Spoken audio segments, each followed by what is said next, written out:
Yeah, why is this like?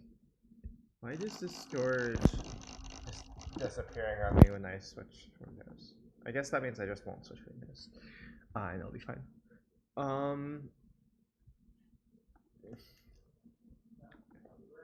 Let's look at where.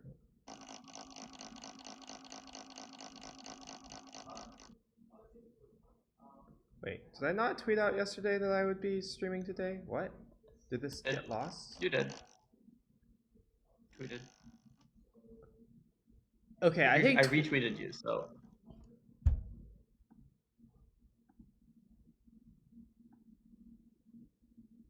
I'm looking at your tweet right now. There.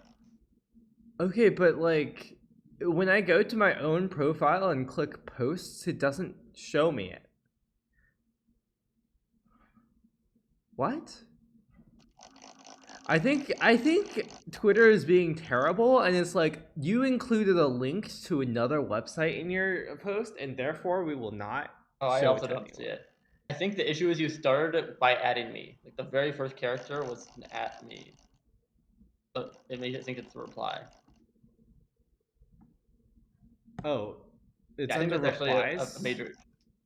No, it's not under replies. No, it is under replies. Okay. It is. It is. Okay. Sure. Yeah, so for the future, everyone does this. Whenever you start a tweet by adding someone, just put a period and then add them. Everyone does that, and it works. I didn't know this. Holy shit. Okay. Yeah. You're so much more of an influencer than me. Yeah.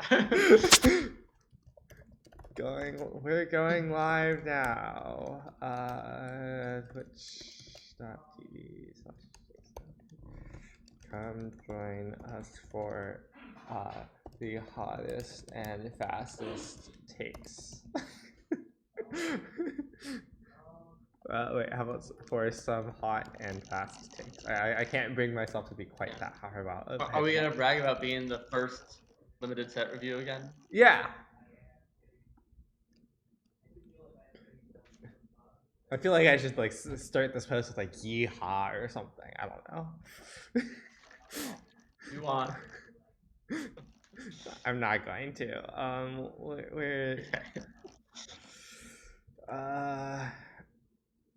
I guess this will look weird on stream, but whatever. Switching to @streamingouts, going live now with limited set review with Julian. Come join us for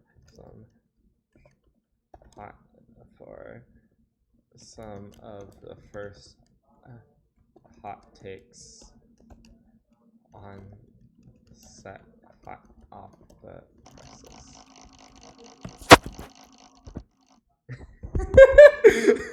Doing set review before spoilers are over is TV. That's fair. Also, just confirming that people can hear both me and Julian properly, and Julian's fan, of course. We are a very important character. I'm pretty sure that this should work, but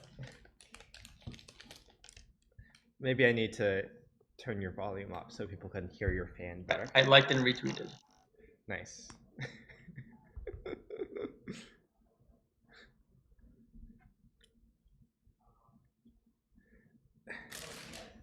It's okay. The most important previews are over. Wait, abolisher, like grand abolisher? Sorry? Are you telling me that I cannot cast spells on my opponent's turns? Also, Julian keeps disappearing as I tab out of Discord. It's a problem. I think I just need to keep myself tabbed into Discord. They did print Rest in Peace. Oh no. Oh no. Okay. What? It's fine. It's fine. I just like Graveyard Text and Standard. Oh, it's in the big store. Rest in Peace. Yeah. That's pretty big. That's a big deal. I didn't Some pieces expect them broken. to print "Rest in Peace." It's fine. It's fine. Yeah. I mean,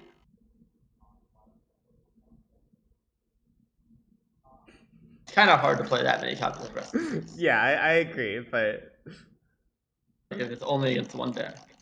But yeah, I think it won't be broken forever.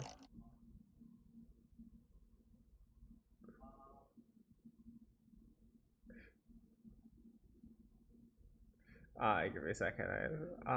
Right. So apparently, like right now, the weekly NTG stream is like previewing big scorecards, but But no, no one no, wants to no. watch that. They're just gonna watch our set review Yeah. instead. We're here to review the cards. Yeah, that's more important than previewing the cards, right? So I mean, it's kind of crazy. These cards they're previewing are mythics that are appearing in 1 in 8 boosters. So like, it's one of them. yeah, you That's don't want to annoying, hear really. about that. That's just like nonsense, you know. Like those aren't going to Like, matter. I mean, honestly, it doesn't even matter that recipes is legal. How is anyone going to get the recipes to put in their standard deck? I think that one might be a bit easier to acquire. Oh, right. They don't have to use the actual. Yeah. Yeah. If you open this Rest in Peace, probably don't take it. I assume it won't be worth anything either, because like I don't know, it's a Rest in Peace. Like the Rest in Peace has been printed forever. Like it was just in low in the bonus sheet. With pick score, they're changing the rules. Yeah, okay. You think they're going to reprint big score? I think that is going to be in the mythic. I think they should. I think that big score should be a mythic. They should make it so that you need to use mythic wild cards to craft it on Arena too. Those are actually easier to get than uncommon wild cards, or no, common wild cards. Fun fact. Not a fact. It'd be fun though. Okay, shall we start? I think we're in a good place to start. I suppose so. Welcome to our set review. We do this every set, or for at least the past, like, I don't know, 5 sets or something. Something yeehaw something. I don't know what the flavor of the set is, but the Jace story is good. You should go read at least that. So yeah, I am Jason. I'm joined by Julian here. Do you want to introduce yourself? Okay, I'm Julian. My computer fan is really loud today. Hopefully, you can hear me over it. And about it. Wow, selling yourself short there. You competed in World Champs in 2023. The more time passes since I competed in the World Championship, the less mentionable it is. So, Julian, you need to be better at like.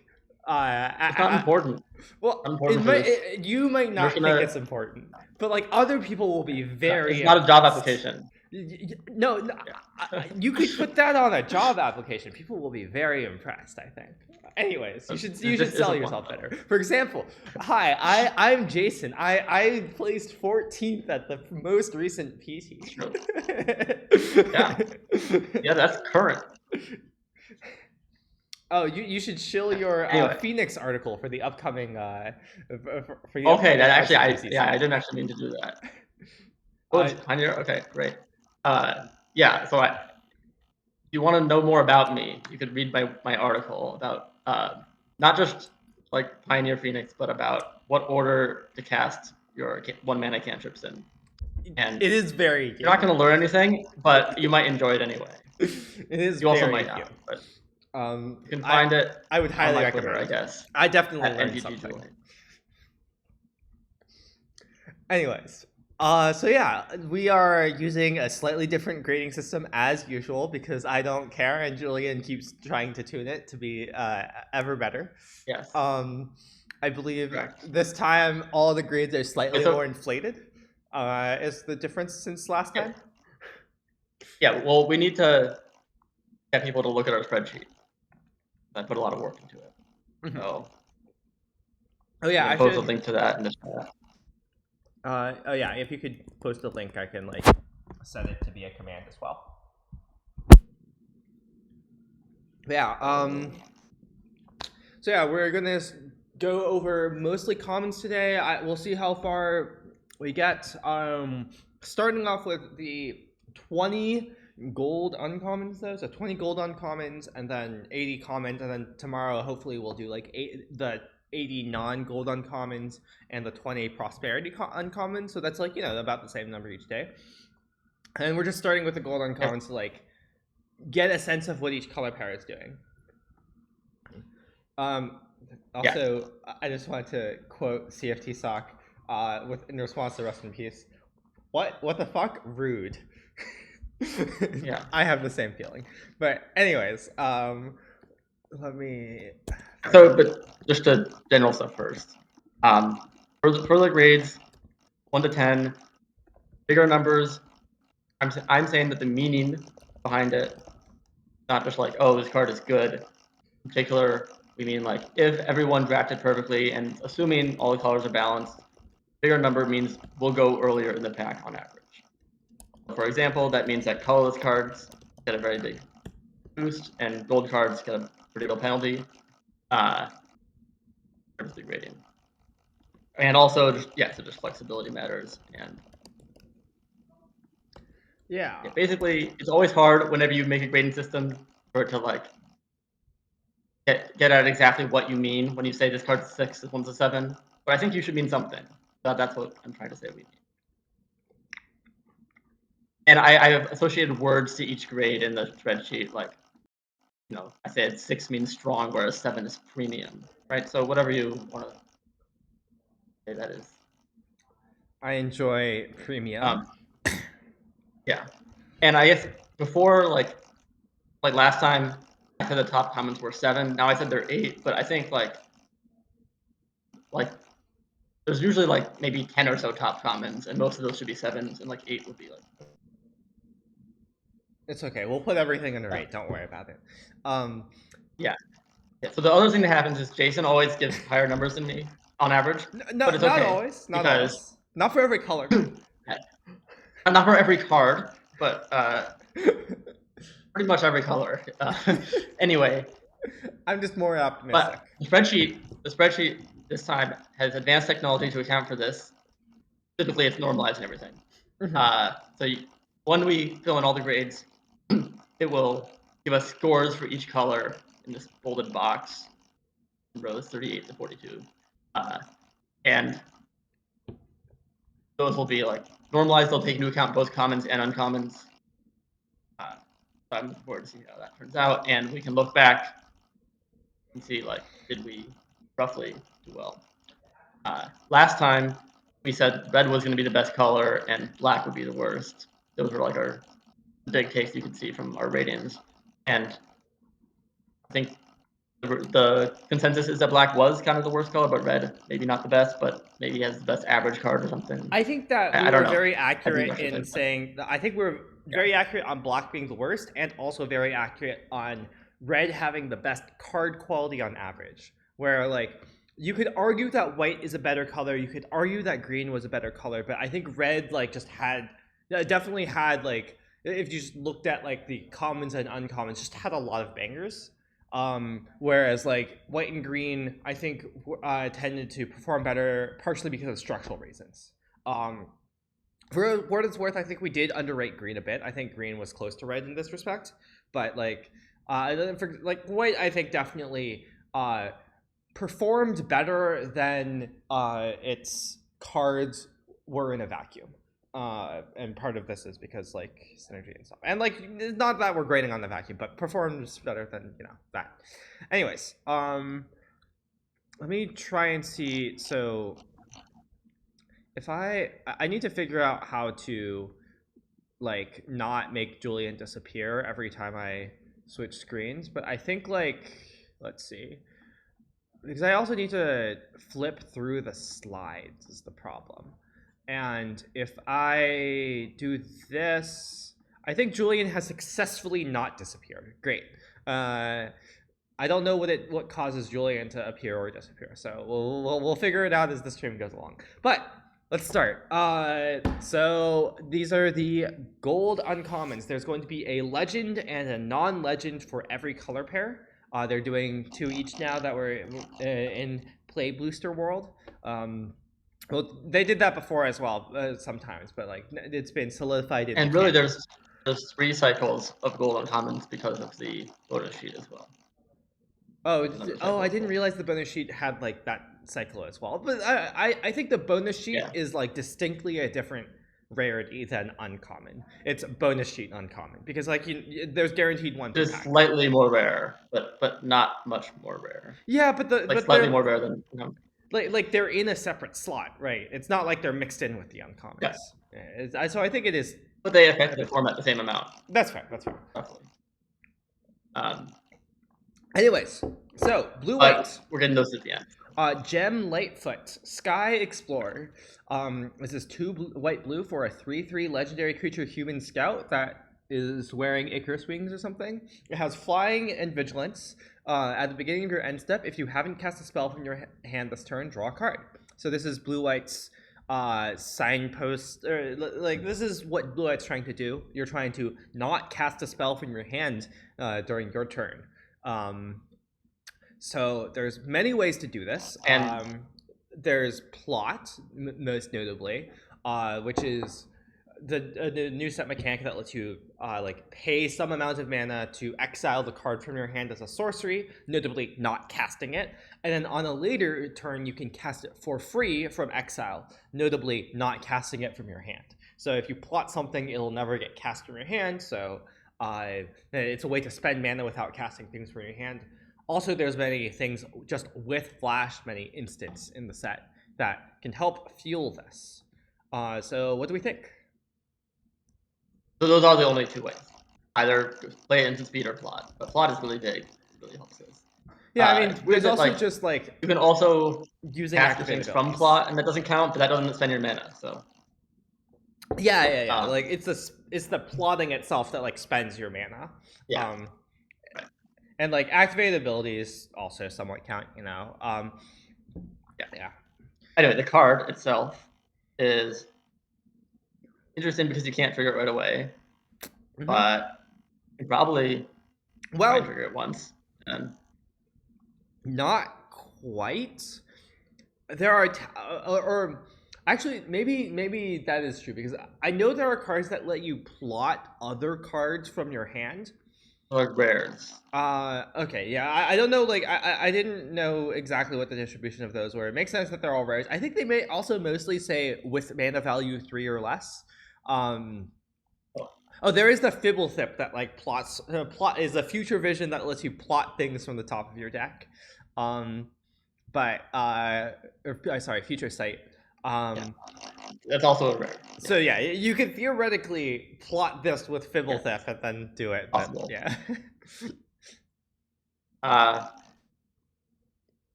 That said, I'm pretty happy this is in play to not cast spells.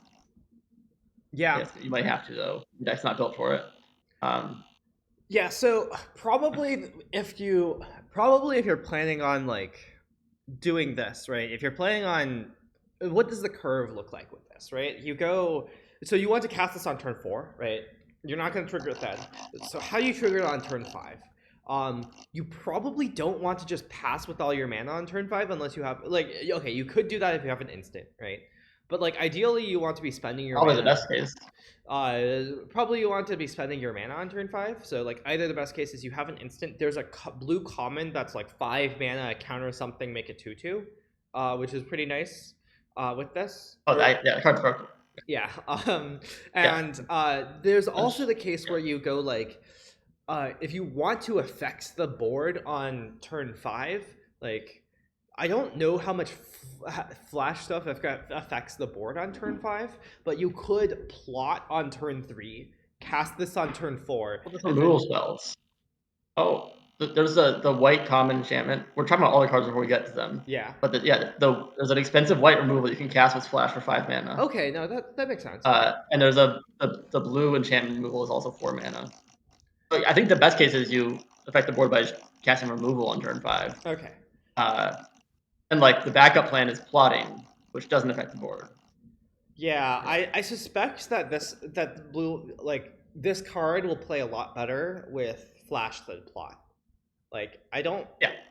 It doesn't. It's not big on its own. Yeah, like you're gonna fall behind if you're not. I'm just like thinking of like, oh, okay, plotting on turn 5 sounds kind of miserable. Not the right time. Yeah, like you want to plot like turn 3 and 4 or something. Yeah, and then I was also thinking, oh, you could like plot turn 3, and then like and then like that doesn't really help you though, because like you want to cast that turn 4, you're not getting more board impact presumably from plotting turn 3, but yeah. So yeah, I'm not super impressed by this card. I agree. I also am going to penalize things for being gold. Yep. I think it's like 5. I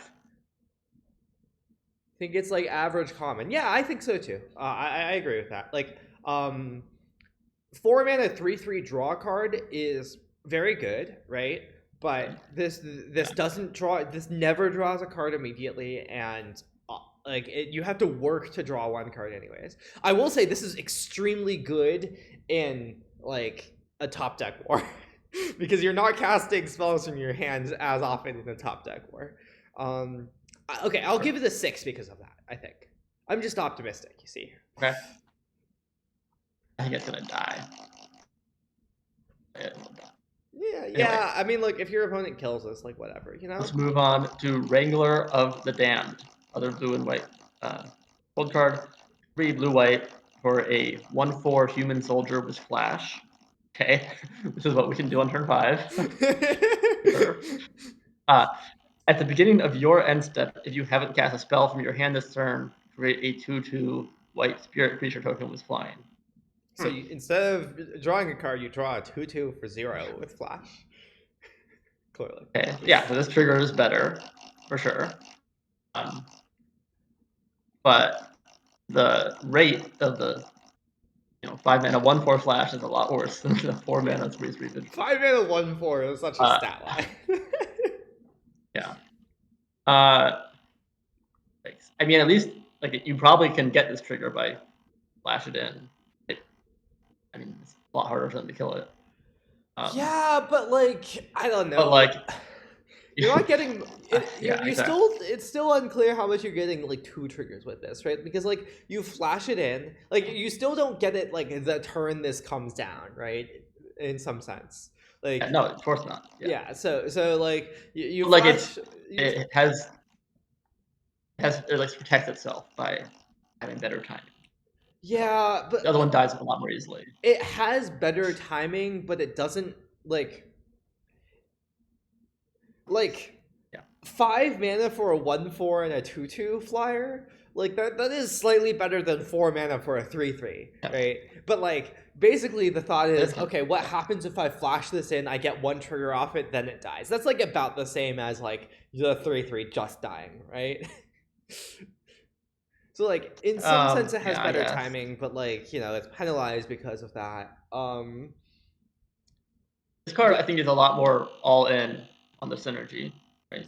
Yeah, So you would want like if you were trying to pass on turn 6, your deck needs to be like all instants for this thing. Yeah, like I hold up the quench and this card and they didn't cast anything, so I'll use this one. Yeah, I think that like this is very much a card that says like, oh, I am really bought into this. Like you don't the other one, yeah, you could just play as a 4 mana 3/3 flying vigilance that like does something, I guess. Occasionally. Right. This like you don't want a 5 mana 1/4 unless you're triggering it consistently. Like triggering it once is okay. Like 5 mana 1/4 2/2 flyer, not even that amazing stats. Like 2 bodies is very nice, of course, but like nothing to write home about. And you need to get 2 triggers before this does like it is actually very strong. Okay, I'm gonna give this a 4. Is it weak or mediocre? It's a tough question. I'm gonna give it a 4. Yeah, I want to try and do this thing. I agree. I'm gonna try and build this thing, and then it's probably pretty good. I'm gonna take this like it's a 6. But no, I meant I'm gonna take it like it's a 4. But No, I'm gonna take it early, like three, then. Anyways, I'm it not. doesn't really matter. Yeah. Okay. Uh, Lazav, familiar stranger. 1 blue black for a legendary creature shapeshifter.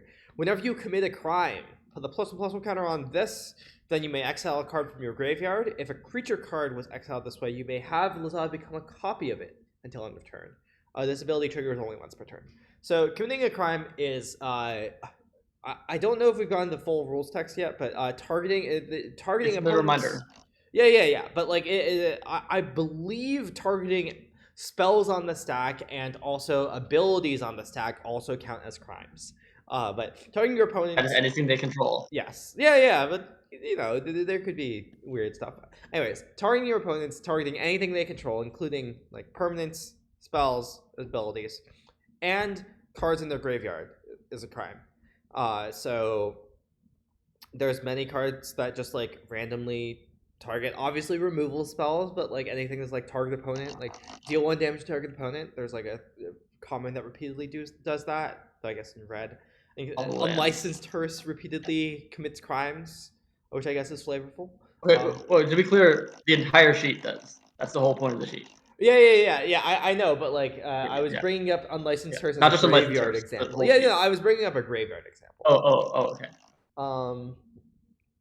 But yeah, so this 3 mana 1/4 that like grows perhaps once per turn, but like, I don't know how much to.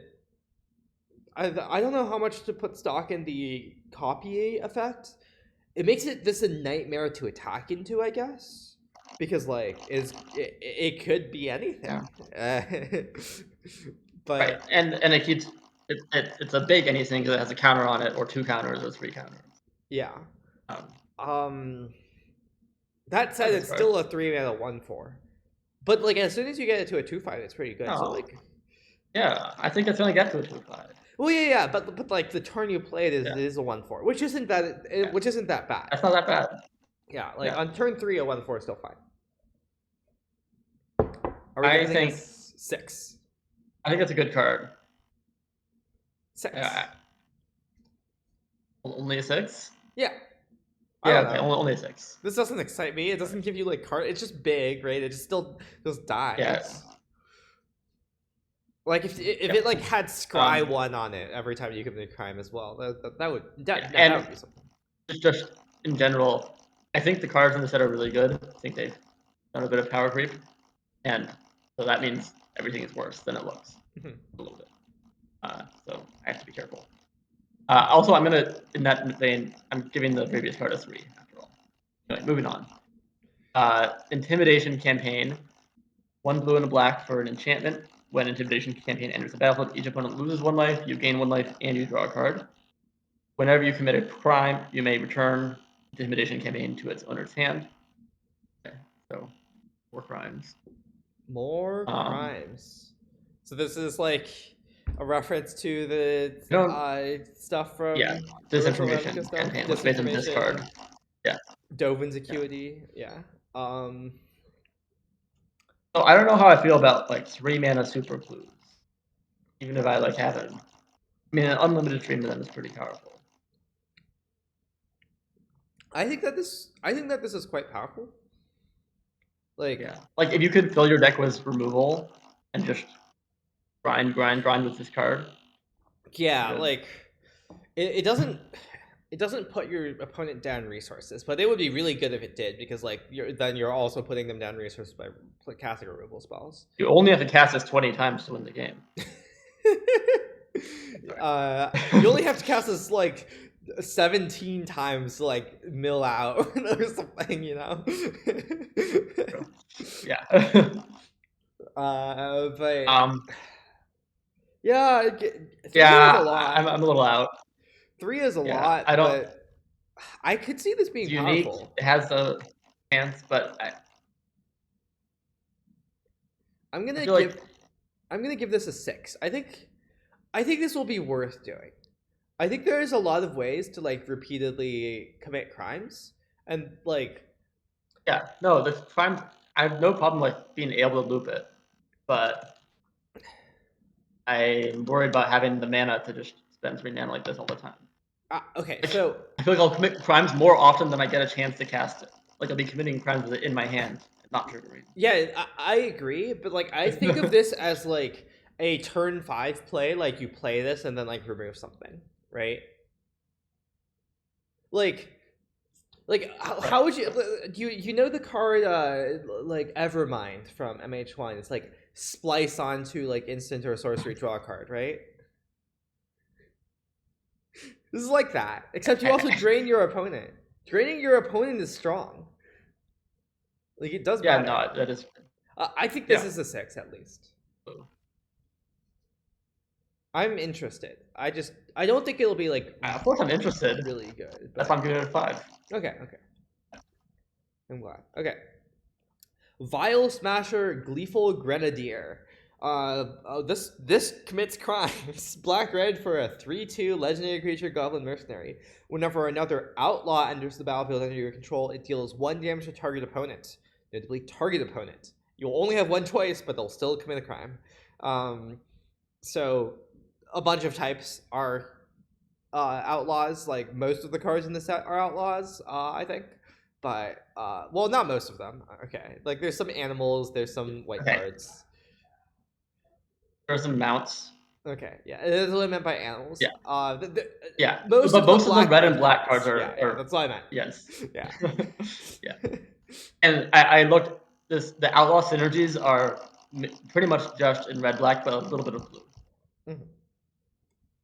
And yeah, there are plenty of outlaws in these colors at least. Outlaws are assassins, mercenaries, pirates, rogues, and warlords. All right, 3/2. Wow, great. I think this seems very strong. Like the incidental damage, honestly, is just like great. The body is just a 3/2, and it just commits crimes. Like I'm calling it 7. 7 because gold tax. Yes, gold tax. Okay, move on. At knife point. 1 black red for an enchantment. As long as it's your turn, outlaws you control have first strike. And whenever you commit a crime, create a 1/1 red mercenary creature token with tap, or a creature you control gets +1/+0 until its turn. Activate only as a sorcery, and you can only get 1 of these tokens per turn. Yeah, most of these, when you commit a crime, things are once per turn, or otherwise have like other things that make it so that you can't just like infinitely trigger it. And like, clearly these mercenary tokens are all over the place. So this token will exist a lot. We should probably just start saying make a mercenary. Yeah. So how good is a mercenary, first of all? So notably, you cannot target your opponent's stuff with I think it's about as good as a 1/2. Mercenaries do not commit crimes. Notably. So the thing about it's like definitely categorically quite different from a 1/2, right? Because like with a 1/2, if everyone has 1/2 tokens, combat gets really weird. But I think they are pretty good. Like if they stack better than 1/1s, right? Like if you have like 5 mercenaries, you can just like make a 5/1 and attack them. Yeah. But they block with their own mercenary. So mercenaries are good versus other mercenaries to some extent. And they're bad against them too. I mean, yeah.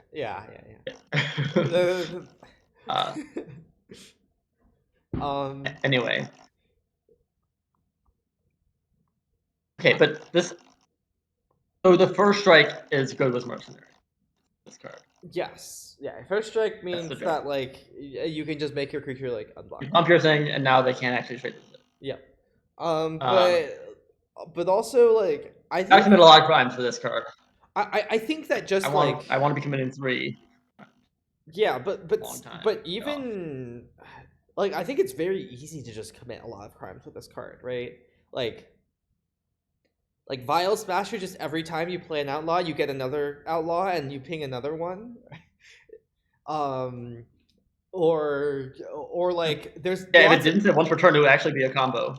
Yeah, exactly. Like that's a very easy. It's very easy to see why it says once per turn, but like I think that this card is just good. I think this card is very good. I think that this is like a good engine, and there's a reason. Like there's a lot of ways that let you commit a crime once a turn, and notably, once a turn includes your opponent's turn. So like it That's doesn't not easy.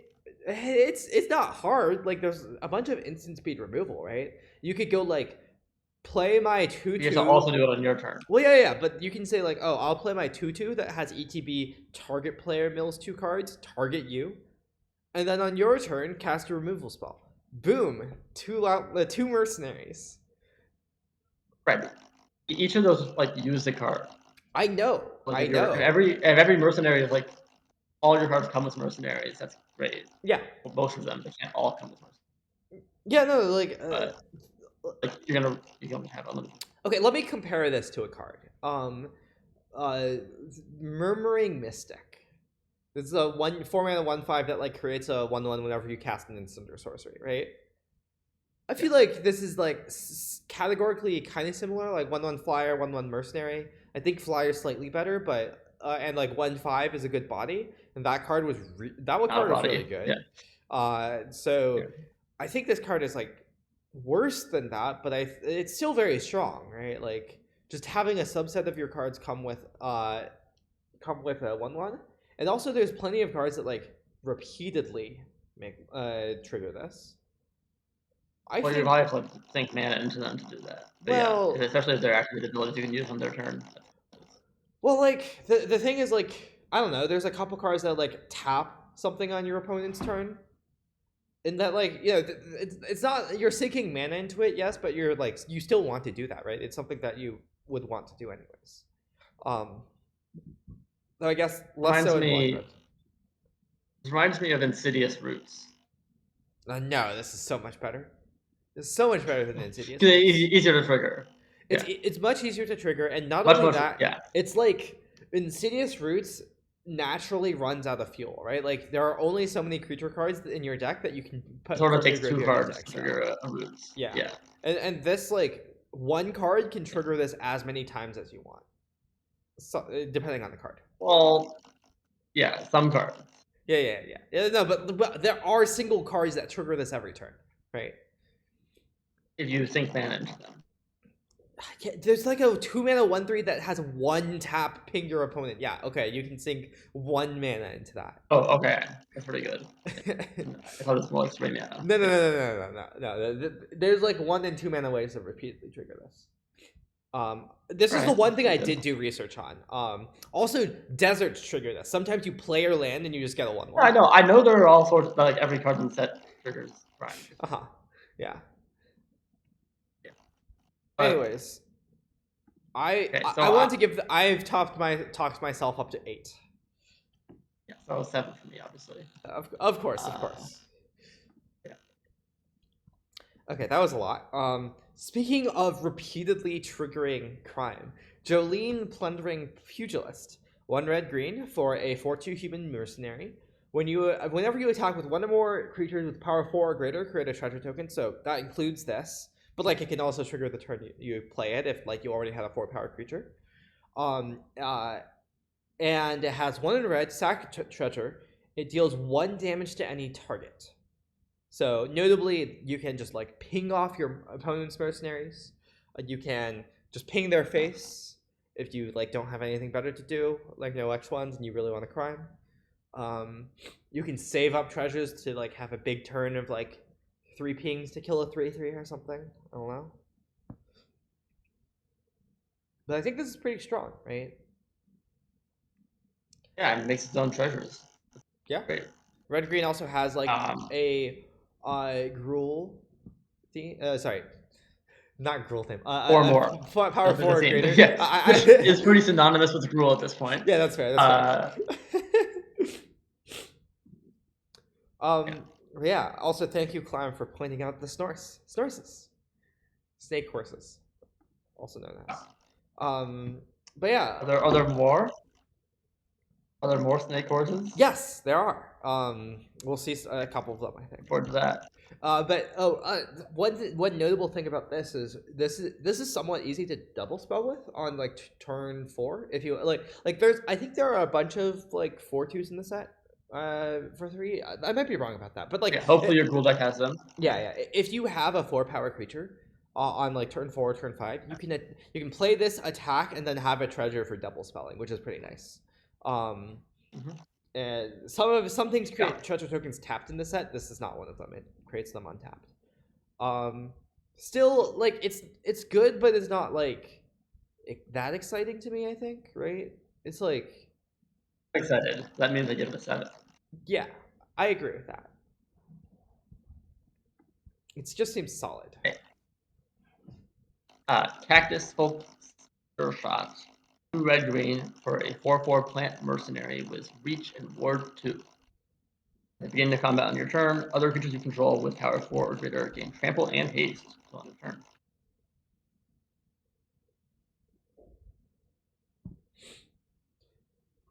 Well, okay. I guess it's a 4/4. A lot of stuff.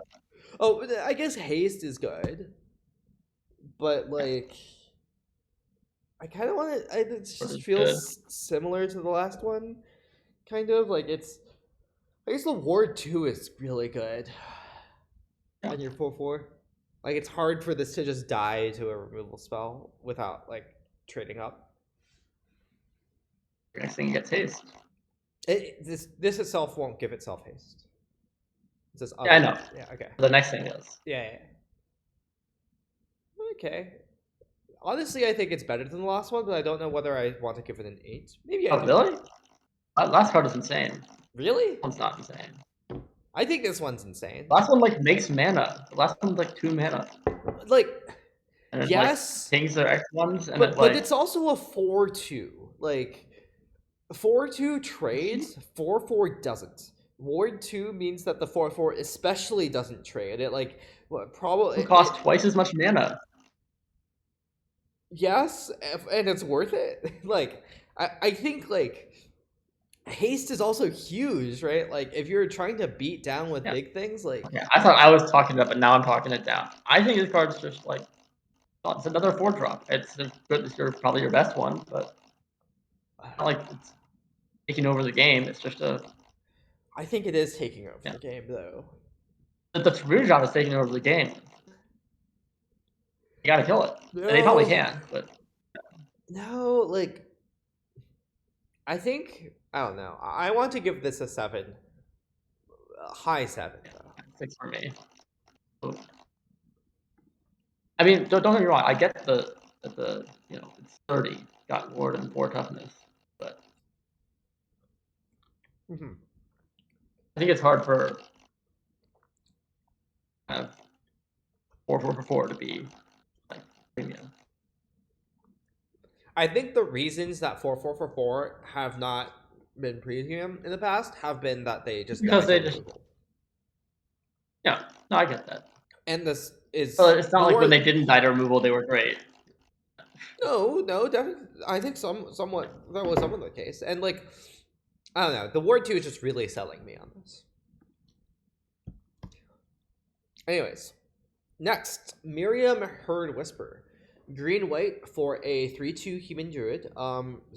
As long as it's your turn, mounts and vehicles you control have hexproof. Whenever a mount or vehicle you control attacks, put a +1/+1 counter on it. So, green-white cares about mounts. Notably, this doesn't require the mount to be mounted. Or saddled. Creature type.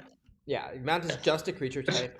You don't. You'd think the verb they would use for the mounts would be mount. Yeah, no, that's called saddling.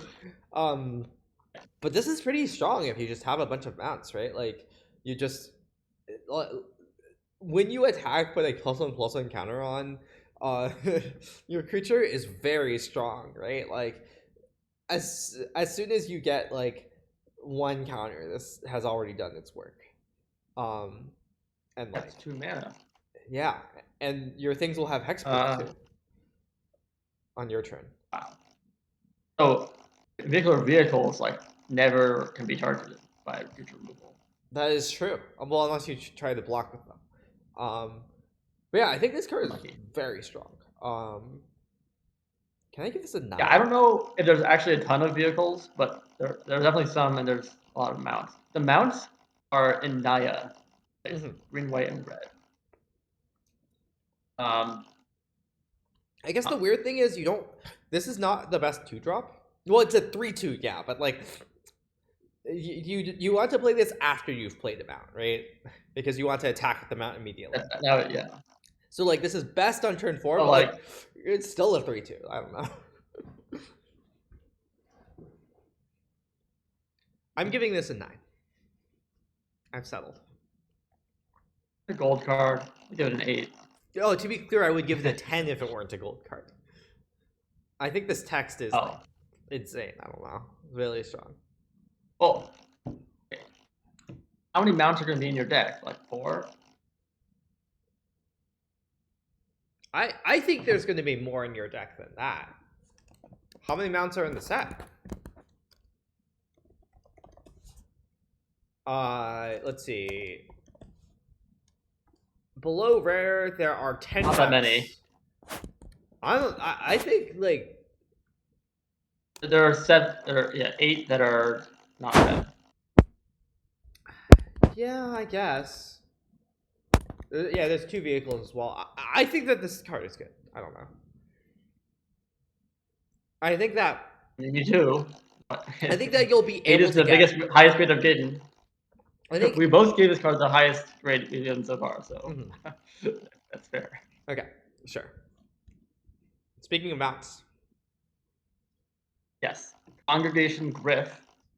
1 green and white for a 1/4 Hippogriff mount with flying and lifelink.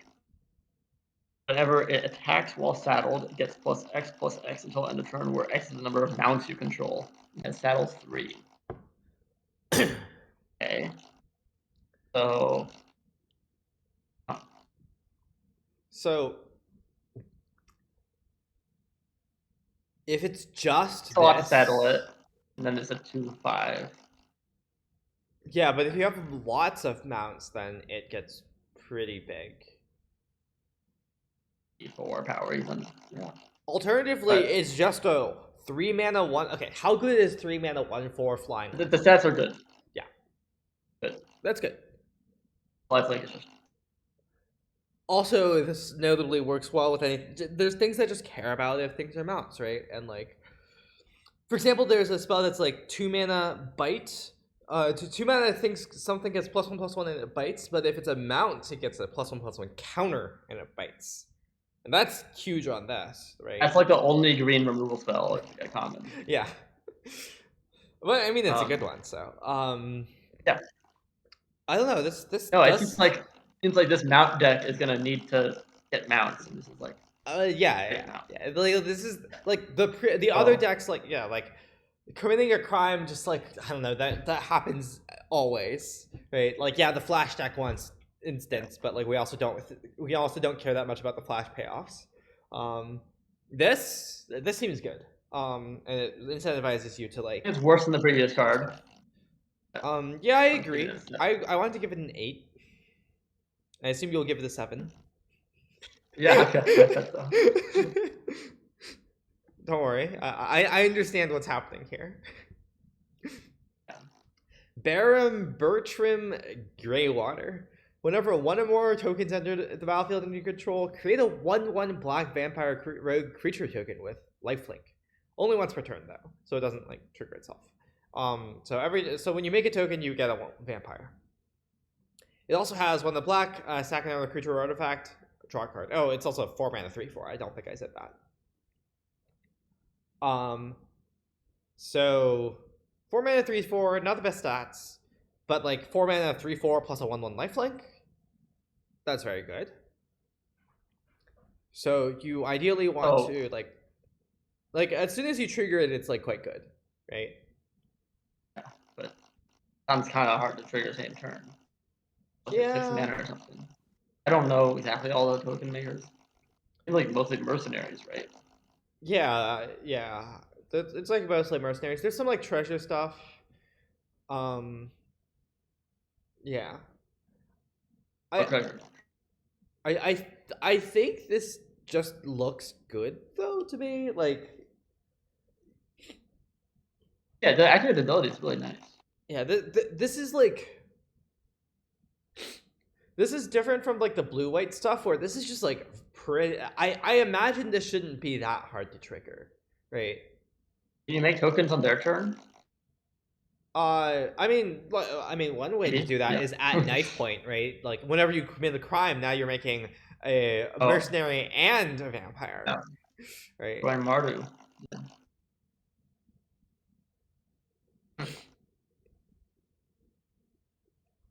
I also, of course, like you said, the activated ability is very nice, and it also draws you to more ways to make tokens. I think that this is very strong. I want to give it a 7. Okay,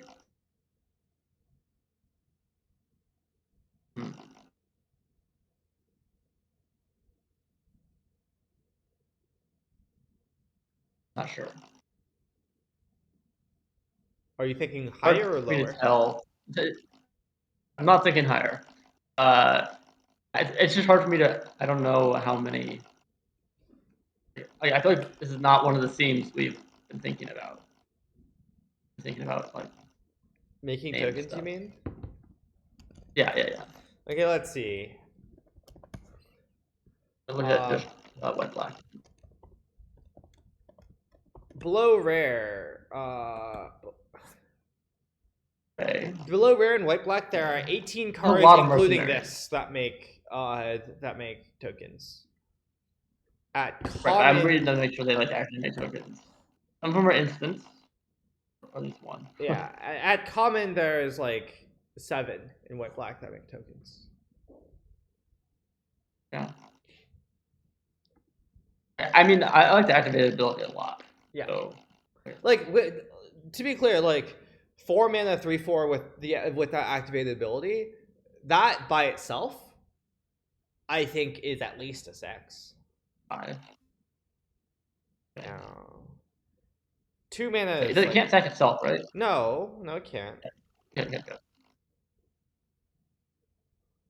But you can sack treasures.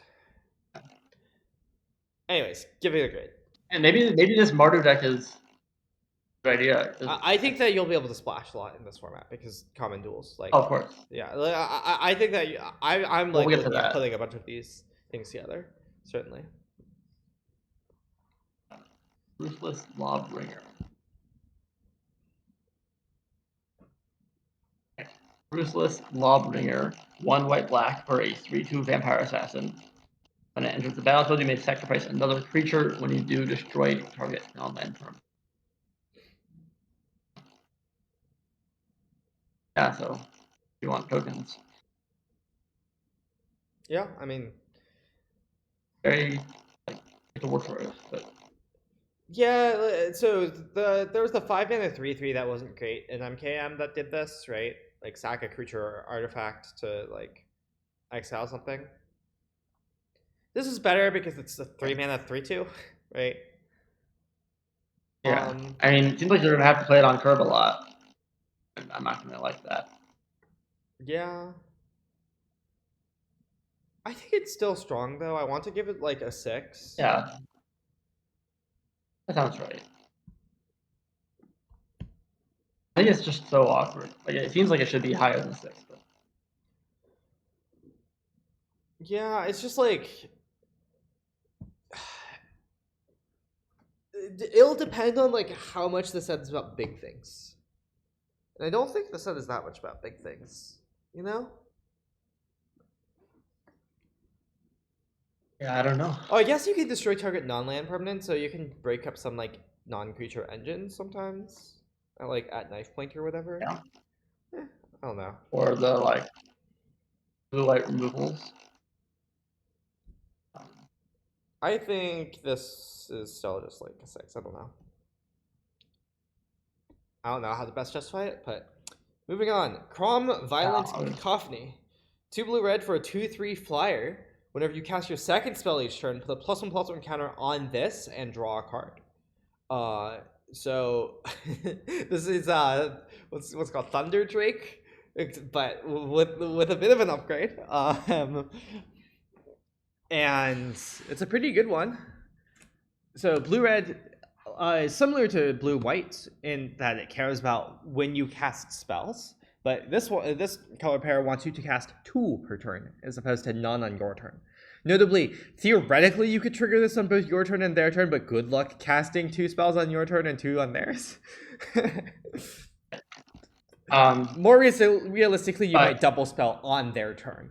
Just so keep in mind, you can do that. I mean, the reason this card is especially impressive is that you can actually trigger it on turn 4, unlike any other set where that would be completely impossible. Yes. It's very realistic triggers on turn 4. You can plot something on turn 3 and then turn 4 play the plotted thing. Your opponent cannot remove this in response, and even you'll get your card. You'll get your card. Yeah. You'll get your counter. I guess they could remove it then, and they might want to. I think this seems very strong. Yeah, that's broken when you do that. I mean, yeah. 4 mana, 3/4 flying draw. Also, just like very naturally in limited, what you want to be doing is double spelling, and this like fuels your double spelling because it gives you more spells to double spell with. 9, at least, maybe 10. Yeah, maybe it can't be 10 because it's gold or something. I'm gonna say 10. I think this is my first 10. That means like pack 1, pick 1. Yes, I was like this and a good uncommon removal, and you're still slamming this. I will slam this. Yes, like one of the really good uncommon removals. Let me draw a comparison. This reads like Johan to me. Johan was a 10. Johan? And what? Okay, agree to disagree.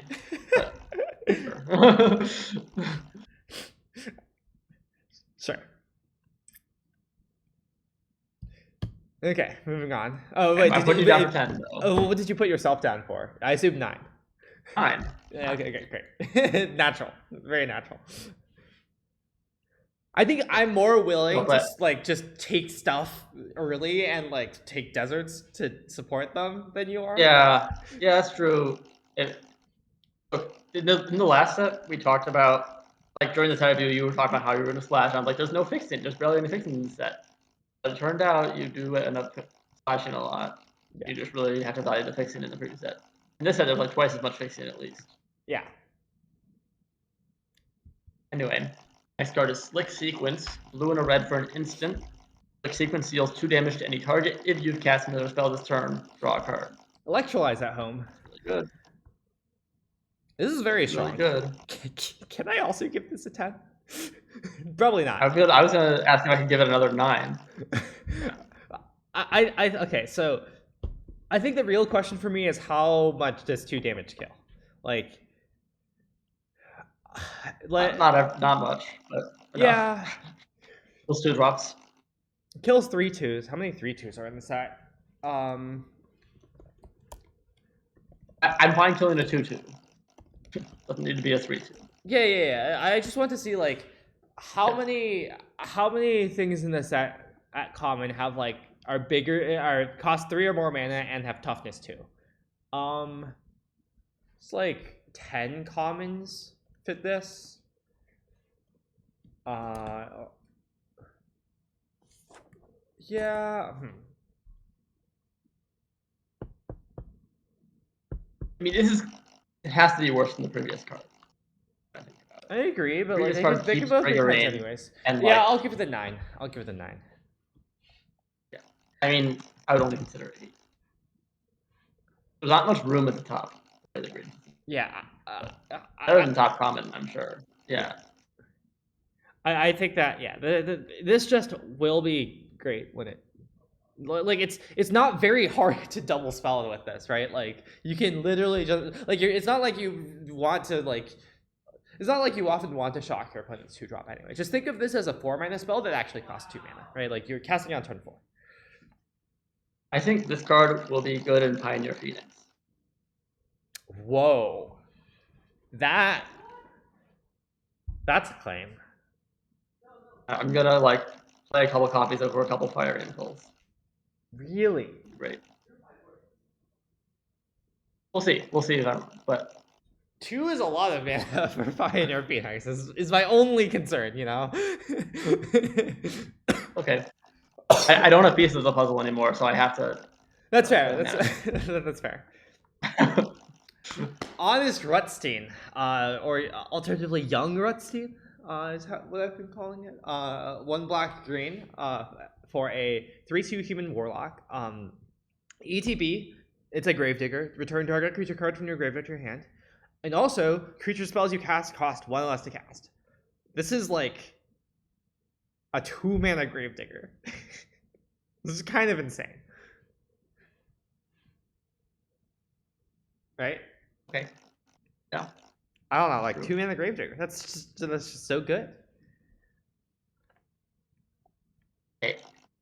I don't understand calling this 2 mana. What? It's like a lot less 2 mana than the one that made treasures. Wait. No, like quite literally, right? Like you can like if you cast it right away, yeah. Say your opponent like trades off with your like 2-drop, right? On turn 4, you can just go like Rutstein into 2-drop, unless it has double colors. But like, it's very strong. Yeah, that is triple color cost, but all right. I guess it's similarly 2 mana, just like the other Gruul 3-drop. Yeah. And this one like draws you a card guaranteed. Like the Gruul 3-drop, it has continual mana discount. Yeah. All right. Yeah. This is kind of nuts. I mean, be a little lucky to like trade off by turn 4. Yeah, but like it's just like at some point. No problem. I don't know. It's just like at some point. There you go. Yeah. 9, at least. Yeah, I agree. I'm not giving it a 10 because unlike the other card, like your opponent can just like you only like get value from it once, really. Like the mana discount is nice, but like your opponent doesn't need to remove it. Sure. Yeah, it's mostly a 3/2 upside. After that. Badlands Revival, 3 black green for a sorcery. Return up to 1 target creature card from your graveyard to the battlefield. Then also return up to 1 target permanent card from your graveyard to your hand. Now this is a card. Yeah, usually the 5 mana from the battlefield is left, but they just draw an extra card. Yeah, this is 5 mana. It's a lot more than they usually staple onto it. Yeah, and they didn't even make it more mana, right? Like these have been 5 mana, and it's still 5 mana. Right, sometimes it's like 6 mana and then it fights or something. Yeah, no, I mean, yeah, I think this is comparable to like the 6 mana fight one, right? Well, probably worse. That one's an instant as well, but like you still get an extra card out of it, right? So this black green theme, it seems like it's like games up from the graveyard, but it also has cards that like just count how many creatures in your graveyard.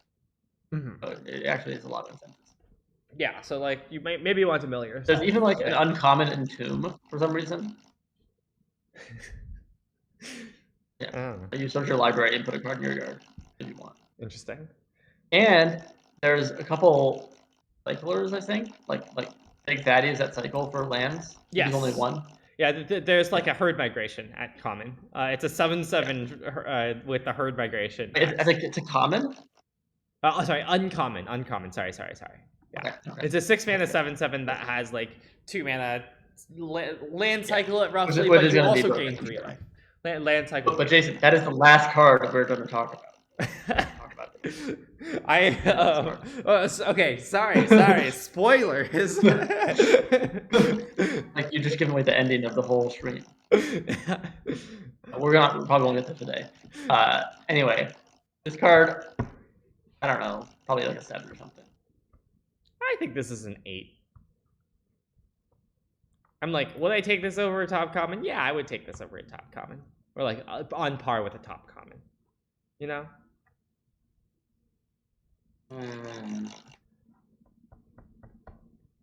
This is on-tempo card advantage. On-tempo card advantage is great. Wait. Okay, maybe because it returns a 5-drop, hopefully, yeah. Well, yeah, no, just like, sorry. Yeah. When I say on-tempo, I don't mean like, okay. Like, not like 0 tempo. It's not just drawing 2 cards. Yeah. Yeah. Or 3 cards, even. Yeah. Okay. Next, Eartha Joe, Frontier Mentor, 2 red white for a 2/4.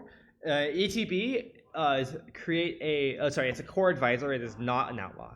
ETB create a mercenary, and whenever you activate an ability that targets a creature or player, copy that ability. You may choose new targets for the copy. So this only applies to activated abilities. You won't be able to double up your removal spells. But the joke is, of course, like you double up your mercenary triggers. So your mercenaries like tap to give 2 instances of +1/+0. Yeah. You can split them up. Also like I don't know, any tappers that you have like can double target. I don't know like how much else there is. There's some like pinging. Maybe not that much more. Yeah. But I mean, wait, that one doesn't work. Pinging your opponent does not. Oh, or player, yeah. Yeah. I mean, and doing 2 crimes is not very helpful. Yeah, generally committing 2 crimes is like functionally equivalent to committing 1. Right. But it's okay. Baseline 4 and a 2/4 make a 1/1. Make a mercenary. That seems excellent already, right? Like that's just like top common level card. Right? Yeah, it's good. I think it would be it would probably be like probably would be a 7. I think that would be a top common level card. Okay, 7 because it's gold, maybe. Because there are only like two roughly. Like the 8 is like kind of better than top common already. I'm sure you have. I'm sure you have your reasons for your grading scheme, but I am not here for that. Just like last time, top common was 7, but then the edition fit higher, not a full 1 higher, you know. Sure. Yeah. So, what is this then? If it's an 8 +1 +1 for the copying. Are you sure it shouldn't be ×2 for the copying? You're getting twice 14. Yeah, 14. No. Yeah, it doesn't copy the 2/4 though. It only copies the mercenary. No, it's secretly like multiplying something. These grades are on a like log scale. Like each one is like twice as good as the last. Yeah. So yeah. Exactly. Yeah. So that's why +1. Yeah. Yeah. I agree. Okay, I think this is an 8. Yeah. Okay. Glad we A posse. Yeah. Is X red white for a sorcery. Create X mercenaries. That's it. All right. So if X is 2, not good. If X is 3. Yeah, it's okay. Yeah, 3 is medium. If X is 4. Well, how do I get 6 mana? X is 5. I have more questions. I think that this is like okay. Like I want to. Yeah, I'm not gonna give it lower than a 5. I'm not gonna give it lower than a 5. Like it's like whatever. But I might be giving it a 5. Yeah. Sure. You can go with 5. I don't. It might be worse. It might end up just like not ever being what you want. Take the back. No. But weird. Yeah. I assume red white's like going wide as always. So. I think roughly. Yeah. I think you actually will cast it for 6 and 7 sometimes, and then that'll actually maybe be. Yeah. Okay. Actually, I'm gonna give this a 6 because I want to splash this. I want to put this in like you know, there's like I'll just be able to cast this. I don't know. I agree. It's fine to splash this card, but like when things are splashed, they're not high picks. They're just like 6 is not a high pick. Oh, it's a before the wheel pick. I don't know. Yeah, I picked this before the wheel. Yeah. The wheel's trash, anyways. Yeah, there's no such thing as a wheel anymore. Sorry. Yeah. All right. Do you want to change you to 6? I'm staying at 5. Okay. Yeah, I need to stay 1 step ahead of you, and by the time we get to the rares, I'll be 3 steps ahead. Every single card has either been we give the same grade or you're 1 higher. Yeah. And those are by far. Those have always been the most common, but so far it's literally only those. Yeah, I mean, yeah, this is the rule of this of the set review always. Yeah. Anyways, This makes me think that our grades should be more granular. Like we should like double everything, or like be able to give 0.5s, because like it's boring. Because we have, if we agree too much, if we had more granularity, we'd be able to disagree more. Yeah, exactly. Or like we currently agree. Not only do we agree too much, we like agree in the we disagree in the same way every time. You know. Yeah. So it's interesting because it feels like there's not much real meaning in the difference between a 4 and a 5 or whatever. Yeah, there isn't. Because we're so consistently like have the same opinions on cards, or like means that there is some meaning. Yeah. Anyways, Doc Arla, I just think as we've been over, this is a log scale, so I'm always twice as excited about cards as you.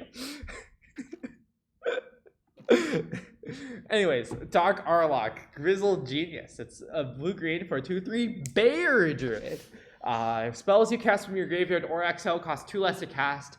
I don't think there's very many of those this set, but well, like many spells from exile. The ones from exile are free. Yeah, but that. Yeah. And plotting cards from your hand costs 2 less. That's the big one. So like the idea with this is like turn 3 you like play this and then plot a 3-mana card, or turn 4 you play this and then plot a 4-mana card. Crazy. Right?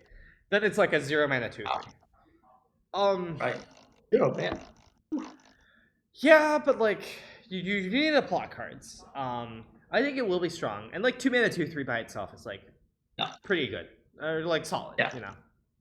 Yeah. I don't think this gets into like really, really strong territory. It's not like an engine. It's not like taking over. It's just not really. But I'll still say it's 7. I think it's premium.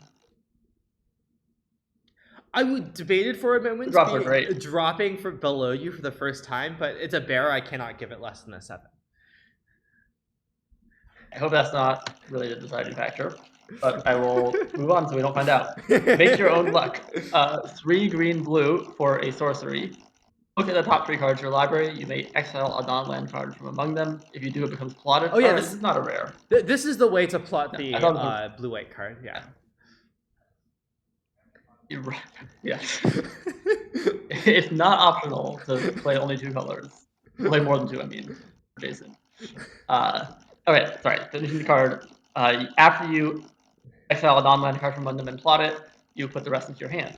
So it's really like draw 3, and then next turn you can cast something for free. So yeah, I mean, I always am a sucker for these 5-mana draw 3s. Escape to the Wilds at home. Let me actually deploy my hand. That's great. What? This is Escape to the Wilds at home, right? Somewhat. Escape to the Wilds draws 5. I know.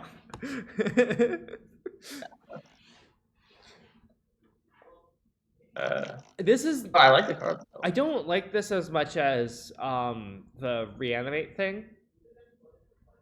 Oh, no, that's fine. Wait, no, this draws 3. Jarvis, I think you're misreading this.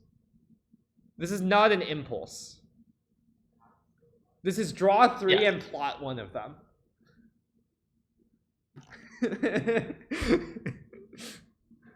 yeah. This is not an impulse. Okay, I'm glad we cleared that up. I don't want to pay 5 mana for my impulse, notably, but it wouldn't be impulse. That's for free. I mean, you spent 5 mana on it, so I know. Yeah. I think that this is like okay. I think this is solid card draw. This is like better than a 5-mana draw 3, obviously, like almost strictly better. Even the one with upside. Even like other ones have upside. Yeah. Oh, like this is strictly better basically than draw 3, because like you don't have to plot even. Of course. Yeah. Of course. I think it's good. At least a 6, maybe a 7. Yeah. I want to give it a 7, but I'm not sure. Yeah. It'll depend on how much you can like take. Permission to give it a 7. That's how I wanted to do. I don't know. It'll depend on how much you're allowed to like take 5 mana off here, right? And like cast this, and then like right, but I know it recoups next turn. I know it recoups next turn, but like But sometimes you won't hit well. Like sometimes you just get a 2-drop, and like sometimes like not impacting the board on turn 5 like really gets you to like get behind in a snowbally way, right? Like so. Like if you just like tap out for like in MKM, if you like tap out for this and then your opponent cast on the job, you like die, right? Right. Sometimes you don't even untap, but with other draw screens, sometimes you like untap and then you still are too far behind. Yeah. But like even I don't know. I'm trusting if I'm building my deck to like be drawing lots of cards and playing expensive stuff. Hopefully, if I have enough mana, I can win. Yeah. The game. I would. Yeah. Unfortunately, like I wish Plot let you like cast instants like on your opponent's turn for free. That would be really good, obviously. Well, but, yeah. Well, Plot is powerful enough. Yeah, I mean, I agree. I just think there aren't really like instances of Plot anyways. Plot later. So, yeah. And that's I believe all of the gold uncommons, right? I'm very consistently one step ahead of you. And no, so I would guess we agreed more often than you were one step ahead. I agree. No, I should say that okay, never mind. It was 10 and 10. Okay, I should say that I should have been one step ahead and disagreed and said that I thought we were tied on that count. To be thematic. Oh, you're a half step ahead on it. Okay. But I think we should take. This is a great time to take a break. I'm a bit hungry, so I might like heat up some food as well. But take a break, get some water. I'll run an ad break as well. Don't go anywhere. We will be right back with commons, starting with like lands and colorless stuff, but then going Wooburg order as always. Maybe we should switch that up sometime, but not now. Okay. Yeah, maybe next time we'll do opposite Wooburg order. Next time we should just press select random card.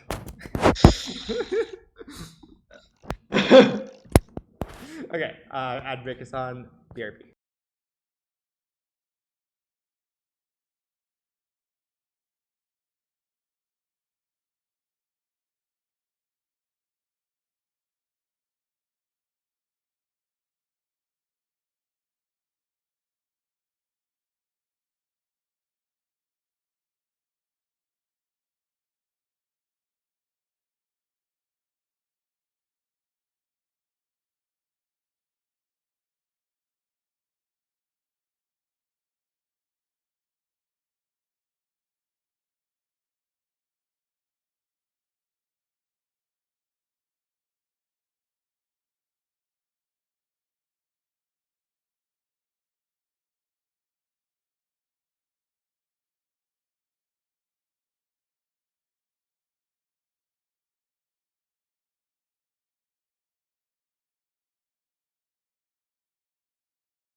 Okay. Are we back? Yeah, I'm back. Sorry. Great. I don't have food with me yet because I need to cook some rice. But so yeah. Is the ad break done? Yes.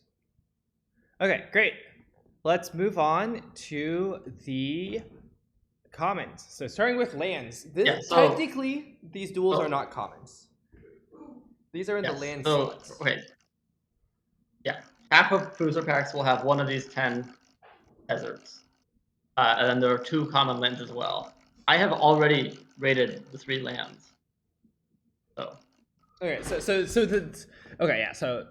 there's a dedicated land slot in each booster. Half the time it will be a basic, and half the time a desert. You said. Yes. So the average draft pool will have 1.5 deserts in it. Of these deserts. 12 deserts going around the table. Yes. Is another way to think of that. So, okay. These deserts, 7. 7. I tried to be I really tried to like be aggressive in the way I get these cards, and I still fell short. Did you still say 6? Yeah. Common lands are good. These commit crimes. Yeah, but they only give you 2 colors. They need to like be the right colors. Have you? Okay, you've drafted a set with common duels before. Yeah. You know that's not like quite true, right? Like you will make it work. Like yeah, they need to be the right colors, but they're not gold cards. It's not like this is not a gold taxon. Yeah. Okay, but I don't draft at least 3 colors every single time. Sometimes, like about half the time, I only draft 2 colors. Okay, here's my hot take. You will sometimes put, like, for example, a red-white desert in your black-red deck that has no white cards. For the ping? Just for the ping? For the crime. Crime? The crime? Think of the crime. Is that good? You need to be very gay and do very crime. So this is how you do that. Yeah. I don't think that's good enough. I think what happens. I mean, if your deck has a lot of value from crimes, maybe. Yeah, no. I don't want to. It's like pain and mana. I'm thinking of like if I have the card at knife point in my deck, I'm going to put like deserts in my deck, like whatever. That was the Rakdos enchantment. Yeah. Or probably also the like the campaign. I would put deserts in my deck. But like if I'm playing the campaign, I'm probably also splashing. Like that one, I'm definitely interested in splashing.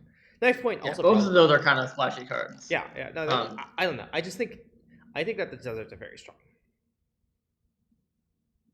There's also just like a bunch of random rares that are like whenever you commit crime, win the game. We're not exactly, but like I don't know. I'm thinking of Gisa. We have enough ways to commit crimes. Yeah, no, but like none of the whole set is ways to commit crimes. I agree, but like there's a big difference between playing Gisa, like the 5 mana thing that like makes 2 zombies when you commit a crime. There's a big difference between playing Gisa, waiting a turn cycle, and then committing a crime, and playing Gisa, playing your land, and immediately getting 2/2/2s. You know? I don't know the spirit, but sure. Either way, I don't know. I think that these will be extremely strong. Which is why I'm giving them a 7. Big Po says seem great. Does Big Po also want to play these when you only have one color of these? When you only use one color of the mana and it's just like a tap planes? I'm not saying that you'll do that often. I'm just saying I think that should not. That's why you're giving it a 7 instead of a 6. I don't No, that's not why I'm giving it a 7 instead of a 6. I'm giving it a 7 instead of a 6. So we can stop talking about that. Okay, yeah, but like that's a very small part of why I'm giving it a 7 instead of a 6. I it's still part of it. Like I don't know. Yeah. So why? Okay. All right. Look. Okay. I wanted to make it clear that I understand the importance of fixing. Like, in the previous set, Escape Tunnel, that was easily a 7. Easily. Okay. Like, that was easily an 8. Yeah. I don't know what you're talking about, Julian. That was easily an 8. Do you agree? So, maybe, honestly. Like, to be clear, you're saying it's better than every common in the set. What? That might be true. No, I Escape Tunnel? No, I'm not saying it's better than every common. I'm saying it's worse than like Novice Inspector Shock and like a couple others. Those are 8s? What? That's the definition of an 8. Well, yes, but there are multiple cards that can fit in an 8, right? Yeah, the 8s are like 2 or 3 commons and then uncommons. No, that's not how. Cards that fit into 8. That's not how 8 works. I'm sorry. Wait, Jason. Hey, to be clear, in the last set, 7 was top common. I know. Okay? I know. So I'm not just saying 8 is what 7 was last time. 8 is like more than what 7 was last time. Yeah, no, but like I think Escape Tunnel was like categorically more like an 8 than a 7, right? Like I think Escape Tunnel very much stood out. Oh, okay. Escape Tunnel was broken. Okay. Yeah. Like I watched the Arena Championship, and like Tangrams, pack 1, pick 1, Escape Tunnel. All right. Yeah. Commentator's like, oh, that's not a great pack. I'm like, great start, Tangrams. Exactly. It's not bomb rare, but good job. Pack 1, pick 3, second Escape Tunnel. Oh my god, it's a broken start. I know, right? There's no chance Tangrams loses the match this draft. Yeah. Like, and I'm not kidding. Like, that was actually a good start. And yeah. No. Yeah. It's definitely not a board without the Escape Tunnels. Of course. Right. I'm just want to be clear we're on the same page here that to be an 8, it means you're better than all the commons except for like maybe 1. Okay. Like, yeah, I think Escape Tunnel is better than all the commons except for maybe 3. I don't know. I think the difference between 1 and 3 is not that big. It might be just better than all the commons. That seems plausible to me. I think it's not better than Dog Walker, but that's a previous set. Stop talking about the previous set. We're talking about the deserts. Okay. But yes, we are talking about the deserts. I'm not giving these deserts an 8. These are not 8s. I'm not saying that. I'm just saying that they're 7s. Yeah.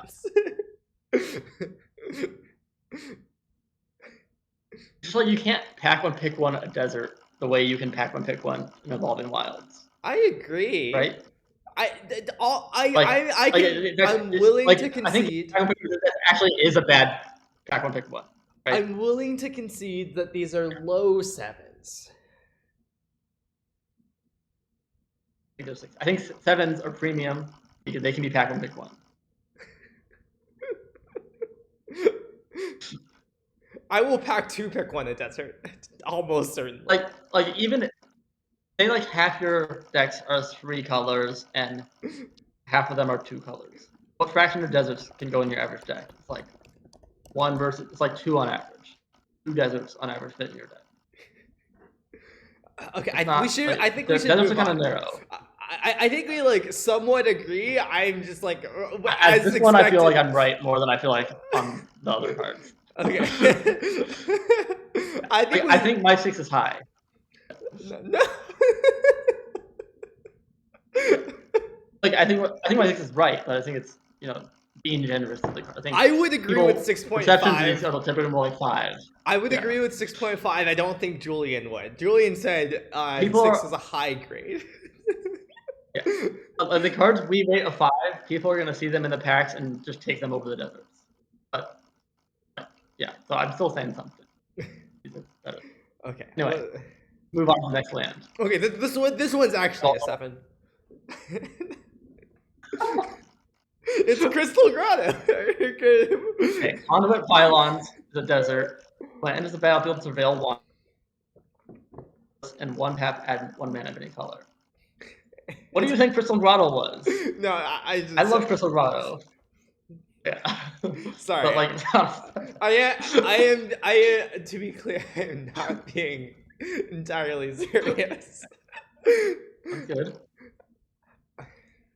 I like want to put both the deserts and this one at 6.5. Yeah, I love this card too. Okay. So Surveil 1 versus Scribe. pretty minor in the set. I think it's nice with the black-green creature theme or something, but I think that this is actually a 6. Really? I think this one is worse than the deserts, which is weird to say. It's a better pack one pick one. I agree. I think it's worse than. Well, it's not clear if it's a better pack one pick one, but I think it's worse than the deserts. Also, there isn't a mechanic in the set that lets you like do weird kicker splashes or adventure splashes like that. No. Also, so it's not like it isn't actually rate fixing. Also, this fixing is worse when you have other fixing. Like when you just have access to deserts, this gets worse. Yeah. So, I mean, it's actually a little bit unclear whether you're going to put this in your deck all the time. Yeah, I'm giving it a 6 still. Because what's your plan with it? My plan with it is to take it pick 6-ish. 6 for the pick that I'm taking it on, of course. Right, but what does your deck look like? Where it's like, yeah, I got this card that's definitely correct to play. I don't know. I just need it to help splash. No, I'll play it too then. It's Surveil's one. I gave it a also. Yeah. I love Crystal Rod, but it's worse because there's no mechanic that lets you do black green color kicker stuff. I would like to. You have to actually be able to cast your cards. I would like to put this in black green. And mill a creature or something. Surveil a creature in the graveyard. Oh, okay. What's a Surveil land? Haven't you learned, Julian? Surveil lands are busted. Didn't you see the data that Karsten put out? Okay, but temples are also those lands would also be busted if they said scry 1. I'm being facetious, but I don't know. I want to give this a 5.5, right. But I can't. So obviously, when I graded this card, I did give it a 5, but I think it's pretty reasonable to call this a 6. I think it's a lot closer than the previous one, so you might talk me up to the 6. Mirage Mesa, land desert. It's one of these ETB tap, choose a color. So Evolving Wilds, except you don't search your library. These are always great. This is a 7, straight up. I agree. 7. I'm glad we agree. Glad you didn't say 8. I'm just glad you didn't say 8. No, you see, this one can't make can't make your creatures lethal. This one can't make 7 unblockable damage. which is a big deal. Yeah. But definitely almost lost to that. Anyway. I also think it's mildly better to not fetch, but it's very mild. It's mildly better to not fetch. And it has downside too. So it mostly means that you don't have to put basics in your deck.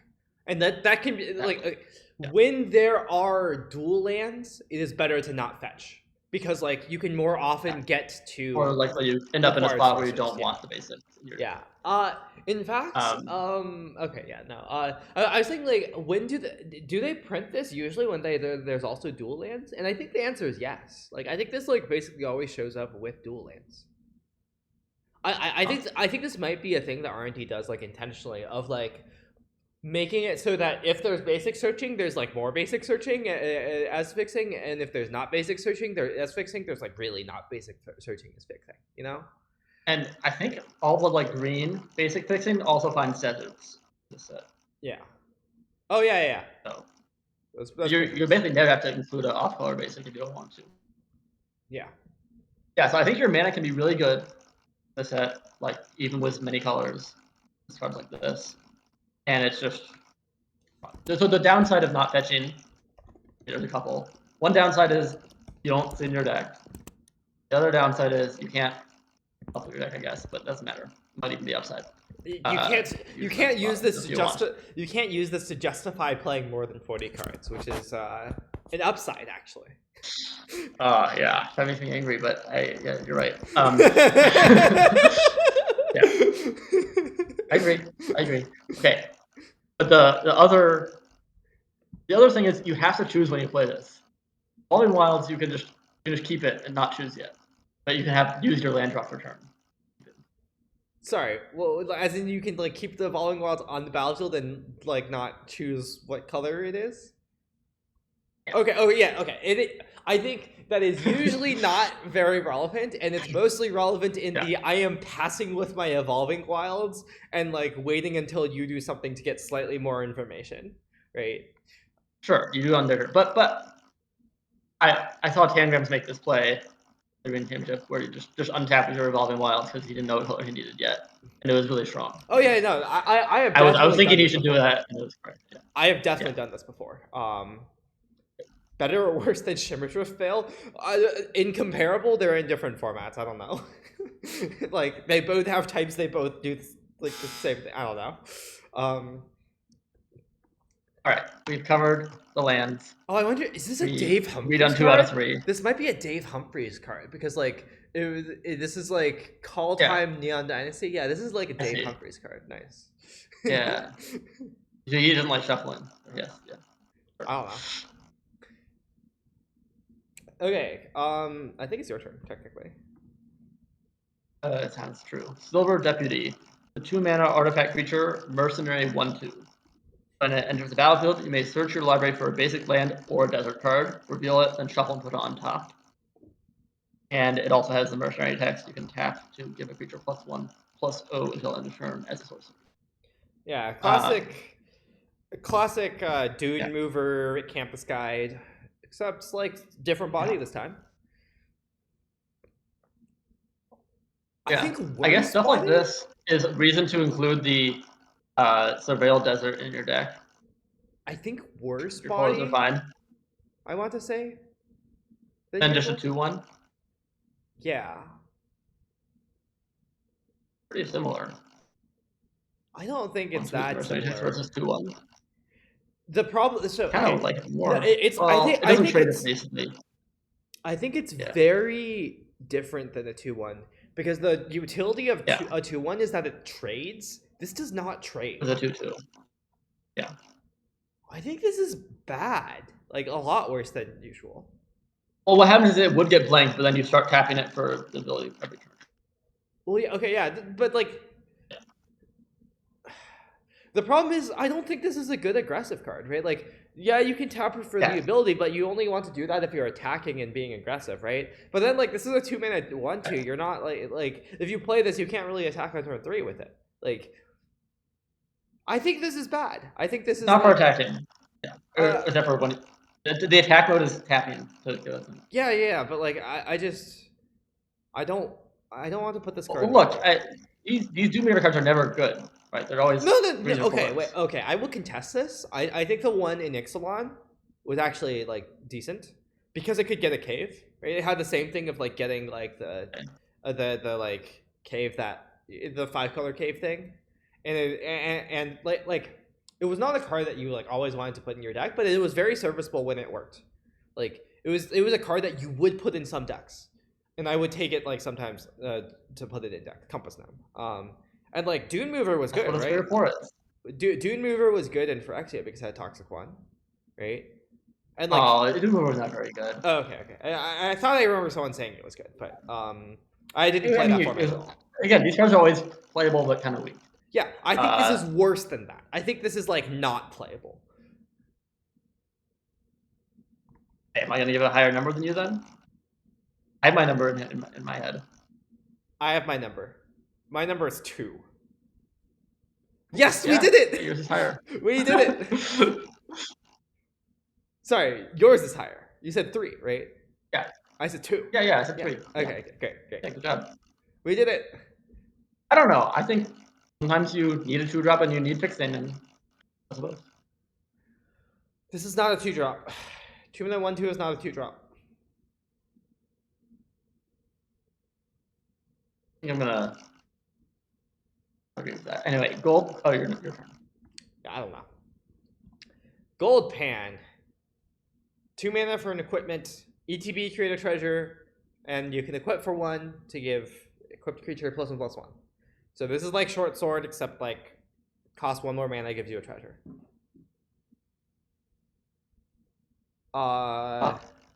That's good. Yeah, this is decent. I think. Yeah, this is decent. I mean, one awkward thing compared to Short Sword, you can't just like play this on turn 1. So like it like, you know, it's like it is more difficult to get into play than short sword, definitely, right? Yeah. But the treasure's nice. Ramps you. Fixes you. Yeah. This is like that equipment that gave flying in Streets of New Capenna. Except I think that one's slightly better than the +1/+1. I'm not sure though. Huh. What do I think about this card overall? I want to give this is like also kind of unique. Have there been other cards that are 2-mana artifact make a treasure? yeah, no, the card I said, Gilded Pinions or whatever.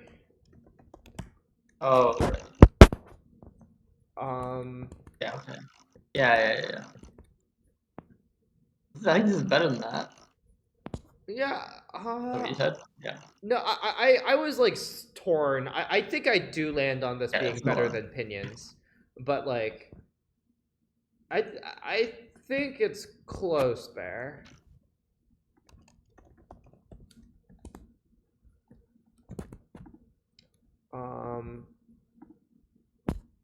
Yeah, I don't know.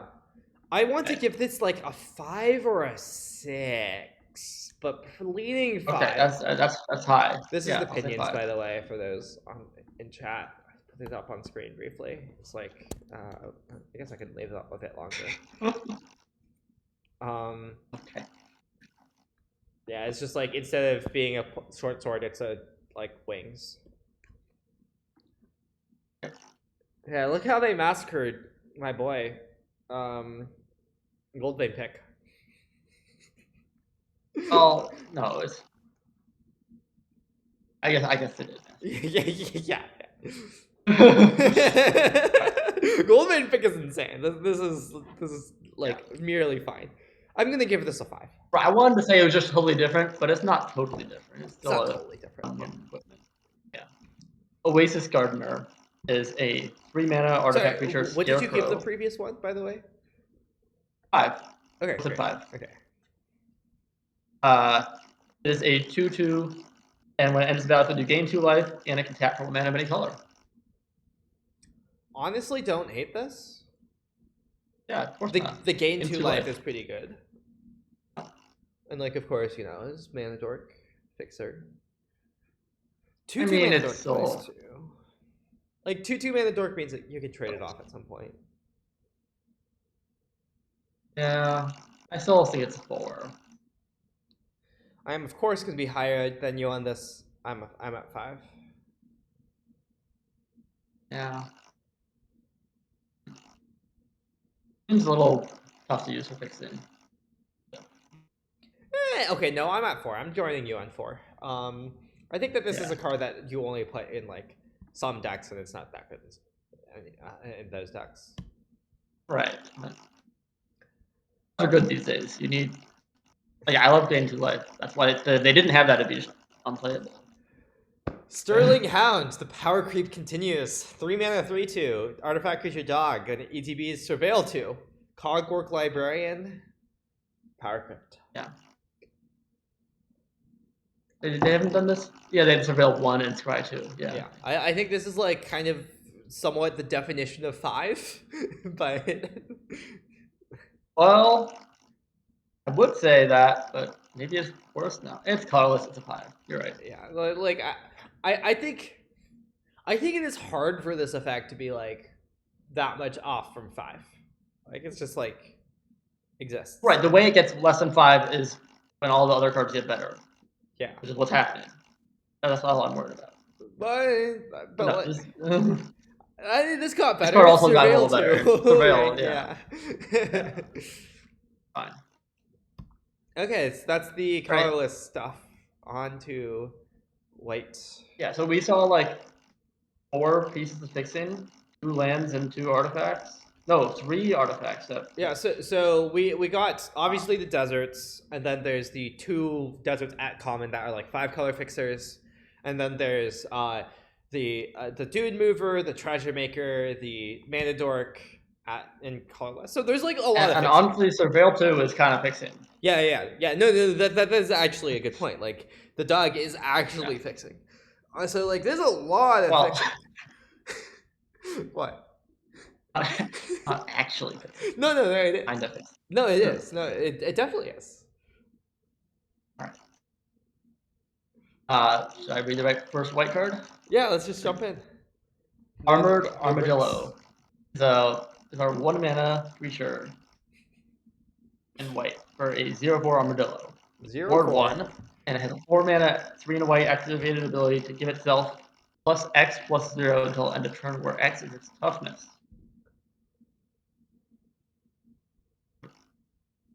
So yeah, so usually white 1-drop is like aggressive. One's more confusing. Yeah, I think I briefly looked at like sets of like all the commons in the set. One of my big conclusions was white seems defensive. I don't think white is an aggressive color. This set, like the aggressive tools just like aren't there. So I think a bit of the joke with this is in your blue-white deck that's like playing things at instant speed, right? Like not doing stuff on your turn, right? Like this is an early blocker, and then like on turn 4 you like hold up your mana and you're like, I could pump this. You can't attack it to me. Or you attack for 4. You also attack for 4. I don't think you attack. I don't think you attack for 4. I guess you could attack for 4 and then like spend your mana that way and like draw a card. But the problem is like if you attack, that way you actually get to.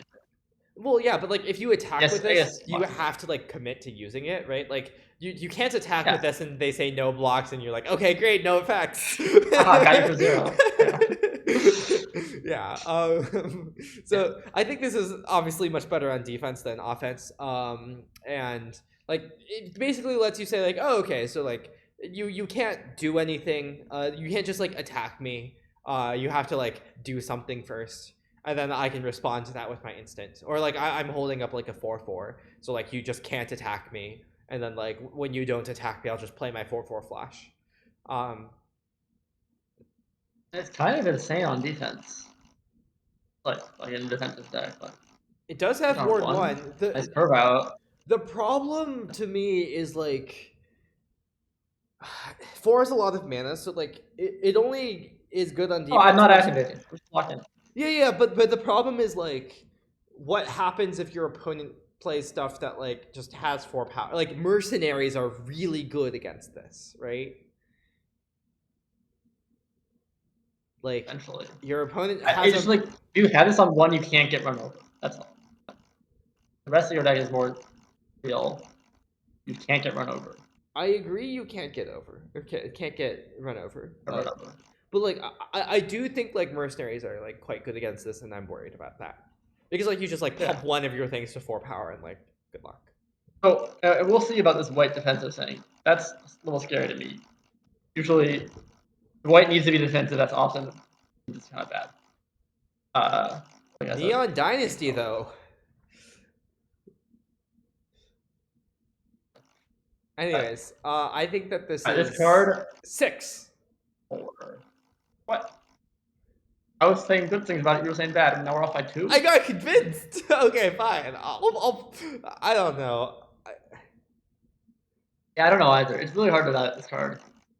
To me, it's like never that good. Like it's never like. Okay, fine. Like this card is one of my good cards in my deck. I'll say 5. I'll say 5. I think that we're more likely to be wrong upwards than downwards, though. Okay. Depends. Are you confident that white's really defensive? I am confident that white is defensive. Yes. And I'll say 5. Okay, I'll say 6 then. I'm allowed.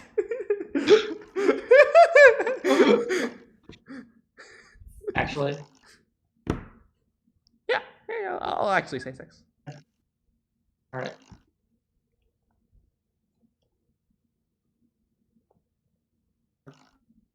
Steer Clear. What a punny name.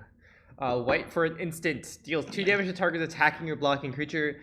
4 damage instead if you control the amount as you cast the spell. So, I mean, this kind of effect is like always kind of okay, but not that great.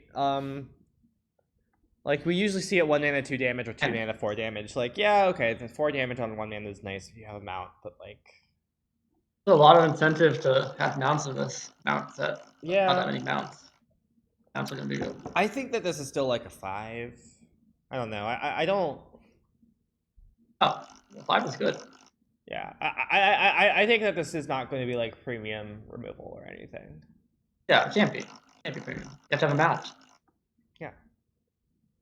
But like I don't think. I don't know. Like sometimes these are bad. Sometimes they're like, oh, I'm probably not playing this very much. So, 5 for me as well. Yeah. I wish the previous one were a mount. You could mount your armadillo. All right, I've got Outlaw Medic. 1 and a white for a 1/3 human rogue with lifelink, and when Outlaw Medic dies, draw a card. Now this is a banger. This is why I'm saying white is defensive. A big reason. Like, okay. This card is good in an aggressive deck. This card is great. Yeah, but also it's better in a defensive deck. Okay. Also, yeah. I want to point out we've seen a couple cards that are making the pan look better to me. The gold pan. The pan? That was a +1/+1? Yeah, +1/+1 on this is a huge difference, right? Like 2/4 lifelink versus 1/3 lifelink, especially when you want to trade it off. Yeah. No, I mean, I'm definitely hoping to pump this card. But, yeah. 7. And what is a set? Like, if white's defensive, can I just, like, durdle? I think so. For once? Yeah. I have a bunch of colors. And what am I defending against? I don't know. Grixis. We're 3 cards into white. Shouldn't say such white. The red cards are aggressive. Okay. Yeah. I think this is a 7. 7 seems very fair. Great. Yeah, I mean, dying is kind of hard. This card doesn't die very much, but yeah, but what it does, like it's not dying. Yeah, if it's not dying, like you're gaining 1 life every turn. Right? Yeah. Sterling Keykeeper. 1 and white for a 2/2 human mercenary. It's a tapper. 2 tap target non-mount creature. Can't tap those mounts. Yeah, so they can saddle safely. Yeah. You can't saddle in response. Yeah. Saddle is sorcery only. Unlike crew for vehicles, you cannot saddle as an instant. So like if you tap their saddler, so this card isn't just blanked by a mount. Yeah, if you tap their saddler, like you could do it on their upkeep to make sure they can't saddle even. But yeah, so I guess they could then play something. But yeah, notably this is a repeatable crime doer. Yes. Yeah. There aren't that many payoffs in white for doing crime. White is a more lawful color, as you might expect, but it does repeatedly commit crimes. Yeah, I think this card is good. I will give it a 6. Yeah, that sounds about right. I don't want to give it like a 7 or anything. Yeah, 6 means strong. 7 means premium. There's a difference. All right. Trained Rinks. Something like that. 1 and a white for a 3/1 Cat Beast mount. With saddle 2, and when it attacks while saddled, it gains first strike until end of turn and survive 1. Well, if you look at the mount typing, is pretty valuable, even if I'm not going to saddle it that much. And I am going to saddle it because I want to try 1. Also. Yeah. It's also just a 2-mana 3/1. I don't know. Like, yeah. Yeah. I think this is decent. Yeah. Another 6. Yeah, 6. I think mostly this is good because it's a mount. Like, if it didn't have the mount typing and if it like still had the saddle text but not the mount typing, I would like not be into it. Same, but that's also impossible. Yeah. Yeah. Yeah. Ariet's Lullaby. 1 in the white sorcery. Destroy target tapped creature. You gain 2 life. I don't like this. I mean, like, gaining 2 life is nice. Sorcery. Sorcery. Why? The 2 life is nice, but and like you are. Yeah, it'd be pretty good if it weren't a sorcery. But I think this is like a 4, but like maybe a bit high 4 because like you gain 2 life. I don't know. It's like almost a sideboard card if you're playing against red. Otherwise, I don't care. It's blank. Yeah. Well, I think I'm still on 4 though. I think it's weak. I give it a 3. Well, what is 4? Oh, 4 is mediocre. Oh, okay. 4 is mediocre and 3 is weak. As opposed to 5, which is average. Okay. I'm glad we have moods for each of these. Yes. I'm still on 4. But okay, good. No. Yeah, I don't know. There's so much splashing and life gain so far. My take is the set's pretty slow, and I don't care. You're not gonna have attack feature. Okay, fine. I'll go down to 3. Yeah, no. I was also thinking about there's like a couple vigilant things that I like would be afraid of. Yeah. Okay. You're up next. Yeah. For example, this next card is Take Up the Shield. 1 and a white, instant, put a +1/+1 counter target creature, gains lifelink, indestructible in a turn. Banger. Reprint from Dominaria, another Dave set. So this it was a banger. Yeah, this was an 8 in Dominaria, right? If I remember correctly. Or was this 7? It was a top common. Yeah. It was a top common. But there were many top commons kind of all tied. Yeah. You know, Tildarian Terror and stuff in that set. Yeah. It was pretty flat at the top. I cannot see giving this lower than a 7, so I will give it a 7, and it might be an 8.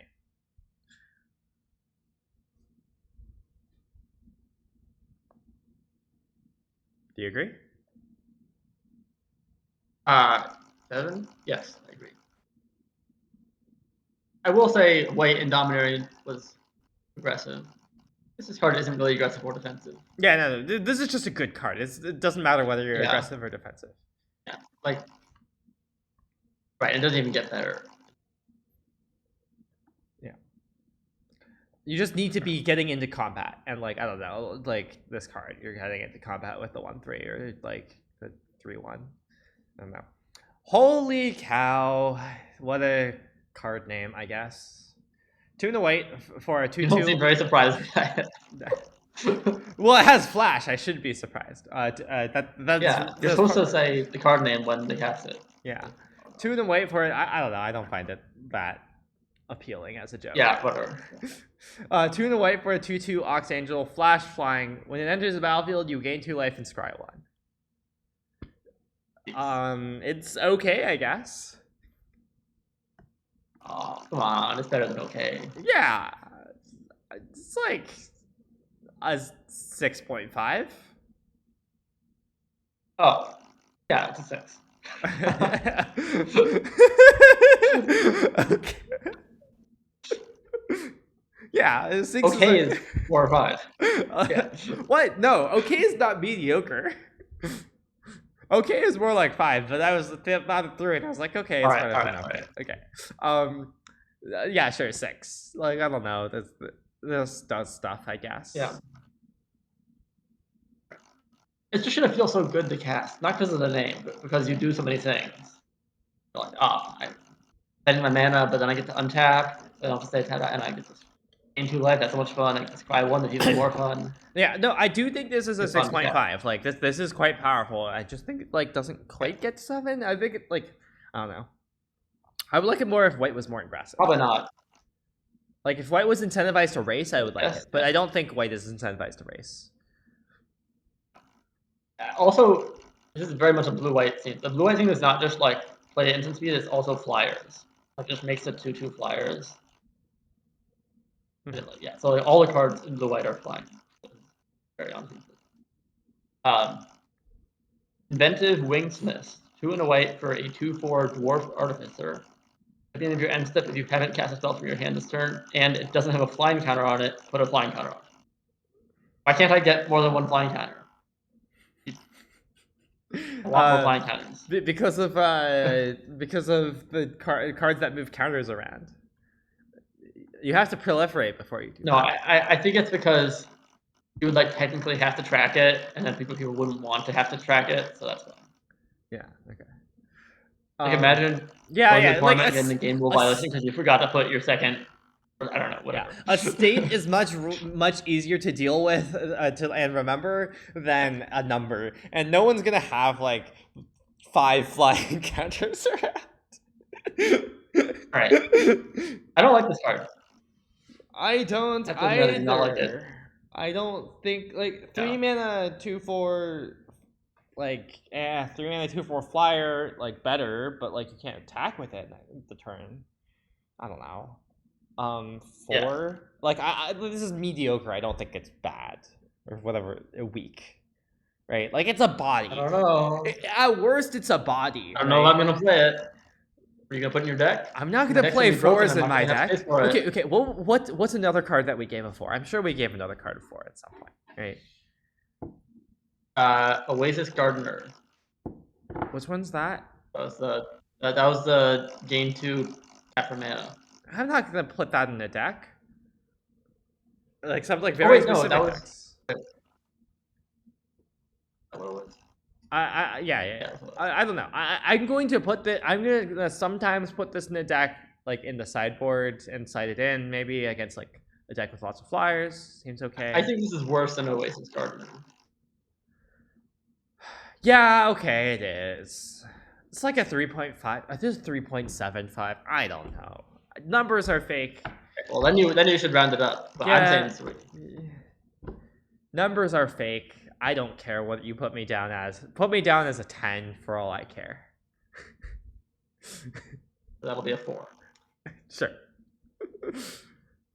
Vengeful Townsfolk. 2 and a white for a 3/3 human citizen. Whenever one or more other creatures you control die, put a counter on this card.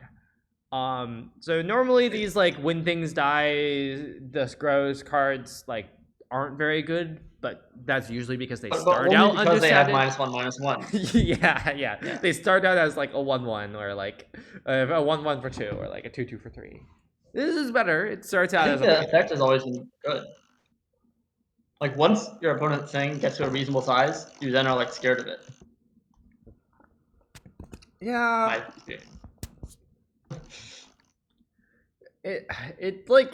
It's I think around a 5 because of that. It's like average. Oh. I don't think it like goes above that. 6 is ambitious, but 5 is a good grade. You know, you should be proud of the 5. Yeah, I agree. Yeah. You know, it's like a B+ in school or something. Which reminds me, that's why I don't like the letter grades, because this would not be a B+ in any letter grading system. But I feel like it should feel good about it, so it needs to. Grades are fake no matter what system you use. It's fine. Know that. Mystical Tether. 2 and a white for an enchantment, and you can cast it as though it had flash if you pay 2 more. When Mystical Tether enters the battlefield, exile target artifact or creature an opponent controls until Mystical Tether enters the battlefield. This is the card I mentioned that you can cast on turn 5 after your 4 mana 3/3 vigilance. Mm-hmm. But mostly you're just gonna pay 3 mana for this. That'll be fine. I think it is a 7. Yeah. I agree. Not much else to say about it. I think it's worse than if it just gained 2 life. Yes, that would make it closer to an 8. Yeah. Potentially an 8. Bridled Bighorn. 3 and a white for a 3/4 with vigilance. When it attacked while saddled, create a 1/1 white sheep token, and it saddles for 2. I think this is the first sheep tokens we've seen. But oh, I didn't know there were sheep tokens. But yeah, so like 4 mana 3/4 vigilance is okay. It's like an okay body. Shame saddle 2 instead of 1. I need to make 2 sheep before it can sustain itself. Yeah. I mean, if it were saddle 1, it would be like really good, right? Well, it's not like it would break the format. It should be good. Yeah, but like I don't know, it's just like its own engine at that point. It's very clear why it's saddle 2, right? Like, instead of saddle 1. It's not clear to me that they couldn't have printed it as saddle 1. Yeah, that would be like an uncommon, I feel like. Maybe. I'm just imagining. Also, just imagine the flavor. You have 2 goats riding on top of this. Sorry, 2 sheep riding on top of this. That's the flavor here. You're saddling up. If you have 2 sheep, you can saddle it up, and what the flavor with that is, you're putting the 2 sheep are just like riding it. You know. Yeah, but why is that better flavor than? No, it's not. It's not better flavor. I'm just saying, like, either way, it's funny flavor. Either you have 2 sheep on it, or you have 1 sheep on it. All right. All right. This is fine. I want to give it a 6. I don't. Okay. Sorry. Like, you have to be making multiple for this to really shine. Yeah, but like, it has vigilance. Vigilance is such a keyword. Yeah. If it gets to attack. It's a mount. I don't know. I gotta. Some card 5 is average. The average time's gotta be 5. You gotta. Yeah, but this is better than average. This is just better than average, right? Oh, it's not. They're good cards in this set. Anyways. Wanted Griffin is 3 and a white for a Griffin, 3/2 flyer. When the Griffin dies, you make a mercenary.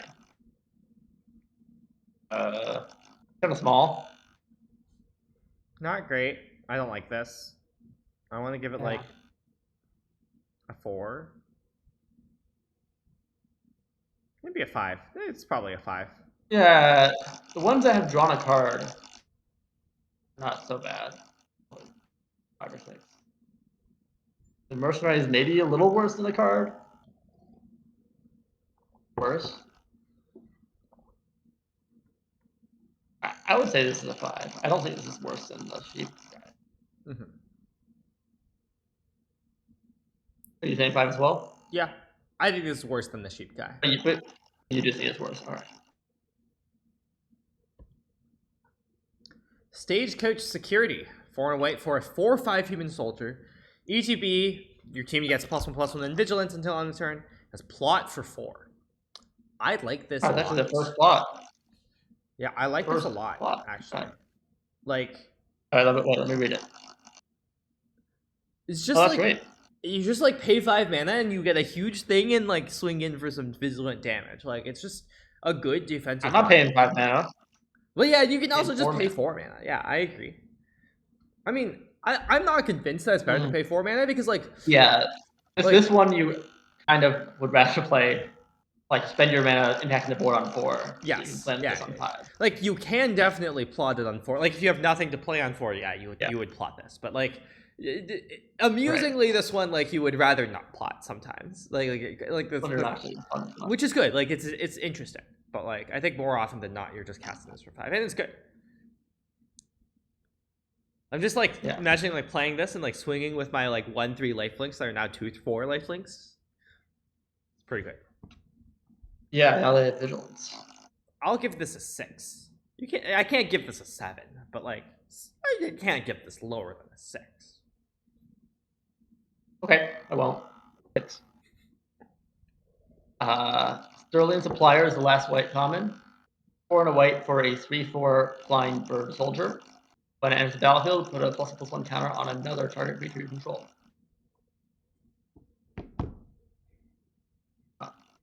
This is worse than the previous card, I think. But more upside than they usually put on the 3/4 flying for 5. No, they like... this has been a thing before, I'm pretty sure. I'm pretty sure we've seen this effect. Like, exactly. Okay. But, I don't know, it's not that good. It's okay. Yeah, no. Between 4 and 5. Oh, this was in Brothers War. That one had to put it on Soldier, though, I think.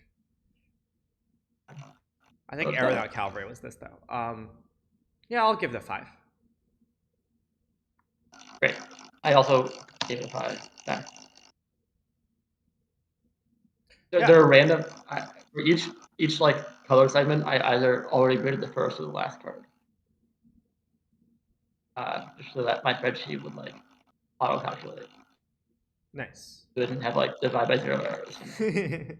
Anyway, speaking of that, the averages for white. All right, my average score for a white comment was 5.4.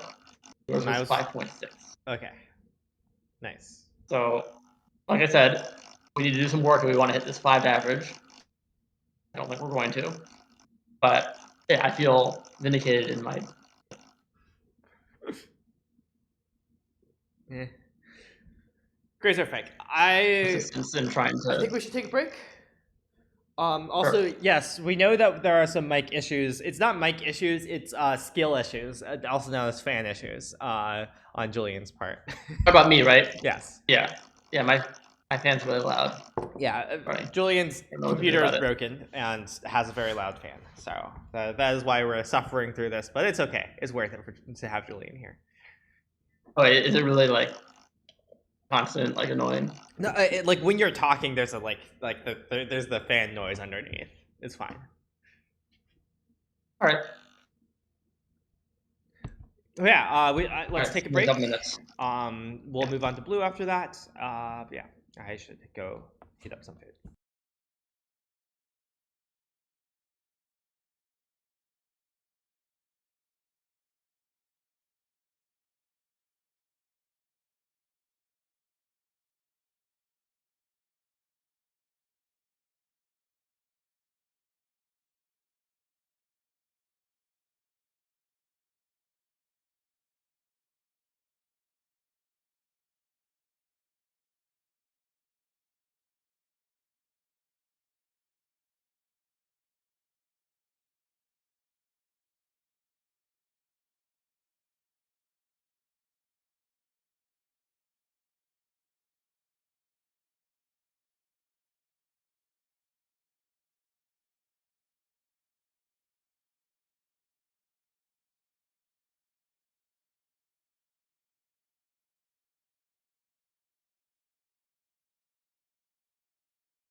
Sorry, I took a bit to get back. Was eating some food. Okay. I don't know whose turn it is. Let's say it's yours. There's some echo. Oh, it's just that I have your stream open. Okay, there we go. Yeah, it is your turn because it's even number. Okay, great. Harrier Strix. 1/1, 1/1. Bird with flying. ETB tap target permanent. 2 in the blue. Loot. So this like theoretically crosses over several different archetypes. It commits a crime. It like is an activated ability you can hold up on your opponent's turn. But it's also just kind of like mediocre. Like it doesn't do any of that well, I don't think. This isn't like the thing in Neon Dynasty, Network Disruptor or whatever, where like you really wanted a 1/1 flyer for your ninjas. Like there's not much value to having a 1/1 flyer. I guess mercenaries kind of give you value, but yeah, I'm a sucker for 1/1 flyers. Mm-hmm. But a lot of words without. Yeah, I just like I don't love this. Yeah, last night I gave it a 6, but that seems wrong. No way. I'm close to giving it a 4. I'm like between 4 and 5, you know? I'm just a sucker. Well, I don't know. Like, what is the blue strategy? Blue white flyers. Don't mind this at all. But is it just Paris white? You wouldn't want this in like your blue black control prime deck, even though it comes prime. So I don't think maybe blue red want this. I don't think blue white flyers necessarily wants a 1/1 flyer. Like flyers decks don't always. Oh, since it also has the mana sink. Yeah, like that's the main thing for blue white. I think it's I think it would fit. But yeah, overall, I'll just say 5. I'm gonna go lower than you and say 4. Yeah. Well, it's also saying blue is the one color where I often go higher than you. I'm not sure why. This isn't even like especially blue. Usually it's like the card draw that I. Whatever. Anyway. I assume that you like blue more and I like green way more. You like green way more, yes. Although a little bit of spoiler, I have looked at the green cards. They look pretty broken in this set. Anyway, take the fall. Single blue for an instant. Target creature gets -1, -0 until end of turn, but it gets -4, -0 until end of turn instead if you control an outlaw. And draw a card. I think this is a 7. Commit a crime, draw a card. Great. Also, win a combat sometimes, quite often actually, draw a card. That's what. Yeah, I want to win my or just gain 4 life, but yeah, take it all.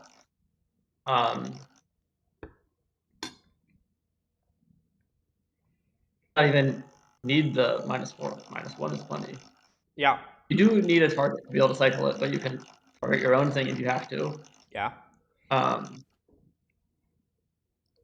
Also, of note, 7? Yeah. Of note, I think mercenaries make this better because mercenaries incentivize people to like get creatures to like the exact power they need to be, right? And if creatures are the exact power they need to be, then like and -1 is big, yeah. Yeah. The only reason I'm not giving it an 8 is because I think that like some decks might not want this as highly. They're still gonna want it. It's just not gonna be like as good. Also, because you misunderstand the meaning of 8. No, I'm not. Only have like a couple 8s here. Yeah. It's okay though. So this is like better than Opt-in Limited, and I like Opt-in Limited. But it's probably worse than Opt-in Pioneer, huh? Yeah. Oh well. Wait, so have I given a common an 8 yet? I don't think I have, right? I probably have stopped you. Yeah, I've stopped you so far. Did I even attempt? Okay. That's good. I don't think I've even attempted. Yeah, probably. No way. I guess none of the white cards were like crazy. Yeah, we gave out a few 7s for white, but yeah. All right. I shouldn't complain so much. Razzle Dazzler. 1 in blue for a 1/2 human wizard. When you cast your second spell each turn, put a counter on this. It can't be blocked this turn.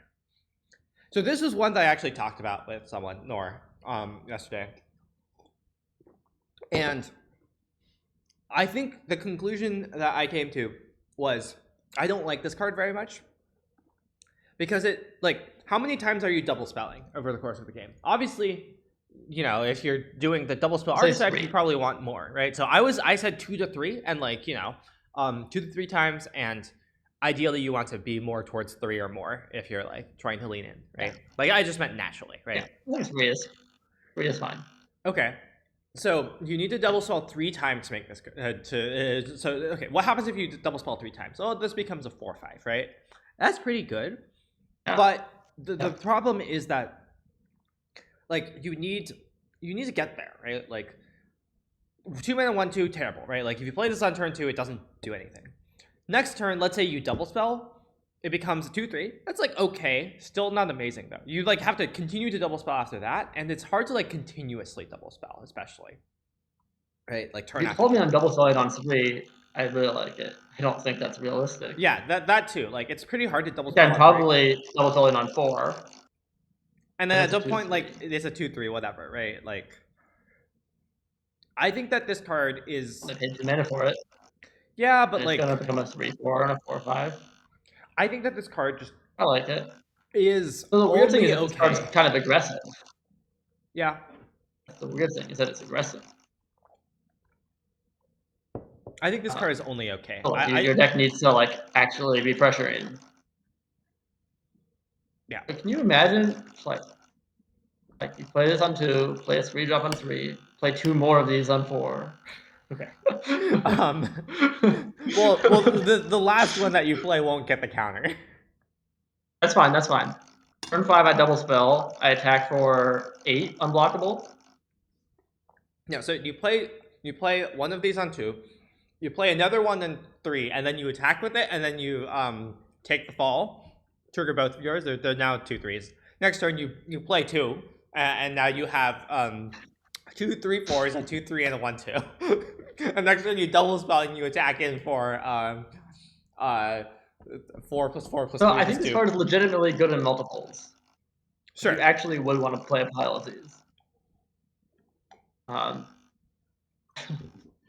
Like maybe, but it's also like. And I don't know. I think 3 is a normal amount of times to double spell, and I think you could, you know, try and plot a bunch of cantrips, and get more than that. Yeah. It's small, but it's a 2-drop. You're maybe talking me up on this again.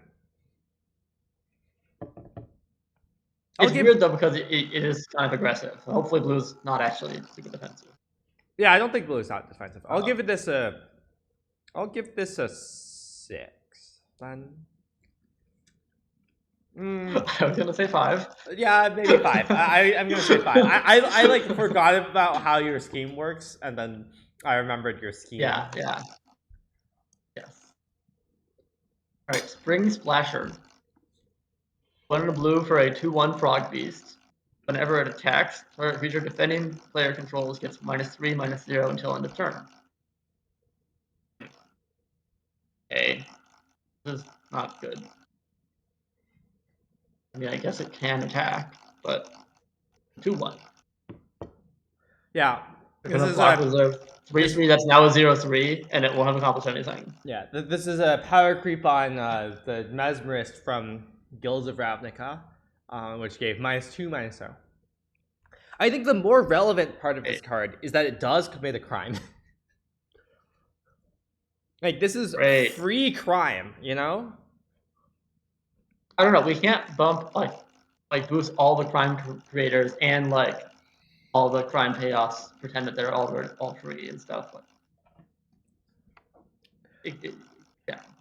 I don't want to put these cards in my deck just for that. So, like, I mean, say you like play this on turn 2, and then on turn 3 you play the, like, you know, in campaign and like attack, and then bounce it back to your hand. I'll give it a 4. I'll give it a 4. I think without the crime committal thing, I would give it a 3. I'm giving it a 3 anyway. That's fine. Failed Fording, classic 2 mana Bounce target non-land permanent. If you control a desert, surveil one. So worse, strictly, than unauthorized exit. For whatever strictly means. But... yes, that's true, actually. I didn't actually play that. How good was unauthorized exit?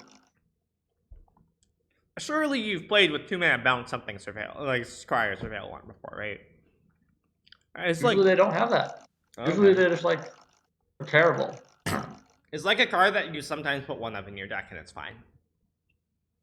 Yeah, okay. 4.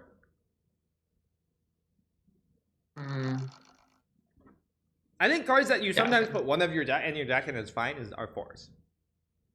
Yeah. Well, it needs to be like not just sometimes, but like maybe like 30% of the time it's in your pool. I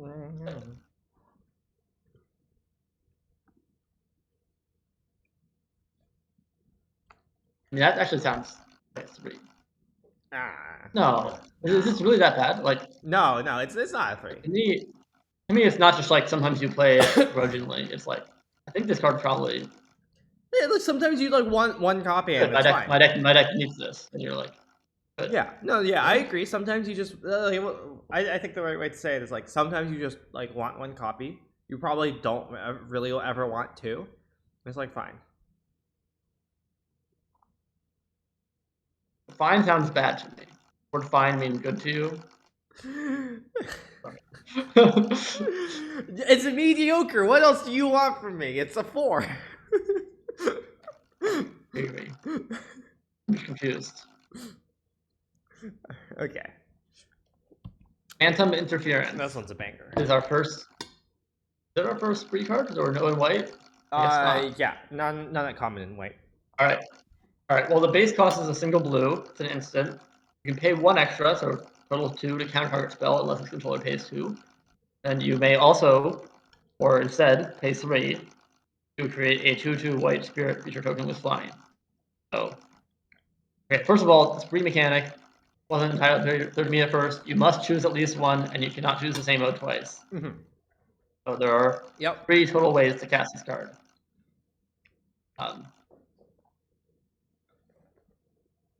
Okay, obviously you've got the main modes are Quench.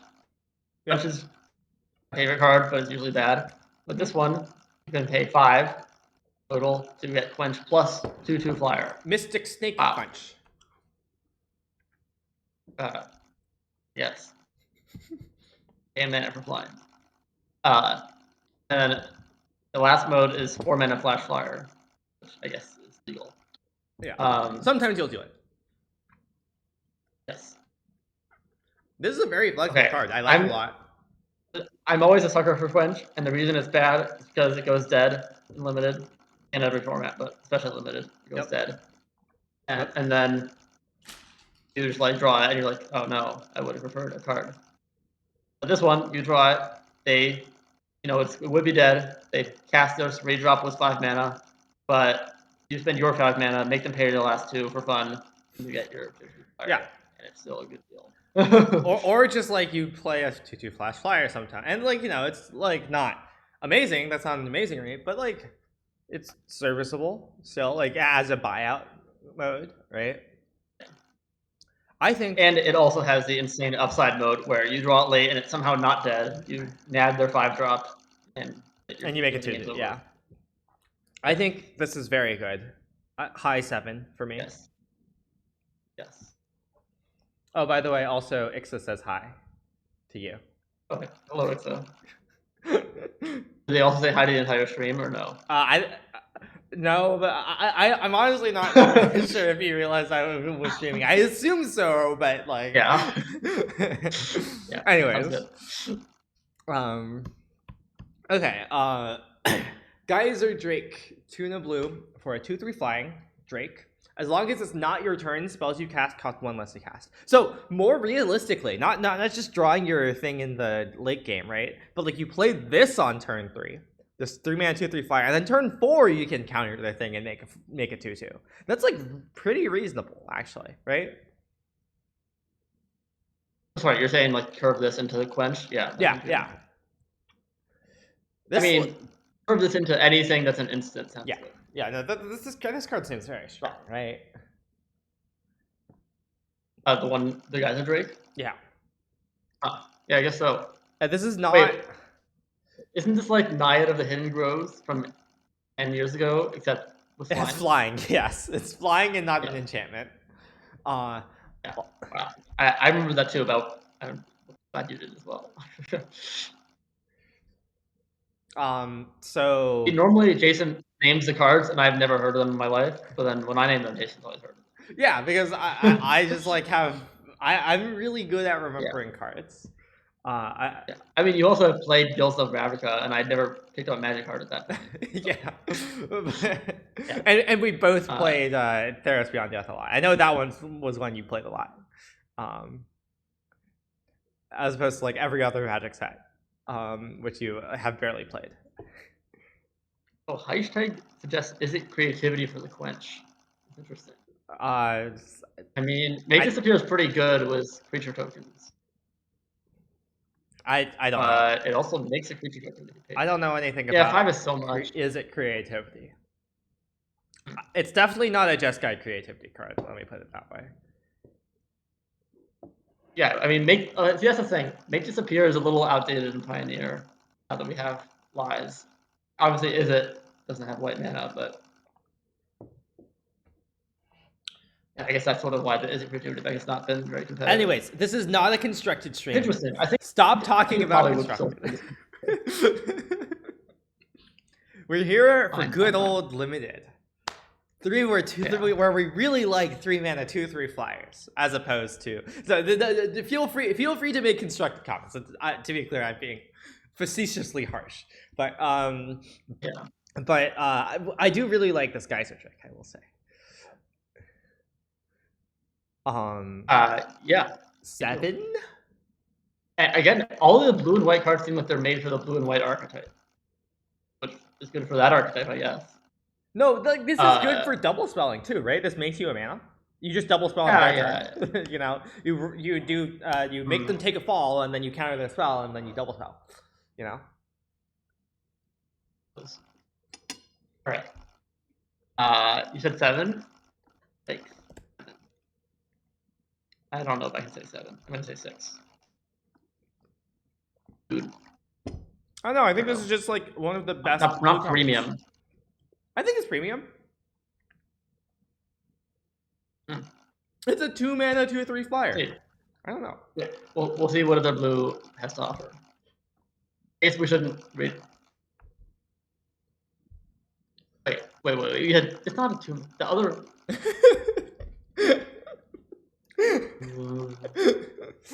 You know,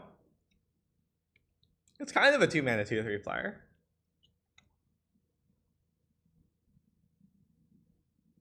Isn't like the card draw spell a sorcery? Yeah, we're gonna see that. Sorry, I'll stick with 6. I'm pretty sure there's an instant speed card draw spell somewhere in the set. We'll see. Yeah, let's just wait. Slickshot Vault Buster. Also, sorry, are you saying that Quench plus make a 2/2 is not card draw? I think that's card draw. I am saying that it's not card draw. Correct.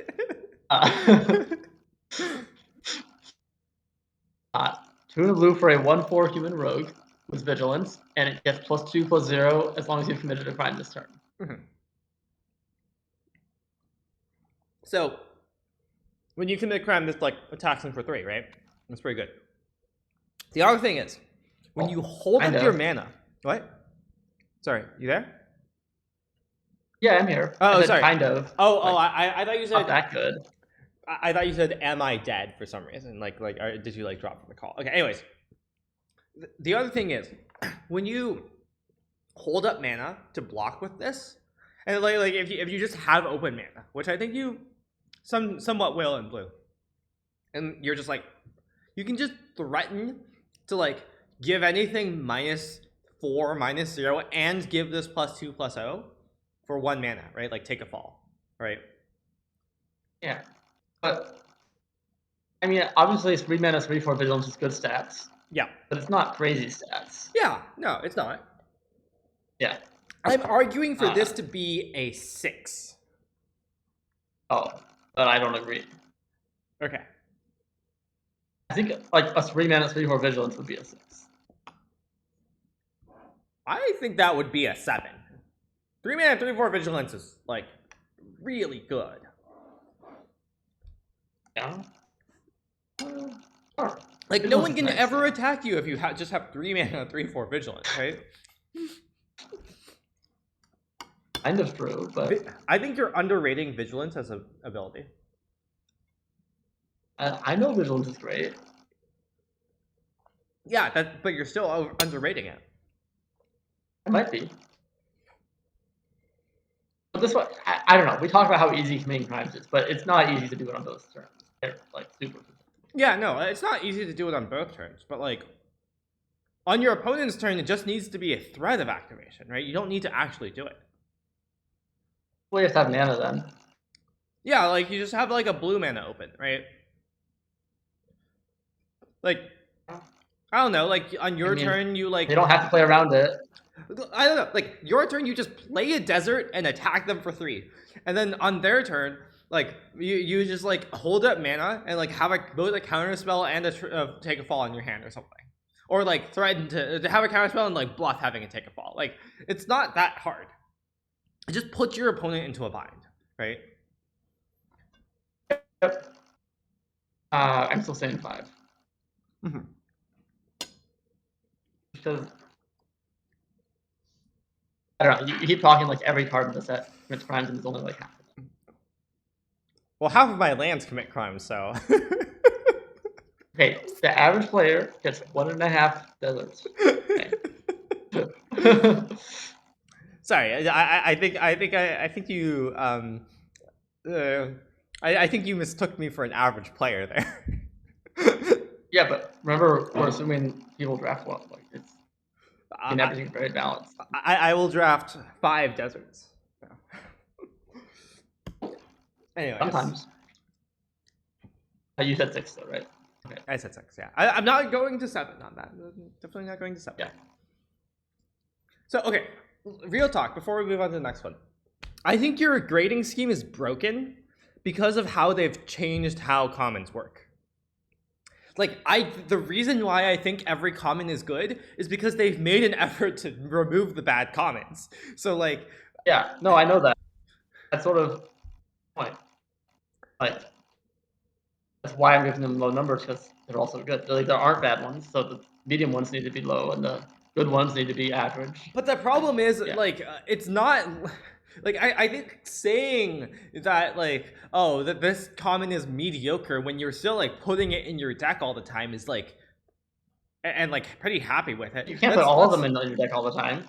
Well, the thing is I know there's one fewer card per back, but you... Basically, instead, the bad grades go to the uncommons, right? Instead, there's, like...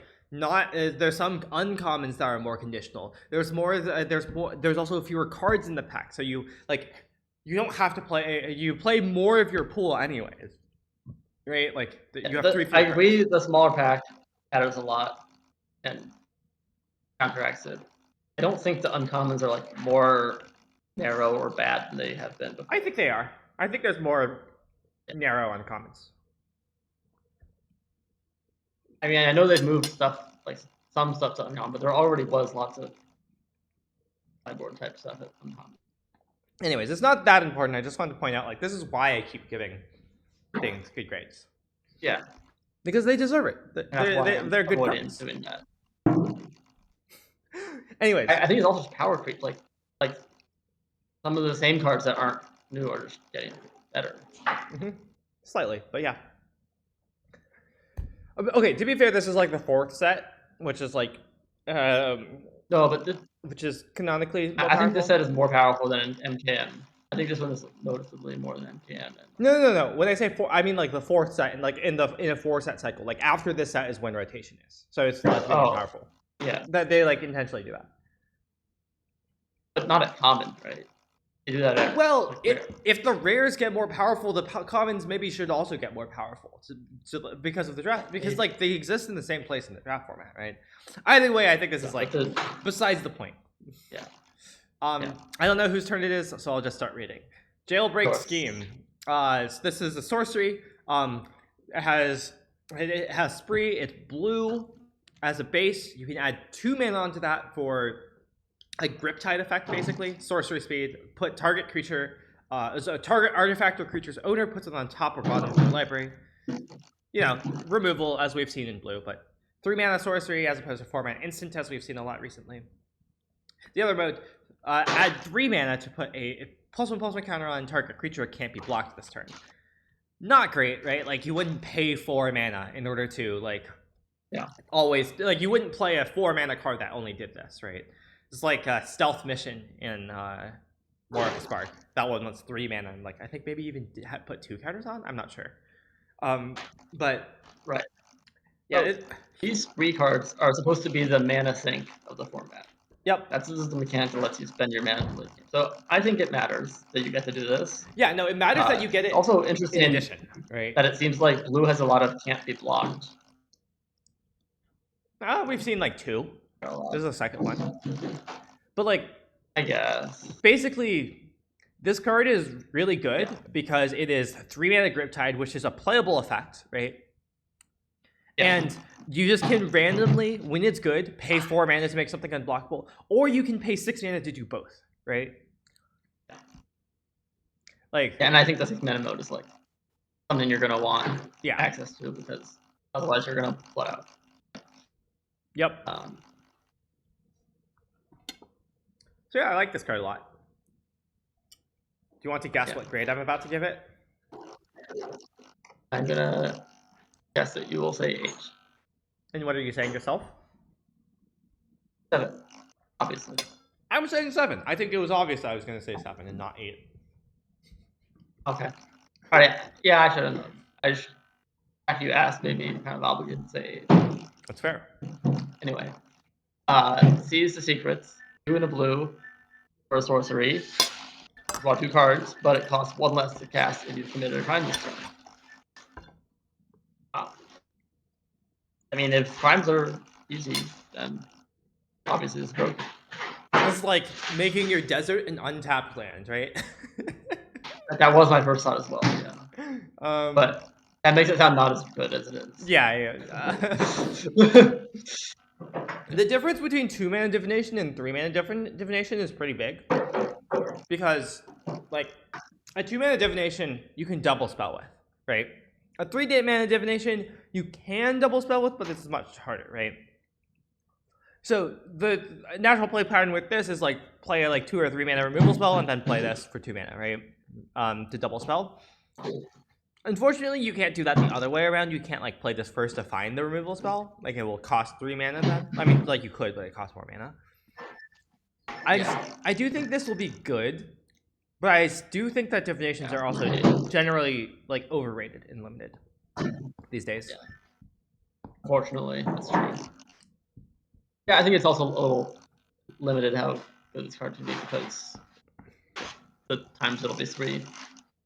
Oh, okay, but to address the question, to address the comment in chat, 2 versus 3 on cards seen is also a huge difference between expressive iteration and divination. So, like, this is nowhere close to expressive iteration still. Like, draw 2 is a lot worse. It's not at all clear. I mean, expressive iteration has a lot of other downsides. Like, if it were, like, if they printed 1 in a blue, draw 2 cards, sorcery, that would be very good in any. Yeah, no, I mean, I agree. It would be on the level of expressive iteration. Well, yeah, but I agree partially because of the mana cost, but like, I'm just saying that like, there's more difference between like, yes, 2 mana draw 2 is going to be like somewhat comparable to expressive because of various things, but like it's still not quite the same thing, and this is like not 2 mana draw 2, right? Right, that's the relevant thing. It's not always 2 mana. Like, but, like I think like blue, fine because like I think that is the right comparison of 2 versus 3 mana. I don't know. Anyway, I think blue red draw 2 is like probably worse than blue red expressive.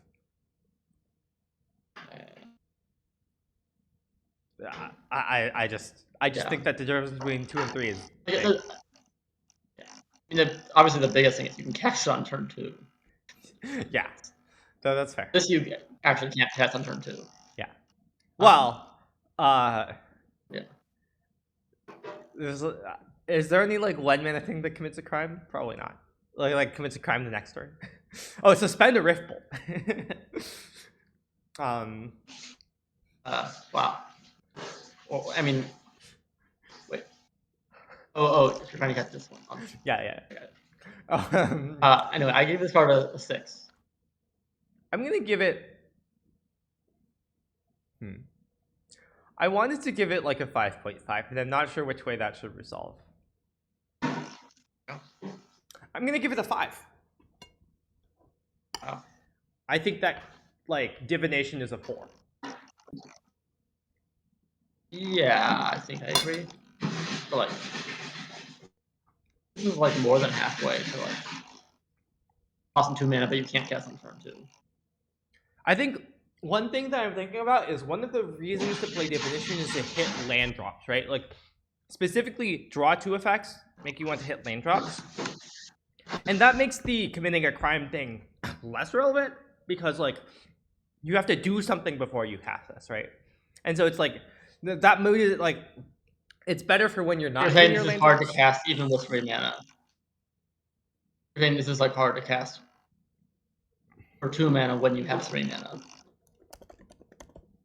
which is true, I guess. Yeah, I don't know.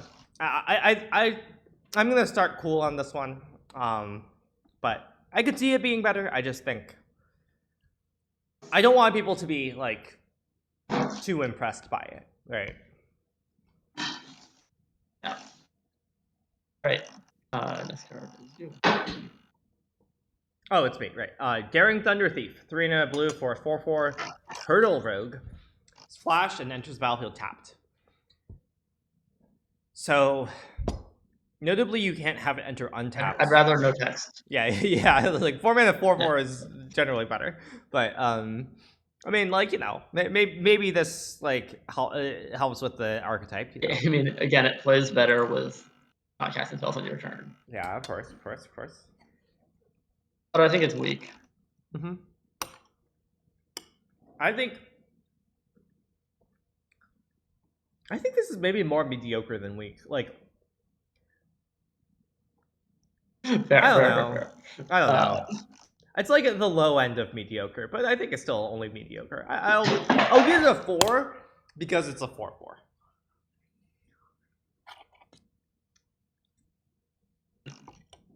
Makes me want to say Steve. so I did. Right. Loan Shark. I'm glad you understand why I do this thing to make you go lower. because yeah. All right, Loan Shark is a 3/4 shark rogue that you can either plot for Serena Blue or cast for Serena Blue. When Loan Shark enters the battlefield, it just casts 2 or more spells this turn, draw a card. So when I first saw this, I thought, wow, this is amazing. It's really easy to cast 2 spells, and then this will just like be a 3/4 that draws a card for 4. And I thought about it more, and I was like, okay, well, you have to plot it on 4 to do that. And then it's like kind of costing more than 4 mana. It's kind of costing more like 5 mana because you aren't impacting the board. Yeah, so it's like I funky that way. So it's not just like a Cyril's Packmate kind of card. It's like a lot closer to just a good card. So like in a defensive deck, right? This is like it's kind of like you can cast it tapped in order to draw a card, right? That's like one way to think about it. If you're not attacked, like how is like 4 mana 3/4 makes it look a lot better than the previous card. Yeah. And like obviously you also can't attack with it, so it's like more than just tapped. But like, I agree with you that this is not Cyril's Packmate. Like this is definitely not Cyril's Packmate. Yeah. This is or even this is not Organ Hoarder. This is definitely not Organ Hoarder either. Yeah. Trying to think of a mild version of that. Yeah. Better or worse than Dragavish? Like, the like 4 mana 3/2 draw card in green. Probably it is better. Better. Yeah. Maybe unclear. But pretty. That's about where I'm saying it is. Yeah, and I think that's like a 6. Oh, I was gonna say 7. Okay, you can say 7. I'll say 6. Yeah. Okay. It's good. We're branching out. We're in blue. You get to be higher than me on things. Yeah, although you've still been lower overall, I hope. Anyway. Oh, this is me again, right? Stop cold. 3 in a blue. Enchantment aura. Flash. Enchant artifact or creature. ETB taps target thing and loses all abilities and doesn't untap. So it's like Tamiya's completion or whatever. Like 4 mana flash removal spell that like it's still on the battlefield but doesn't do anything. This is better, right? Wait, I thought Tamiya's completion also removed abilities, or am I wrong? No, I'm looking it up. I thought that one also like it's the targeted planeswalkers, and that's why it removed all abilities. Yeah, no, it's the same.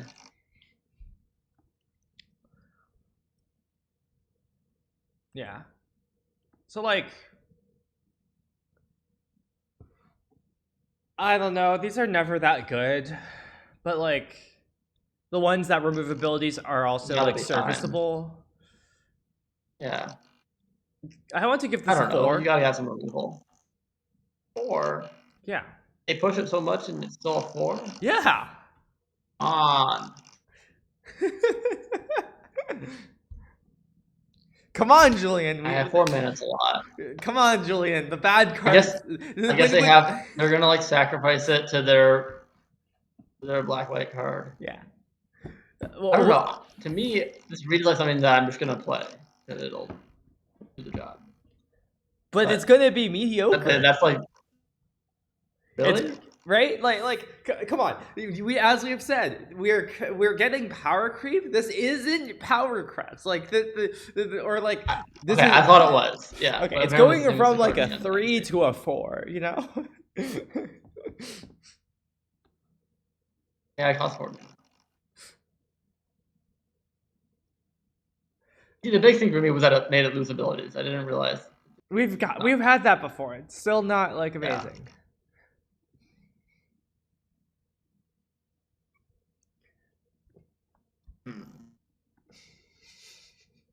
I'm still gonna say 5. You can't stop me. I can't stop you, just like you can't stop me. Oh. Yeah. For the previous card, I accidentally gave the higher number to you. Obviously. No. I was lower. And one higher than you. Yeah. I've been lower on you for 2 cards in a row now. Great. Yeah. Djinn of Fool's Fall. 4 in a blue for a 4/3 Djinn with flying. Or you can plot it for 3 in a blue. I dislike this. I don't think taking. I like plotting. I don't think taking 4 mana off to just have a 4/3 flyer next turn is that good. Like, not that good. You're still not like attacking with it any sooner, right? Like you're still not attacking or blocking with it any sooner. Maybe this is more relevant in constructed, but I think plot is kind of sneaky powerful because the main thing it does is it makes your opponent waste their mana as they're trying to interact with you. Like, oftentimes you have a deck where you like want to not play your card so that your opponent can't kill them, but you also want to spend your mana, but you have no other way to spend your mana. This is a constructed thing, a lot more. Stop it. That's the thing. It's a lot more real and constructed. Limited, you end up having to just play your cards. But you still kind of want to. Sometimes. I think the main thing. I think the main thing is that this does not get quenched. Yeah. Okay. But basically. Like, okay, let's say you have this and another card, like a card that costs like 4 mana or less in your hand, right? You're not gonna plot this on 4 instead of just casting the 4 mana thing that will affect the board and then casting this on turn 5, right? Like the way mana's missing. Like I know that. But you could also get stuck on 4 mana and just like, okay, I played my 4-drop last turn. I don't have another 4-drop. Now I get to plot. have to worry about hitting land next turn. Yeah, no, that like helps, right? That makes it slightly better, but that doesn't. It's smoothing. It's smoothing, but it's like it's not advantageous. Like you're not like that makes a worse situation better, but it doesn't make the card like more powerful, which is I think important. I agree it's important, but I think part of the reason why these cards are bad is because the ceiling is just not that high.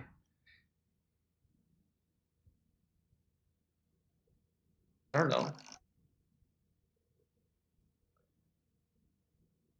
Like, I'm not sure what ceiling I want. I just want to have a creature. I'm not trying to. Yeah, if you want to have a creature, have a better creature. I don't know. Don't have a 4/3 for 5. Like, yeah, it has flying, but like. But like, if any time where I wouldn't have a great use of my mana, and I plot it instead, it's a lot closer to a 4/3 for 4. Anytime when it's actually having my mana, it's a lot closer to just costing 4 mana. See, that's only a thing if you're like not if you don't also like have 5 mana, right? Like the thing is like the reasons like most of the reason why you would plot this is that you have like 4 mana instead of 5, right? And you don't have a good way to spend that 4 mana, right? And if you have 4 mana instead of 5 and don't have a way to spend that to spend 4 mana, well, like next turn you still don't have a way to spend 4 mana, probably, right? Like unless like it could be your other cards are interactive. You could like have some removal spells that you want to wait for a better target for. Those can easily get better next turn. Sure, yeah. Like the thing is, like, this itself does not have like any timing thing. You just would rather cast things that affect the board sooner. So like you need your other things to either like have timing things themselves, like be interaction, which is not obvious. Like it's just not that easy. Or you need to have just like 5 drops in your hand, right? Like if you just have a billion 5 drops in your hand, sure, you would plot this on 4. But I would question the efficacy of putting a billion 5 drops in your hand. It could even be you have only 3 drops in hand, and you'd rather plot for 4 than just play a 3 drop. That's very possible to me. I disagree. Like I think often you'd rather like because then next turn maybe you draw 2 drop and now you get to double spell with your 2 and 3 drop. Triple spell with your plot. Yeah, but you're giving up some like card. You're giving up some board presence. It's a little bit of board presence. It's quite meaningful. I don't know. I think these ones are always just like. I mean, impact the board as fast as possible. Like. I'm gonna give this a 3. Want to dance a little. I'm gonna give this a 3. I'm gonna give it a 4. It's not a 5. I agree. But this is weak. It's not just mediocre. It's weak. I don't think it's weak. I think, obviously, I think we're both aware that it helps you not cast a spell on your turn, and it helps you double spell. Yeah. I think it all adds up. I think it's weak. In a fool's fall, I'm the fool. You are a fool, and you shall fall. Anyways, Peerless Rope Master. This is a 5 mana for a 4/4 human rogue. When an ETB, return up to 1 target tapped creature to its owner's hand. So you can target your own things if they're tapped. You don't have to if they're the only tapped things. But it's a good reason why this says tapped, because if it were just a 5 mana 4/4 mana war, it'd be quite strong. Yeah. As is. That's okay. It's like okay, yeah. Mercenaries are often tapped. 5 mana 4/4 sniper mercenary. Okay, I guess. You'd probably rather hit a 3 drop or something, but no, it's pretty similar. I think this is a quintessential 4. It's like the card from MKM, except like 1 mana cheaper but can only target top things. But like, you'll like play 1 of this, sometimes even 2, but like mostly 1. And like it'll be fine. But I think it was 4. Great. Alright. And you pre-graded blue average. What? You pre-graded that one too. That's the next card. I didn't. Wait, what next card? first black card I pre-graded. Oh, you pre-graded the first card. Okay. I thought you said you pre-graded the first. Wait, I'm confused. What? The first or the last? Wait, actually, never mind. For each section I did either the first or the last. Oh, okay, not both. Okay, I thought you did both. Yes. Okay. Yeah. Anyway, averages for blue. Mine was 5.2. Yours was 5.13 repeating. Nice. I got closer to 5. Well, the goal is not to be 5 for each color. It's 5 overall.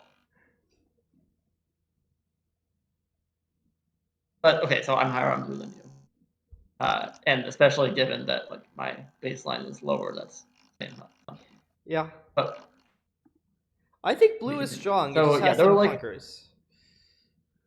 I mean, there were only like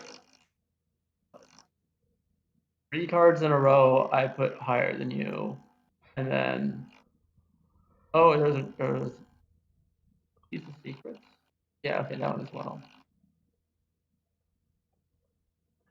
4, and there were like 3 cards you put higher. Yeah. So basically the same. All right, we should go on to black. Yep. Izumi Link Breaker, a single black for a 1/1 rat warlock. When it dies, create a 1/1 red mercenary creature token. Oh yeah, obviously it's a mercenary.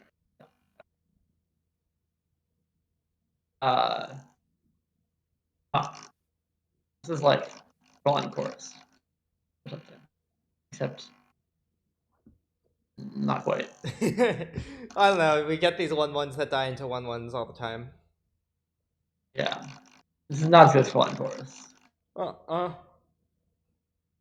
Said 1/1 instead of being a 2/1, and it dies into a 1/1 instead of dying into a 2/1. Yeah, exactly.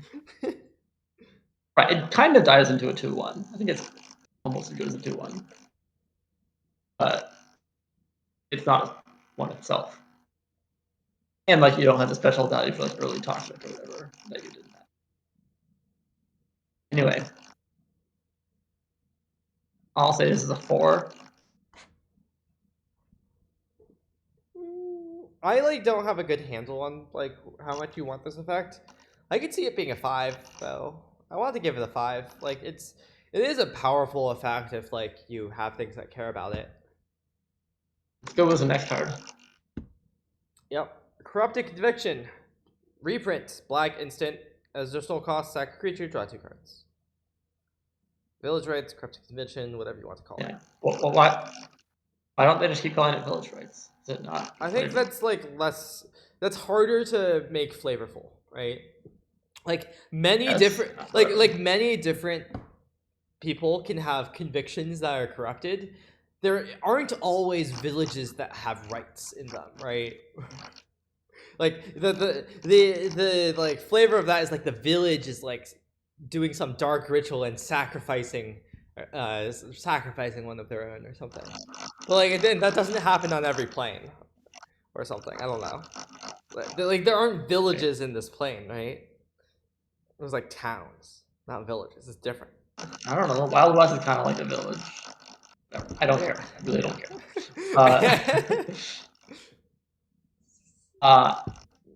It's like not a huge fan of village, right?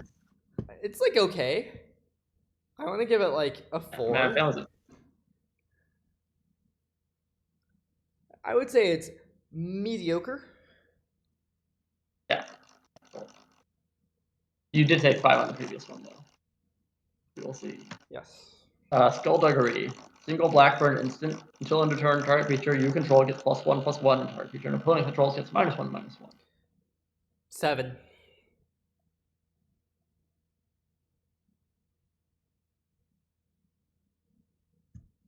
So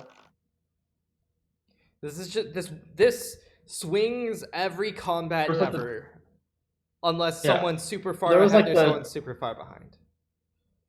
There was like a 2-mana version of this. Like the only difference was like it put a counter or something. Yes, it's counter instead of +1/+1. That subtle strike in Ikoria and something else. Right. Skullduggery was a card in so Ixalan, I believe. But really? All right. Well, I didn't play that. I'm convinced this card is good then. Yeah.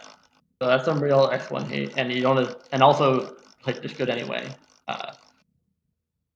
I'm not saying your opponent needs to have X1s. I'm just saying not to play X1s because everyone's gonna have this card.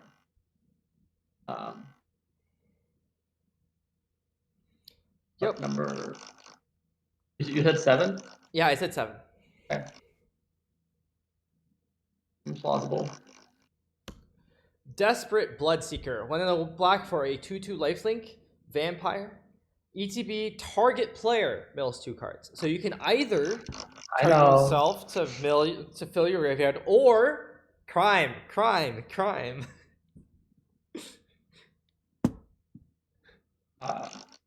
And Lifelink Bearer is amazing. Yes, Lifelink Bearer is just good. I don't know. I want to give this like a 6 or a 7. High 6, low 7. I mean, unless Lifelink Bearer is in Tower Trap, I want to say it's a 7. I think it's worse. I think it's worse in black than white. Yes. Why? Because they're like it was very good in call time because there were so many ways to buff it, right? It was like a 7 or 8 in call time because there were so many ways to buff it. I think this is worse than that. Buff it? I don't care. I'm gonna call it a 7. It's got another line of text. I wish I could give this a 6.5. Put me down for 6.5. You get to choose which side it rounds to if you care. All right. Well, in that case, you're a 7. Okay. Wait, no. Okay. Put me down for 6 so I get to lower my average, so you don't yell at me as much. Yeah. All right. It seems like there is sufficient need to increase granularity for next time. Oh, that will be fun. Yeah. Okay. If I put you down for 6, we got Raven of the Fell Omens. 1 in the black for a 1/2 flying bird, as opposed to a non-flying bird. Whenever you commit a crime, each opponent loses 1 life and you gain 1 life once per turn. A little bit of a minor payoff. So, okay. Pretty small. Okay. But you could think of it as having 2 power or something, and then it's good. So, okay. Yeah, you don't need to trigger this that much for it to be good. All right, How many times do you need to trigger this for it to be good? Right? 2 mana, 1/2 flying. Like, let's say 2 mana, 1/2 flying, drain 2. Is that a good card? Yes. Yeah. Stormcrow drain 2 is a good card. Okay. Yes. Drain 1, slightly mediocre, but like, yeah. Okay. Yeah. Okay, so we're in agreement that you only need to trigger this 2 times. Yeah. But you're triggering it 5 times, I know. Yeah. I think this will be good then. Like, yeah. I think it's very easy to just like, I don't know, this is a 2-drop. I'm sure you'll be able to fit in like 1 desert. And then like 1 or 2 removal spells. This is good, I think. Yeah. And like it might die before that, but if they killed your 2-drop, right. So yeah, it sounds great. Well, I would say 7. I'm gonna give it a 7, yeah. I've given 3 7s in a row. Yeah, deserts do. Wow, you're high on black. 1 in the black for an instant. Oh, get ready for this one. Target creature gets -2/-2 until end of turn. Gets an additional -1/-1 until end of turn for each desert you control. We have our first 8. So the average deck has 2 deserts. Yeah, and last probably. So I mean, this is like only giving -3/-3 if you're lucky. We have our first 8. Why? This figure was on the upside. I just think this is an 8. I don't know. I don't know what to tell you. Okay, I'm going to give it a 7. I don't think it's doing anything especially like.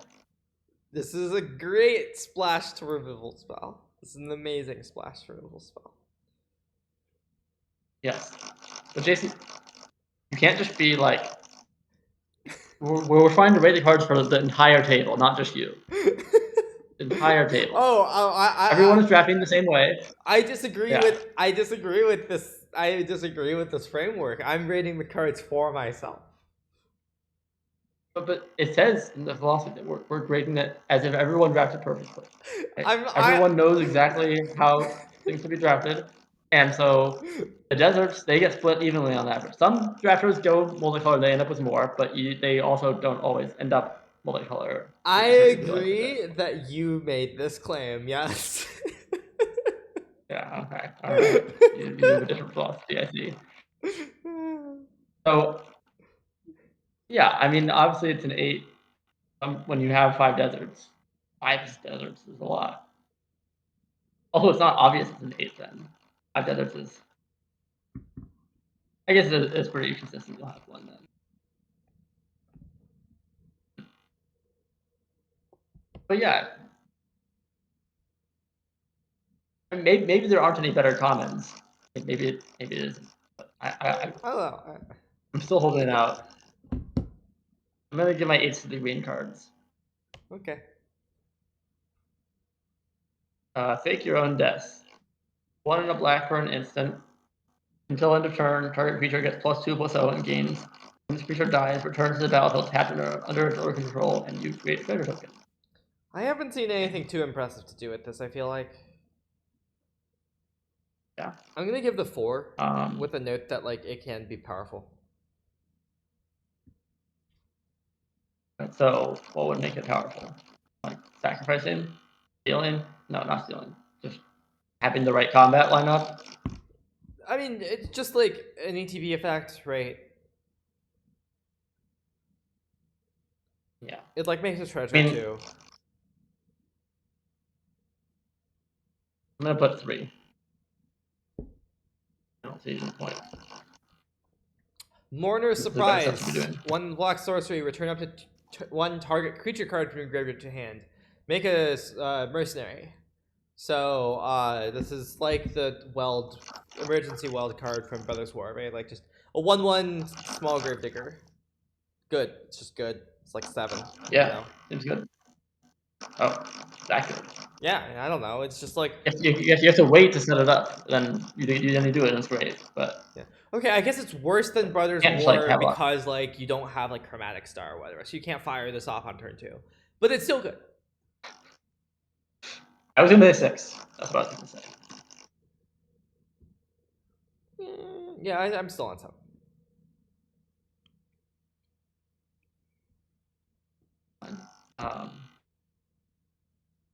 Black Stag Buzzard. 2 in a black for a 2/1 flying bird.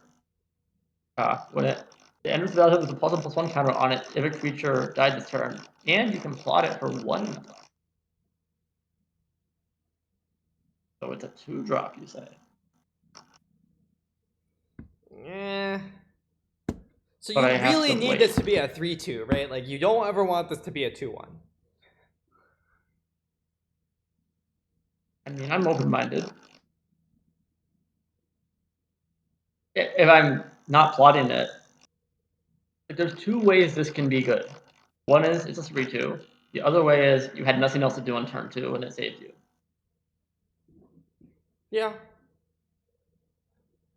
Still not a fan. I like don't want to go higher than 5, and I'm leading 4.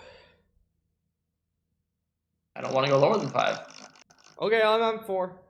I really like the plot cards. They're so good. That's me too. You're able to play the way you want to play. Vault. But yeah, I mean it's hard. Sorry. Oh wait. What did you say? Oh, I said 4. I thought you. Sorry, I didn't realize you didn't hear that. Well, I didn't realize what you're actually. Okay. Okay. Thank you for the resubscription, Nor. Thank you. But yeah. Vault Plunderer up next. 2 in the black for a 3/1 human rogue. ETB, target player draws a card and loses life. Don't target your opponent with this just to commit a crime unless it's very good for you. But you can. What's their life total? Yeah. If they're at 1, or maybe if they're at 2 and you have the campaign. You gotta have a plan to make it 0 soon. Yeah, exactly. Yeah. So yeah, this is still a good card. This is okay. Excellent card, obviously, right? Phyrexian Rager with upside. It's a outlaw. It's great. The upside is it's a 3/1 instead of a 2/2. The upside is that Phyrexian Rager doesn't deal 1 damage, and also it doesn't commit a crime, and also it's not an outlaw. Phyrexian Rager in the last time it was printed did not have synergies. This does, right? How much X1 hate? I'm happy with 7. I mean, there's mercenaries, which a little bit, slightly X1 hate. Skill degradation. Oh, and that. Yeah. There's also an uncommon that does everything -1/-1. Yeah, whatever. This is just a 7. The X1 hate's not gonna make it unless the whole set is full of X1 hate. Every card says ping 1 when it enters. No, this is a 7. Yeah, I agree. Boneyard Desecrator. 3 in the black for a 3/4 zombie mercenary with menace. And it has 1 in the black, sack another creature, put a counter on this. If an outlaw would sacrifice this way, create a terror token. Well, it's kind of expensive. The only thing I want to sacrifice to this is a mercenary token. That's a mercenary token. Yeah. Other things, they better be being targeted with removal, I guess. Oh yeah, this doesn't draw a card. For some reason, I thought this drew a card. Instead of playing a counter. Yeah. No, okay, this is pretty bad. 3. I mean, it's a dude. I think this is weak, to use your parlance.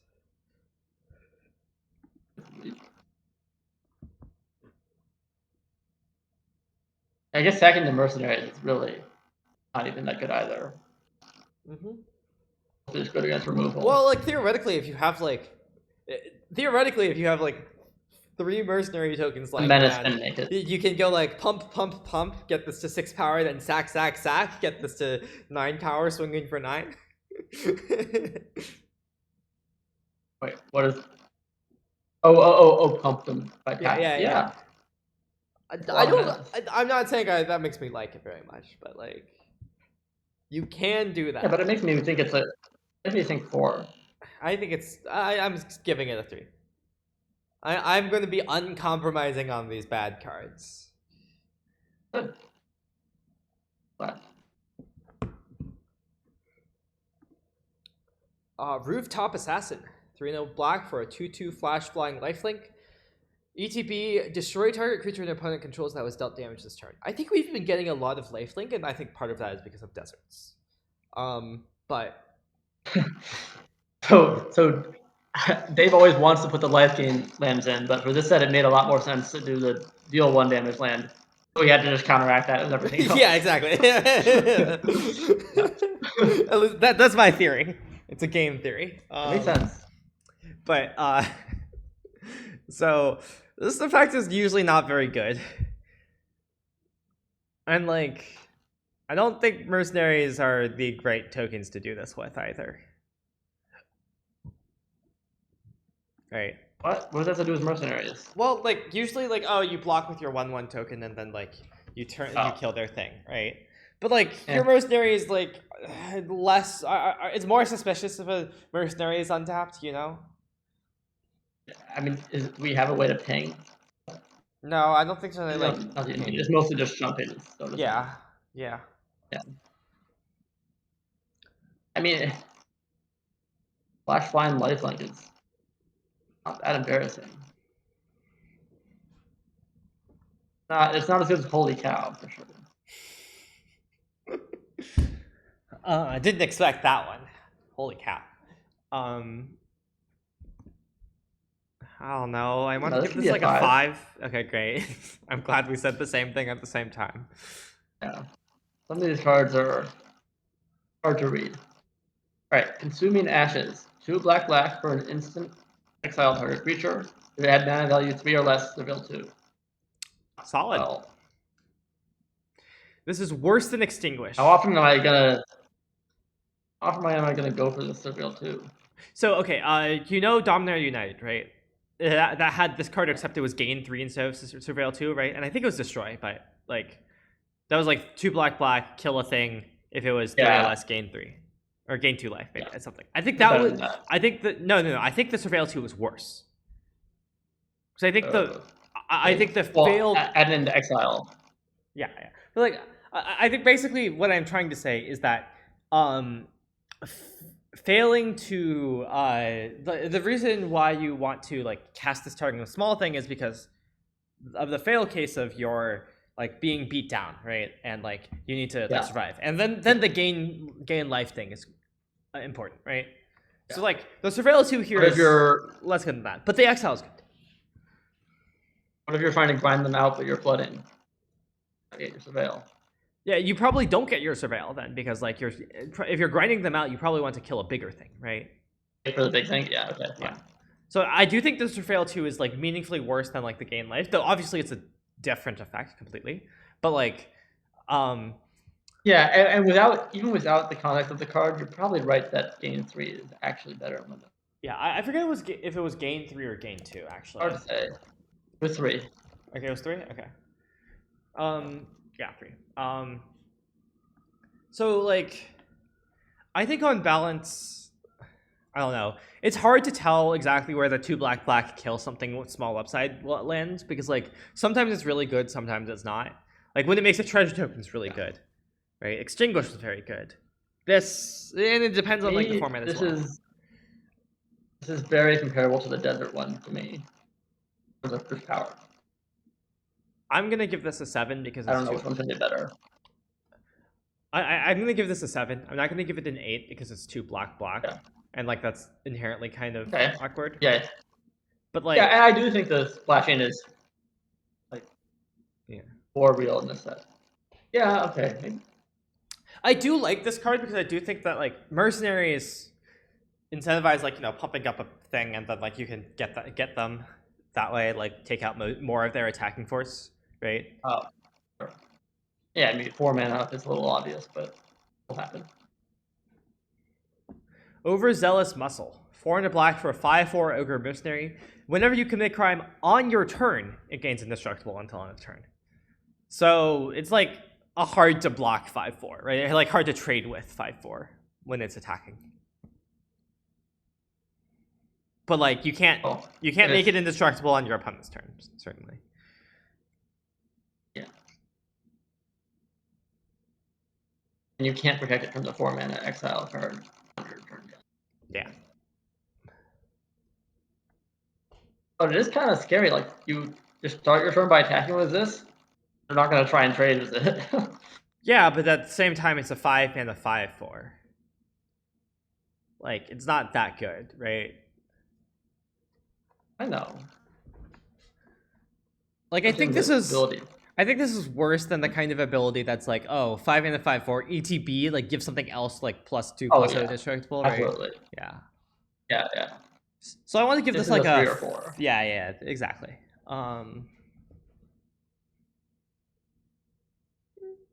4. I'm feeling generous on these clunky cards. I'll say 4. I'm not feeling generous. I'll say 3. Good. Yeah, you might be right. Like, okay, like think of it like this, right? Yeah, you can play a desert and like then it's proactively indestructible, right? But like, let's say you just like start your turn by attacking with this, and like, what crimes are you committing that weren't already going to blow them out for like trying to block this, right? Probably not many, yeah. Like I think this is like, yeah, I'm giving it a 3. Yeah, me too. Wow. All right, this one I've already graded, but I'm really not sure about it at all. Ambush Gigapede, 4 black for 8 flash insect, 6/2. 6/2 for 6. When it enters the battlefield, target creature an opponent controls gets -2/-2 until end of turn. A Blitz Leech gained another black mana. I guess that is what happened. Yeah. Man. And that was another Dave set. Yeah. He just brings back these cards from 3 years ago. It's great.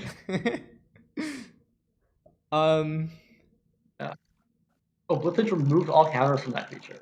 Oh, sure. Wow, power uncrapped. Yeah. I mean, Blitzleash was like okay. Blitzleash was weird. Yeah. It had a lot of weird things. Yeah, that's what I mean. This card's weird. Also, like, this is a flash creature in a color that isn't blue-white. I kind of think the only card that's good against is itself. Yeah, I'm gonna give it a like 3. That's what I said too. Great. That was amazing framework. The only card this card's good against is itself. Okay, but it's like mental misstep, right? Like if everyone starts playing it, everyone should play more of it, right? Yeah, that's right. That's why I'm really uncertain about how good it actually is. Maybe a Blitzage format. All right, average for black. Yeah. All right, my average was 5.26 repeating, and yours was 5 1/3. So very slightly more than me. Sorry, you said again 5 point what? Yours was what? 5.26 repeating. Okay. Oh, I thought you said 6.2. I don't know a better way to say that. Okay. Oh, that'd be cool. I think it's just a difference of 1 point. Yeah, I assume it was mostly just that I was like higher on. Like you didn't talk me down from my 8, and I didn't, and I always managed to talk you down on our differences or something. I mean that we did disagree in both ways. Yeah, I agree. I know. There's like one card. Yeah. Wait, so you haven't given any 8s yet, right? Like you personally haven't. They've been green. Okay, but this is because you have an advantage because you've looked at you've thought about the green cards, whereas I haven't. Yeah, I don't know exactly which one I'm giving 8 yet. Okay. I'll probably give like 4 8s and you'll give like 2. It's fine. Reckless Lackey. This is whose turn is it? Mine. Okay. Red for a 1/2 first strike haste. It's a goblin pirate. This is Roronoa Zoro or something from One Piece, apparently. 2 in the red, sack it, draw a card, and create a crypto token. I like this. There's a chance this is the 8? No, I don't think so, but like you can pile your mercenaries onto this. That's true. This is such I just wanted to sack it, but what? Because you could just play 10 of them? Yeah. Yeah, I don't know. I feel like if I'm red, this is what I want to do. Play as many of this as I can. They don't get better in multiples, though. Yeah, but I always want to have it. Oh, I guess like they get better on defense on multiples, right? I forgot they. Why are they? I thought they weren't printing first strike, like just first strike, like first strike all the time at common anymore. It's 1 power. Yeah, but okay, that's fair.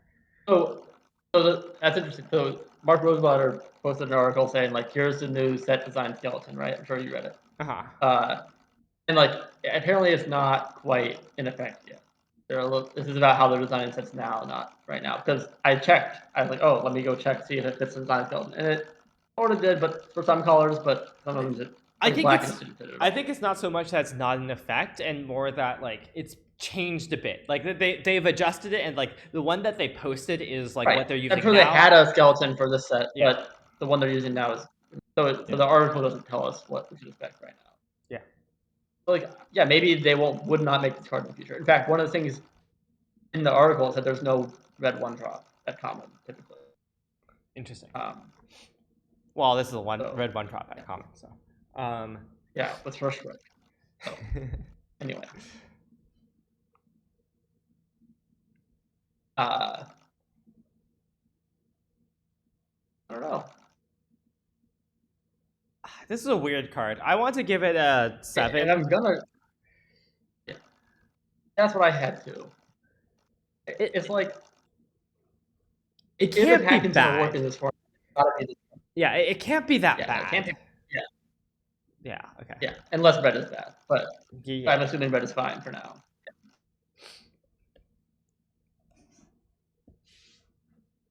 Quick draw. Single red for an instant. Target creature you control gets +1/+1 and gains first strike.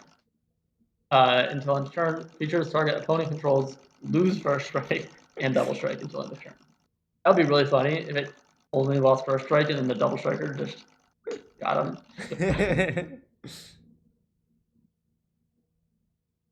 Yeah. Okay. I don't know. This card's not exciting to me. +1/+1 first strike. Obviously ignoring the like your opponent's stuff loses first strike. Like, okay, I guess that'll sometimes get your opponent. Yeah, I feel like that part is supposed to be flavorful, but it's actually anti-flavorful. Wait, why? Well, it's supposed to be like quick draw. Like, aha, now you can't have first strike because I got there first. But actually, if they quick draw in response, or like after yours resolves, they actually won. That's fair. It should also say counter all other copies of quick draw on the stack. Yeah, it should have split second, or no. I don't know what would fix it, but yeah, no. I think counter all other quick draws. It fixes it because like no, I want the first person to cast it. Oh, the first person to cast it should be like. Okay, your opponents can't. That's how quick draw works. Yeah. Okay. Anyways, Say like. Okay, yeah, this is like the +1/+0 first strike, like scry 1 trick. I always hate. Yeah. I don't know. I'm just gonna call this 3. Can I call this a 2? Oh yeah, I thought we had that number. Yeah, 2 is for the worst comments. 2 is the opposite of an 8. All right, I'm down for 2. Great. Yeah, that's the thing. I said 1 was for Uno cards, but they don't make Uno cards. Yeah, not Uno. No. Uno cards are for uncommons. You know, there's some uncommons. Are there? I mean, Slime Against Humanity would be like from MCAM, but there's no slime in this set. Anyway. Oh, this is mine, right? Deadeye Duelist. I've mentioned this card. 1 in a red for a 1/3 human assassin with reach. It has 1 tap. It deals 1 damage to target opponent. Repeatable crime. Yeah.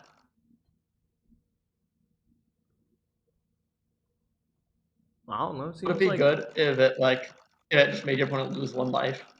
Not a crime. No. I think. I mean, it would be okay. I would maybe call it a 5 still. Yeah. It'd still be okay. So maybe it's a 6. Yeah. Okay. I like that 6.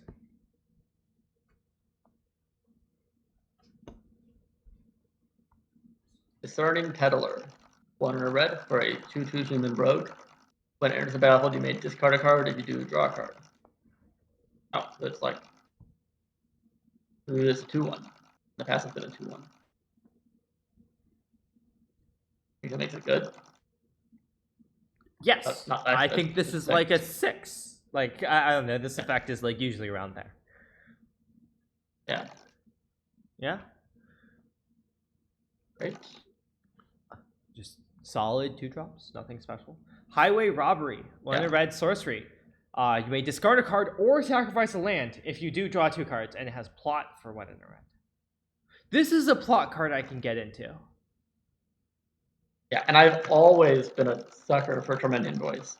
Every time they buff it a little more, and I fall for it every time, and I'm gonna fall for it again. No, like this is like this card is so cool. This is I agree. Like this is a reason to plot, right? Like it really helps with the like casting 2 spells a turn thing as well, right? Like you plot it, and then like a future turn you get to like draw 2 and like draw into another spell to cast. Like sometimes you don't want to cast your Tormenting Voice on turn 2, especially you don't want to sack a land to it, right? But, like you could like turn 2 plot this, and then like when you no longer have good plays, just cast it, right? I think sacrificing the land is real upside. Yeah, it means that you just get to like. Oh, I have Commanding Voice in my deck. I can't play my last land in my hand, but you can just not use play. Yeah. And sometimes you'll like have more spells in hand, but just prefer to sack away. Yep. And yeah, the plot is like you should. Yeah, you should like always be playing your lands with this. Like, there's no reason to hold land in hand instead of just playing it. Right. The reason I've always liked Commanding Voice is because it helps you hit your sort of land drop. I always love. But this not only does that, it also helps you have a turn to play. Meaning like you can plot it. If you're like sometimes the Commanding Voice didn't really give you a turn to play if you like had plenty of lands, then Commanding Voice on 2 is not really doing anything.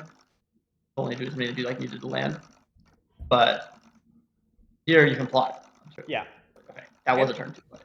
Also, like sometimes you need to hit your third land, but you don't. Like, it just gives you a bit more choice. Like, if you would ever Tormenting Voice on turn 2, it's like actually a lot better to plot it, because then you just get one more look at a card that you might want to discard instead, right? Oh yeah, even if you do need to land, you're still just going to plot. Yeah, unless you need it. You only cast it if you need it this turn. Yeah, it's really cool actually. Yeah, like on turn 2, right? Like, sometimes you just have 2 lands, right? And you're like, okay, if I drew a third land, I don't know if I would want to cast this and discard a card. So I'm going to wait until I really need it, right? That's really cool. So that's all about how cool the design is. How good is the card? At the end of the day, Commanding Voice is really bad, and I'm sad about that. I think this is at least a 5. Yeah, I can't bring myself to give it lower than a 5. Or higher than a 6. Yeah, I agree that that's the like range. I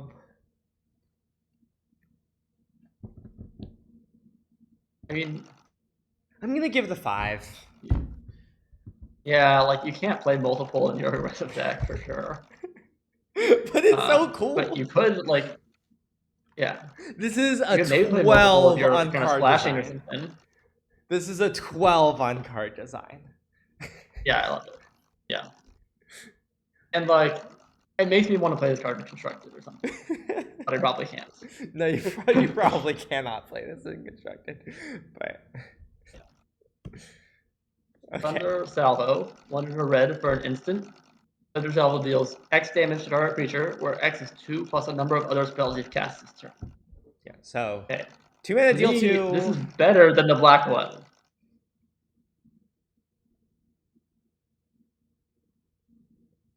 Disagree. I think I disagree. Do you value the minus instead of damage? I value the minus instead of damage, and also, like, this has sequencing things, or like, this has more sequencing constraints than it does other thing. I think, like, yeah, like one of the like instant speed removal. I like that the black thing you get to like do it. Upside. Yeah, like the black one you can just like always cast on your opponent's turn. Right, yeah. And like you can also very often cast on your opponent's turn. This is like never going above 3 basically. So sometimes on your turn, but like it's also mostly like instant speed. It's mostly 2 damage. It's gonna be hard to like deal more than 2 damage on your opponent's turn. It's a lot lower variance than the desert one. So here's a fun fact about this one that might not be obvious. You can cast 2 of these for each for 3 damage. You have to do it in response. Yeah. Like similarly, you can cast like this and the blue-red thing that like deals 2, draw a card, slicks whatever. Slick sequence. I see. So if you have something that checks on, like as long as you have like, so can you do 2? Do they all work interchangeably? Basically, so everything, most of the things that care about this, like in the spell, just like say it in the spell, like number of other cards, like yeah, if you've cast on the spell, it's not, none of them care about whether the spell is resolved. So if you have instant speed things, you should be like stacking them on top of each other, and like they all get the benefit. So like turn 4, like 3 damage with this, 2 damage with Slick Shot, draw a card, kill like 2 things. It's pretty nice. This is a good card. Yeah. But I don't think I also say 7. Yeah, I also want to give this a 7. I just don't think it pushes into 8. Yeah, I mean, I don't think that's one of that. Irascible Wolverine. 2 in a red for a 3/2. Now, this is also a cool design. I love these red plot cards. When it enters the battlefield, exile the top card of your library. Until the end of turn, you may play that card. There's a lot of different impulse draws in the set. This one is until the end of your, like, this turn. So, like, if you just play this on turn 3, you're not getting a card from it. But if you plot it on turn 3... Sorry, what? This card would not be good without plot. Yeah, I agree. Like, if you plot it on turn 3, then you get to draw a card. And that's, like, Pac-Mate levels of card, honestly. Well... Like, approaching there. Instead of 2+2, it's like 3+0. Yeah. Which is worse than 2+2. And you don't have a third toughness. Yeah. And you have to play the card that turn. Yeah. It's worse than Pac-Mate. It is worse than Pac-Mate. But yeah, I agree. That's not saying much. It's just like getting towards that range, right? A lot more than the shark. Yes. So I think that I want to give this, like, I don't think I can actually give this a name, but definitely a 7. But like high 7. Yeah. You know? Medium 7 for me. Okay. I think it's a lot of, you're not impacting the board when you plot it, and you like still have to play whatever it is you find. I think it's a lot more reasonable to not impact the board on turn 3 than on turn 4. Turn 4, yeah. Sure.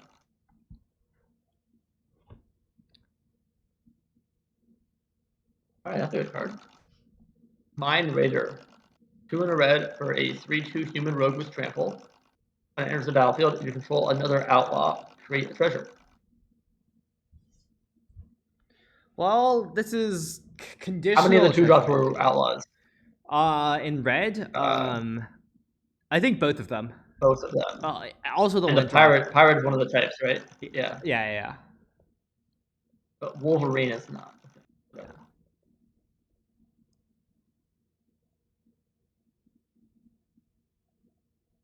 I mean, I like this, but it's worse than, like, the trample is not better than, like, always getting the treasure, right?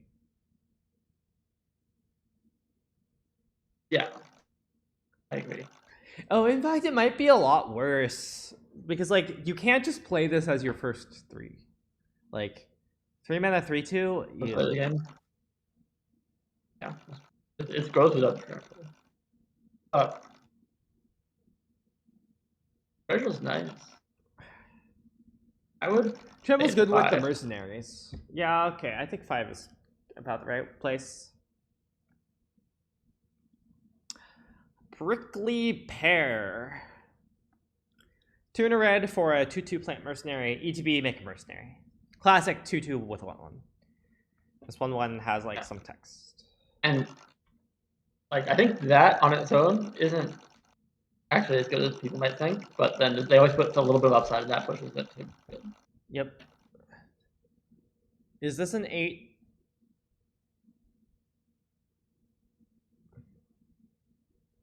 Not green champion. It is not preening champion. Okay, this is a 7. I mean, yeah. I really wanted to give this an 8, though.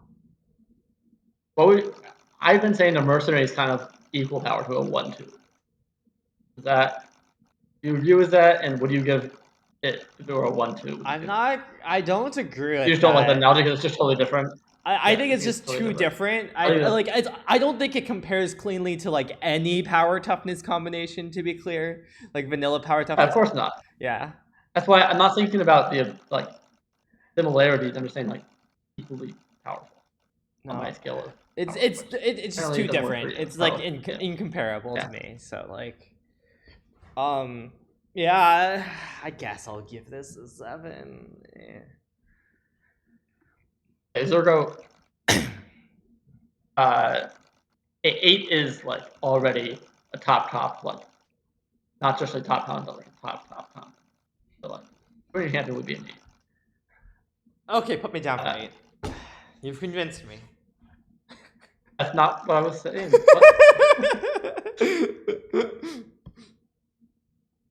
Okay, but if you want me to put you down, I will. Yeah, do it. Explosive Derailment.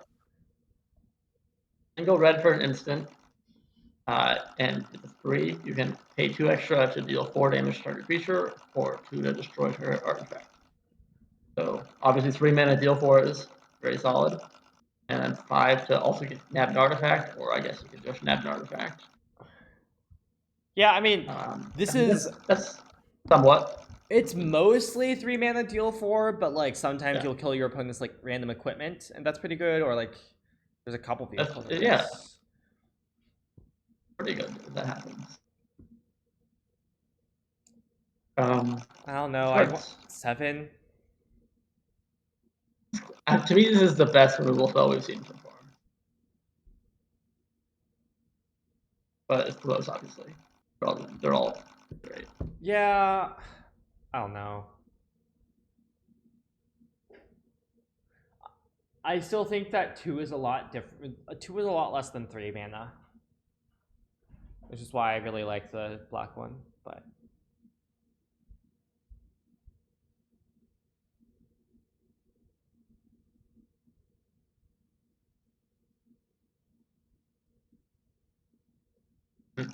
I'll stick with 7. Outlaw's Fury, 2 in a red instant. Creatures you control get +2/+0 until end of turn. If you control an outlaw, it's Outlaw's Fury. Sure. If you control an outlaw, exile the top card of your library until the end of your next turn. You may play that card. So, like I said, there's multiple different impulse draws. This one you don't have to play this turn. You can play it next turn. Yeah. Yeah. This is good with first strike. First strike guy. I mean, this is like it's +2/+0 draw card, right? Like impulse draw until your next turn is basically just draw card. Yeah. If in a red deck that doesn't have counter spells. Yeah. I mean, I like this a lot. Can I give this? This one you really do want to use in a fair way. You want to not just end the game with it. You want to tap your first striker. Then yeah, I'm gonna give this a 6. Hopefully that lines up. Like, I assume that you're basically always going to. I think you're basically always going to get the card, right? Because, like, when are you not going to have that line play? But, you have to get something real from this Ansem thing. I think it's not that hard. A little bit of a timing thing. Oh, yeah, you have to have an outlaw. Yeah. I'm going to say it's 5. I'm saying 6. How many hoops for me? Willed Charger, 3 in a red for a Porcupine Mount with Saddle 2. It's a 4/3. When it attacks while saddled, it gets +1/+2, makes it a 5/5, and gains Menace. Not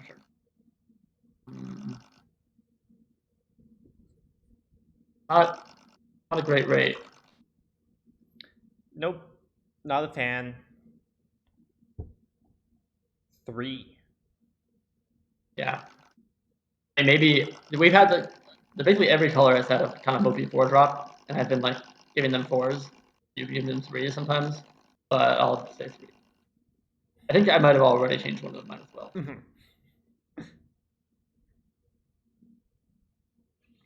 Rodeo Pyromancers, in terms of mediocre 4 drops.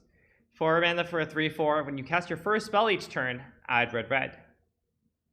So obviously this cannot trigger the turn it comes down, but I'm gonna 3/4. What am I spending all my mana on? After turn 4. You can double spell with 2 3s on turn 5 or something. I mean, I could play a 3 and a 4 on turn 5. Yeah. But that means I had a hand with a 3 and 2 4s. Yeah. I don't. What is my curve for this card?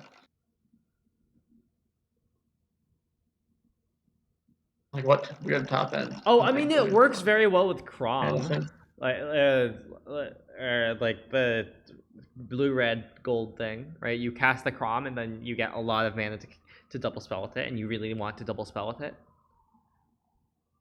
Yeah, so that's like already that's the best payoff. Regardless. Yeah. And like you don't need it. Like you can just double spell with cheap cards. You don't need a 4-drop to double spell. I think I'll give this a 4. I think it's better than the last one. How much mana do you think this is giving you on average for each turn it stays on the battlefield? I think it's like maybe 1. Like relevant mana? You're gonna spend both manas like half the time. Yeah, like yeah. Yeah, sure. Oh, it's like a mana drawer. That's 3-4. So you don't have to tap it. Not vigilance. I don't know. Yeah, but it doesn't let you cast a 6-drop. Yeah, it doesn't even do that. Yeah, I'm saying it's bad. I'm saying it's like a. I don't like it. I'm giving it a 4. I don't know. I'm gonna quickly look to see what the next cards are. No, that's cheating. Alright, I'm giving it a 3.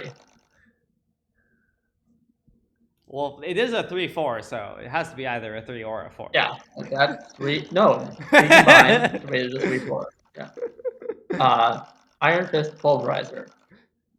4 and a red for a 4/5 giant warrior with reach. Whenever you cast your second spell each turn, deals 2 damage to target opponent. Try 1. Wow. If your spells didn't commit crimes, that's well. I like it. Kind of. Yeah, it's like okay. I'm gonna give it a 5. Yeah, that's See, I'm just rating these based on their toughness, right? The first thing that was a 4-3, I give a 3. The next one that was a 3-4, I gave a 4. And this one's a 4-5, I gave it a 5. I'm also rated at a 5. On average, deals 5 damage on the permanent attack. Okay. Trick shot. 4 red for an instant. It deals 6 damage to target creature and 2 damage to up to 1 other target creature taken. So you deal 6 to something and kill a mercenary as well. Or maybe a I don't remember seeing the 5 mana instant red removal be this good ever.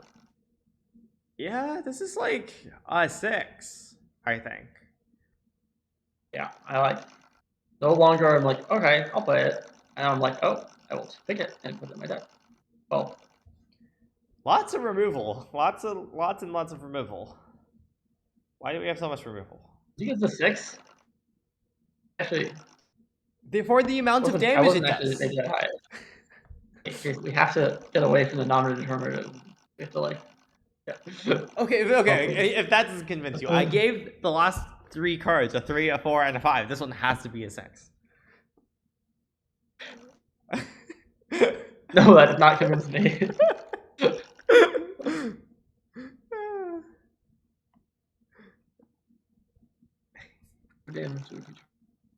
I mean, it has to be a token? Yeah. I'm saying 5. Yeah, I may be getting into the unhinged territory of the stream. If I weren't there already from the start. But yeah, what's our average? What's our red average? Let's see.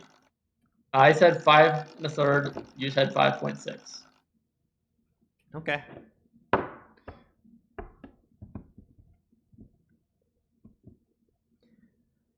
One of these days, I will give lower average than you, but I don't think that will be today. For blue. I said higher on blue. Oh, right. Yeah, I forgot about that. I thought. Well, by 1 point. Yeah. Okay, it's fine. We're on track. Okay.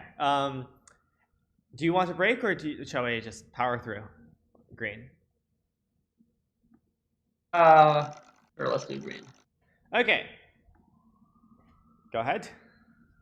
Ankle Fighter is a 1 mana snake, the 1/1 with Death Touch. So cute. It's not a horse. Yeah, but this is a snake. I don't think this is good. There are reasons. I don't. Well, I think like 1-mana 1/1 Death Touch. Like, wait, what are we gonna block? Yeah, like I don't. I don't think there's that many like huge things to block. I don't think you need this. Yeah. I want to give this like a 4. Like, it's not that bad, to be clear. Yeah, I feel a little weird saying it's a 3. It's been a solid card before. Yeah, no, this is a 4. I would say 4. Yeah. Snakeskin Veil, another one we've seen before. Green for an instant. Counter on target creature you control. It gains hexproof until end turn. This is very good. Yeah. Not quite Tamiyo safety. 6 or 7? But 7. Okay. I am a sucker, so I'm glad to 7 I will. Bristlepack Sentry. So most of them we've seen before. Before we move on, Nor, yes, chip damage is maybe slightly better because of the like deserts, but also like it's gonna be harder to chip in against mercenaries, right? Like, I feel like there's more 1/1 tokens in the set than usual. Oh yeah, just slightly. But I don't think of 1/1 Death Touch as a chip damage kind of card. I mean, it kind of is. But... Yeah. I think it's more as a defense. I think of it more as like a Bristlepack Sentry. 1 green for a 3/3 plant wolf with defender, and as long as you control any creature with power 4 or greater, can attack as though it didn't have defender. It's a combo with Snakeskin Veil. It's a combo with mercenaries, also. Oh yeah, that's true. This is quite good. Like, this is kind of close to just a 2-mana 3/3. Yeah. I can call it a 7. It's a 2-drop. Yeah, I'm allowed to. Yeah, I think this is a 7.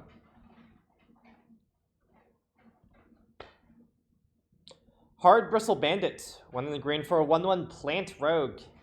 It's a mana dork. Tap, add 1 mana of any color. And when you commit a crime, untap this. Only once per turn, though. So, like, it makes your first crime committal costs 1 less. So, like, you know, your deserts are untapped. Right? Seems very realistic to just, like, spend 5 mana on turn 3 with this. Yeah. Obviously, you can't cast a 5-drop, but, like... Yeah. But, like, it actually... I still think real acceleration. Oh, okay. I was gonna say I still think that a 1/1 is not going to be great, like in the late game, and that's one of the problems. But like mercenaries help with that. Well, like I don't know if this is what I'm mercenary. Well, okay. I think that one of the big things about mana dorks is that there is how good they are in the late game. Like Tunnel Tipster is good partially because it like grows and becomes a 2/2 or a 3/3, right? Things that are like 1/1s in the late game, like this was the problem with Elysian Caryatid or whatever it was in THP, right? Like it just wasn't a card in the late game. Yeah. Yeah. That one was harder tapped for 2 mana though. Yeah. I do think mercenaries help with this being a card in the late game. You know, just because you can tap mercenaries to like pile onto this and swing with like a real creature. Less so on defense though. But like this does also block mercenaries, I guess, if your opponent ever attacks the mercenary. It's just like I think that will be the main question. Like, how bad is it that this is a 1/1 in the late game? I think even if it's going dead, this will still be a good card. But kind of like a land. Yeah, I want to give this a 6. Yeah, I was gonna give it a 6 as well. And not, I think like normally I might be higher on this kind of effect than you, but I just really dislike 1/1 dorks. Voracious Varmint. 1 in the green for a 2/2 Varmint. This is a new creature type. Yes. With Vigilance, and you can pay 1 and sack it to destroy target artifact or enchantment. Wow. I mean, 2 mana 2/2 Vigilance is nothing special. There's not that many artifacts and enchantments, but like there are some, including like, you know, removal spells. Well, the point is the stats are serviceable enough that it's fine if you don't ever find a target, and you probably will eventually. Yeah. If you want to, I mean, yeah. Can we call this like... I think this is great. I think it's 6. Not better than a 6. Yeah, okay, 6. Yeah. Tumbleweed Rising. This is a very weird one. 1 in the green, create an excess green elemental token where it acts as the greatest power among creatures you control. And it has plot 2 in the green. Notably, this is vulnerable to removal. Like, if you only have one creature and you cast this, they remove your creature in response. Good luck. Yeah. And also, it's, I don't know. I think this is just kind of medium. Like, yeah, you're never getting a good rate on curve, really. Like, I mean, it's a red-green card, and your hope is that it'll turn into like a 2-mana 4/4. Yeah. But I think it's hard to think about how, like, okay, obviously you can't play it on turn 2 or 3, maybe turn 4 if you're lucky. Like, I think the, like, curve with this theoretically is plot helps. Turn 3, plot it. Turn 4, like, play a 4/4, play this, have 2 4/4s. Sure. So then it was like a 3-mana 4/4 that double summon in sickness or something. But it doesn't block. Yeah. Yeah, that's what, yeah.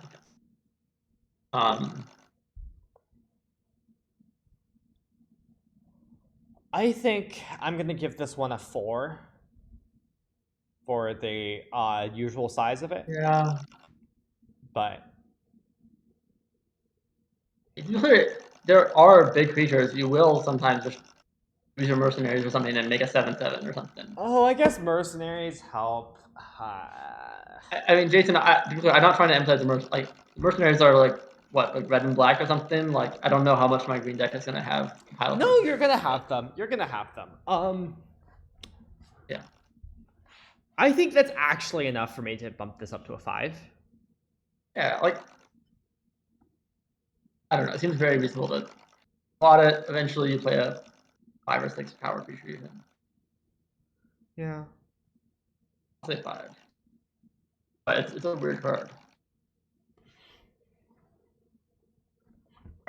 Alright. Throw from the saddle. 1 in a green for a sorcery. Target creature you control gets +1/+1 until end of turn. Put a +1/+1 counter on it instead of its amount. And then it deals damage equal to its power to target creature you don't control.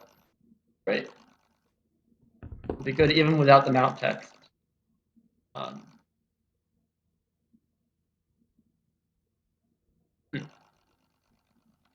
We haven't had a green mount yet, but I think it's coming. Yeah. Like those 3 drops. Yeah, I mean, like, this is still all 2 drops. Which is kind of insane. Yeah. Green has a lot of good cheap stuff. I mean, this is good. I want to give this a 7. Yeah, that was just my question. Like normally +1/+1 bite is like good. I don't know. Yeah. Right. It's just like normally you need to like be really cool on these cards, call them 4s if they don't have tons of upside. So does this actually get all the way to 7 or is it a 6? But if you say 7, happy. I think I'm happy with 7. Yeah. Like. Yeah. You don't need a mount, right? Right. No, of course not. That's what I was saying. 2 in the green. Free Strider Commander. 2 in the green for a 3/3 Centaur Mercenary. Enters with 2 +1/+1 counters on it if it wasn't cast or no mana was spent to cast it. And you can plot it for 3 in a green. I don't know if there's anything. Oh, if you reanimate this, it comes in as a 5/5. If you blink it, it comes in as a 5/5. I don't know if there's any blink, but like the most relevant thing is if you plot it, it'll come in as a 5/5. This is like a nice like curve filler kind of thing where it it does stuff along the curve. It's unfortunate that you can never immediately get a 5/5 with this, right? Like for your hand, like you have to plot it first. Yeah. So it's not just like, oh, it has kicker to like make a 5/5, right? It's worse than that. I think. Yeah, this is pretty medium, I think, in the end. I would give it the most medium number I can. 4. 5. 4, okay. Yeah, sometimes it's a 3, sometimes it's a 5, so it's a 4. So, what if it were just like a 5-mana 5/5 with plot 4? Oh, that would be kind of bad. Oh, sorry. Yeah, that would be a 4. Okay. I think this is better than that. No, because you can't cast it as a 5/5 for 5. You can cast it for 3 for 3. I agree. It's better. Yeah. Oh, it's only slightly. It's more modality and it's better mode. No, but okay. It's not that it has more modality. It's that one of its modes changed from 5 mana 5/5 to 3 mana 3/3, right? Which is slightly better. Which is an improvement, and it's more different. I just think that it doesn't add up to more than a 4. I do. I'll say 5. Okay. Why are you so high on these green cards? Favorite color. Rover Grizzly. 2 and a green for a 4/2 bear mount. Whenever it attacks while saddled, creatures you control gain trample till end turn, and it has saddle 1. Yeah, the saddle on this is kind of whatever, right? Like, yeah, but it's not very expensive to saddle. Yeah, and has the mount type, and it's a 4/2. Yeah, I think the mount type. Basically, what I'm saying is I think the mount type is a lot more relevant. Than the saddle. I think its card is probably only a 4 or something though. Yeah, I agree. It's green cares green red cares about 4 power. Green white cares about saddle. Yeah, I know. Oh, sorry, about just mounts. Not good stats. Yeah, it kind of really easily trades down. Like what synergy? The synergies are small. Yeah, okay, 4. This one though, Patient Naturalist, 2 and a green for a 2/3. ETB mill 3 cards, put a land from among the milled cards into your hand. If you can't, create a treasure token. So notably, you don't get the choice here of whether you get a treasure, but still, very good. Yeah.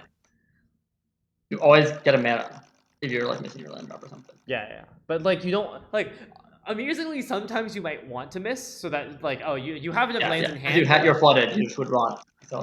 Yeah, you'd rather be able to. Or you need 5 stand. Yeah.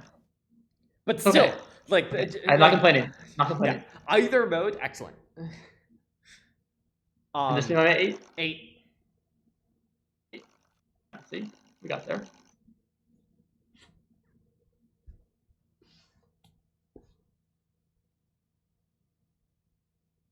Ants of the Tumbleweeds. 1 in a green with 3. You pay 1 extra. You can search your library for a basic land or desert and put it on the battlefield. Untapped, and then shuffle. Or you can pay 3 extra, you can pay 3 extra, create an XX, green elemental creature token, where X is the number of lands you control. So if you do both, you get the land, and then that counts towards the X. Yeah, so it's theoretically a 6 mana 7/7, right? Sure. Mana 7/7. And that comes with a desert. This is like Beanstalk Giant, except you can't do both. No. You can't do it's not Beanstalk. Yeah, not being able to do both is a lot worse than Beanstalk Giant. The 3 mana mode is literally the adventure of Beanstalk Giant. And the token you create it comes in untapped. Okay, I didn't realize that it comes in untapped. Well, yeah. Okay, that makes me slightly more interested. It's just the 3 mana mode is kind of bad, right? Well, it's bad if you're doing it on turn 3 and not spending the extra mana. If you're doing it on turn 4 and then spending 2 mana. The question is how much do you care about ramping? And I just don't care about ramping in limited. What? Yeah, I guess. There's a categorical difference between what I do and ramping. Yeah. That's true. Yeah. And I guess when they have ramp cards limited that also make a clue or something, those are still no OP. Yeah. Right. Your upside is untapped, or you could spend a much more mana for a creature. Yeah. Alright, so let's think about the other mode, which is 5 mana 5/5 or something. It's a 4. Or bigger if you have more lands. We already went over this. It's a 4, right? A 5 mana 5/5. That's a 4. So this can't be worse than a 4, but I don't think it's better than a 4 either. Because I think 3 mana get a land is a 3. And I don't think 7 mana get a land and make a 7/7 is that much better. But 3 mana on a land because you're screwed is actually kind of good. If you're like missing a color, you know. And then the 6 mana mode, like 5 mana 5/5, or you can just pay 1 more mana to make it a 7/7.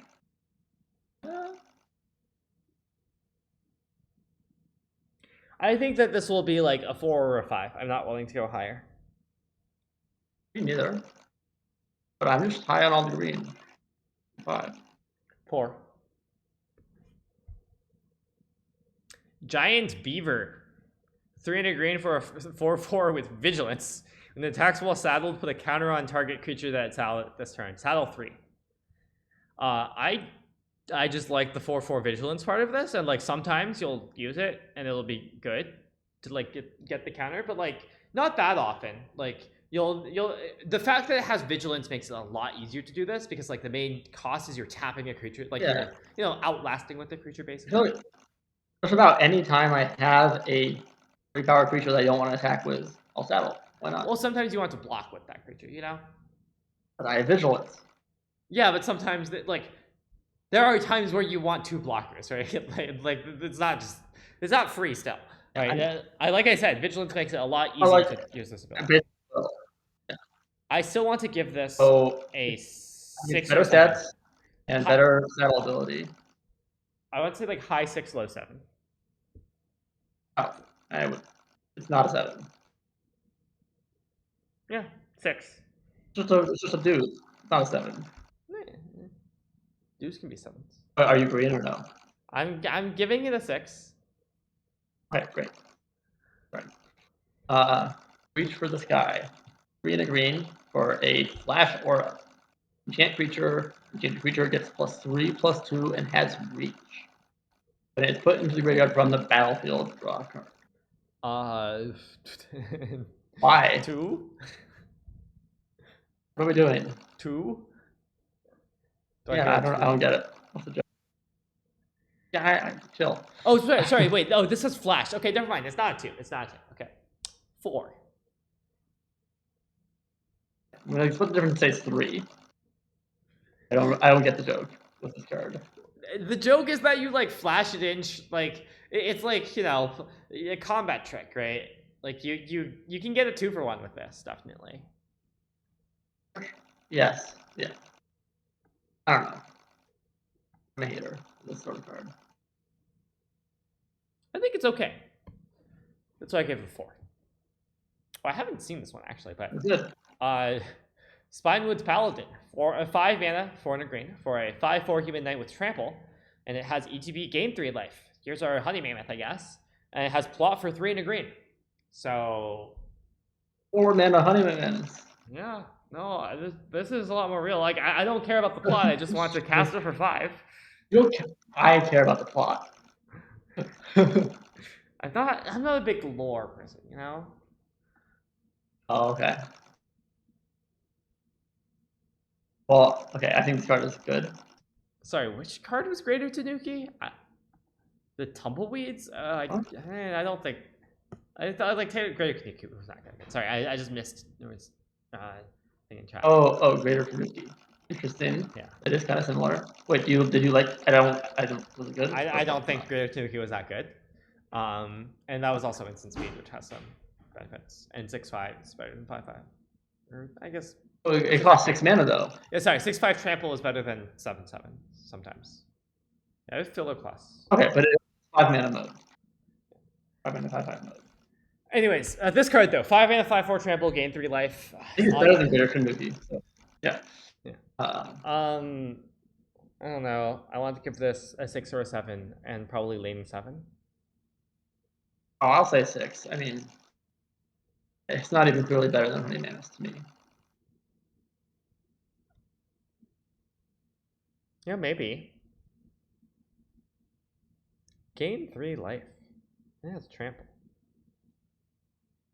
I don't know. There's just so many of these cards. This one's better than the others, but not by so much that it's like 3 higher.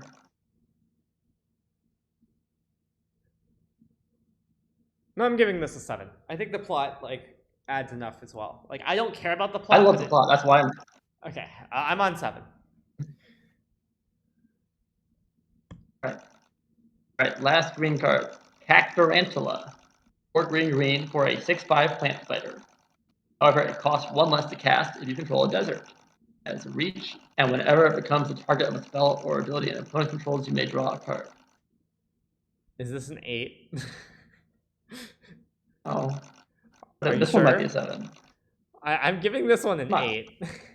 I don't always have a desert. I don't always have a desert. I don't always have a desert. Say that 100 times, okay? I always have a desert. I asked for it. You did ask for it.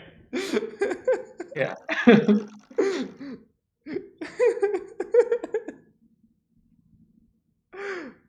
I will admit you usually have a desert, especially given how many cards we've seen that tutor for deserts. You need one. This is a 2 for 1. I don't know. Well, if they target it. Yeah. Otherwise, they're not getting through it. They're not targeting it, right? Yeah. I don't know, but we already had a 3 mana 2 for 1. Okay, fine. This is a 7. No, you might be right, but I'll say 7. And actually, it looks like last night I gave it a 6. So I'm definitely on board with 7 for sure. Yeah. Okay, well, we're done. We're done. We've gone through all the comments. What's the average for green? Yeah, wait, I might have done something wrong. Let me see.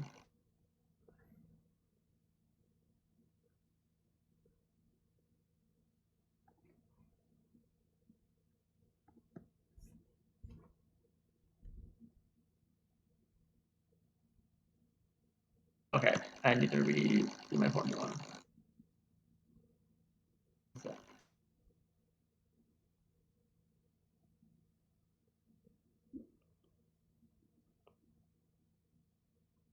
Green is the best color, and we both gave it a score of 5.73. Mm-hmm. All right, not by a ton. For you, red and white were not far behind. For me, red and white were the next ones, but they were a bit further behind.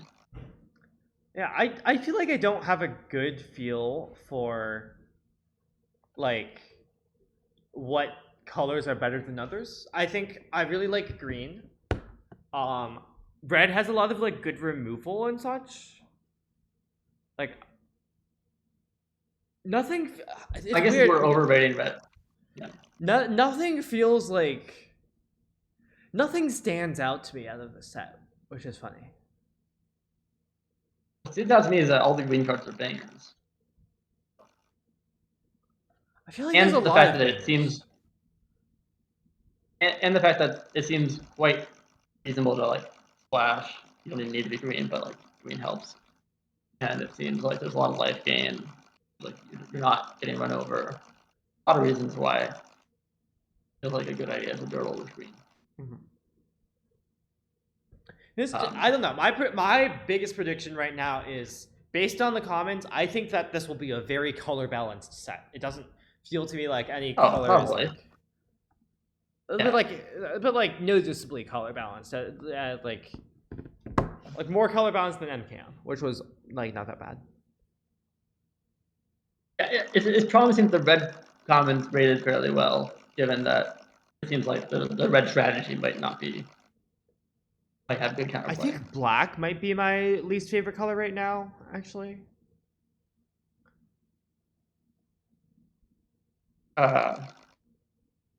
Just like I don't remember. We both rated blue lower, but yeah, that's fine. I don't know. The uncommons are gonna matter a lot. Yeah. Okay, well, thank you as always. By the way, when are you free for part 2? To be determined. But hopefully within the next couple of days, for sure. Mm-hmm. Yeah. We can talk about that. Yeah. Tomorrow I have a dentist appointment in the morning, so like we probably need to get. We could do it in the afternoon. It's like, but that might work. Yeah.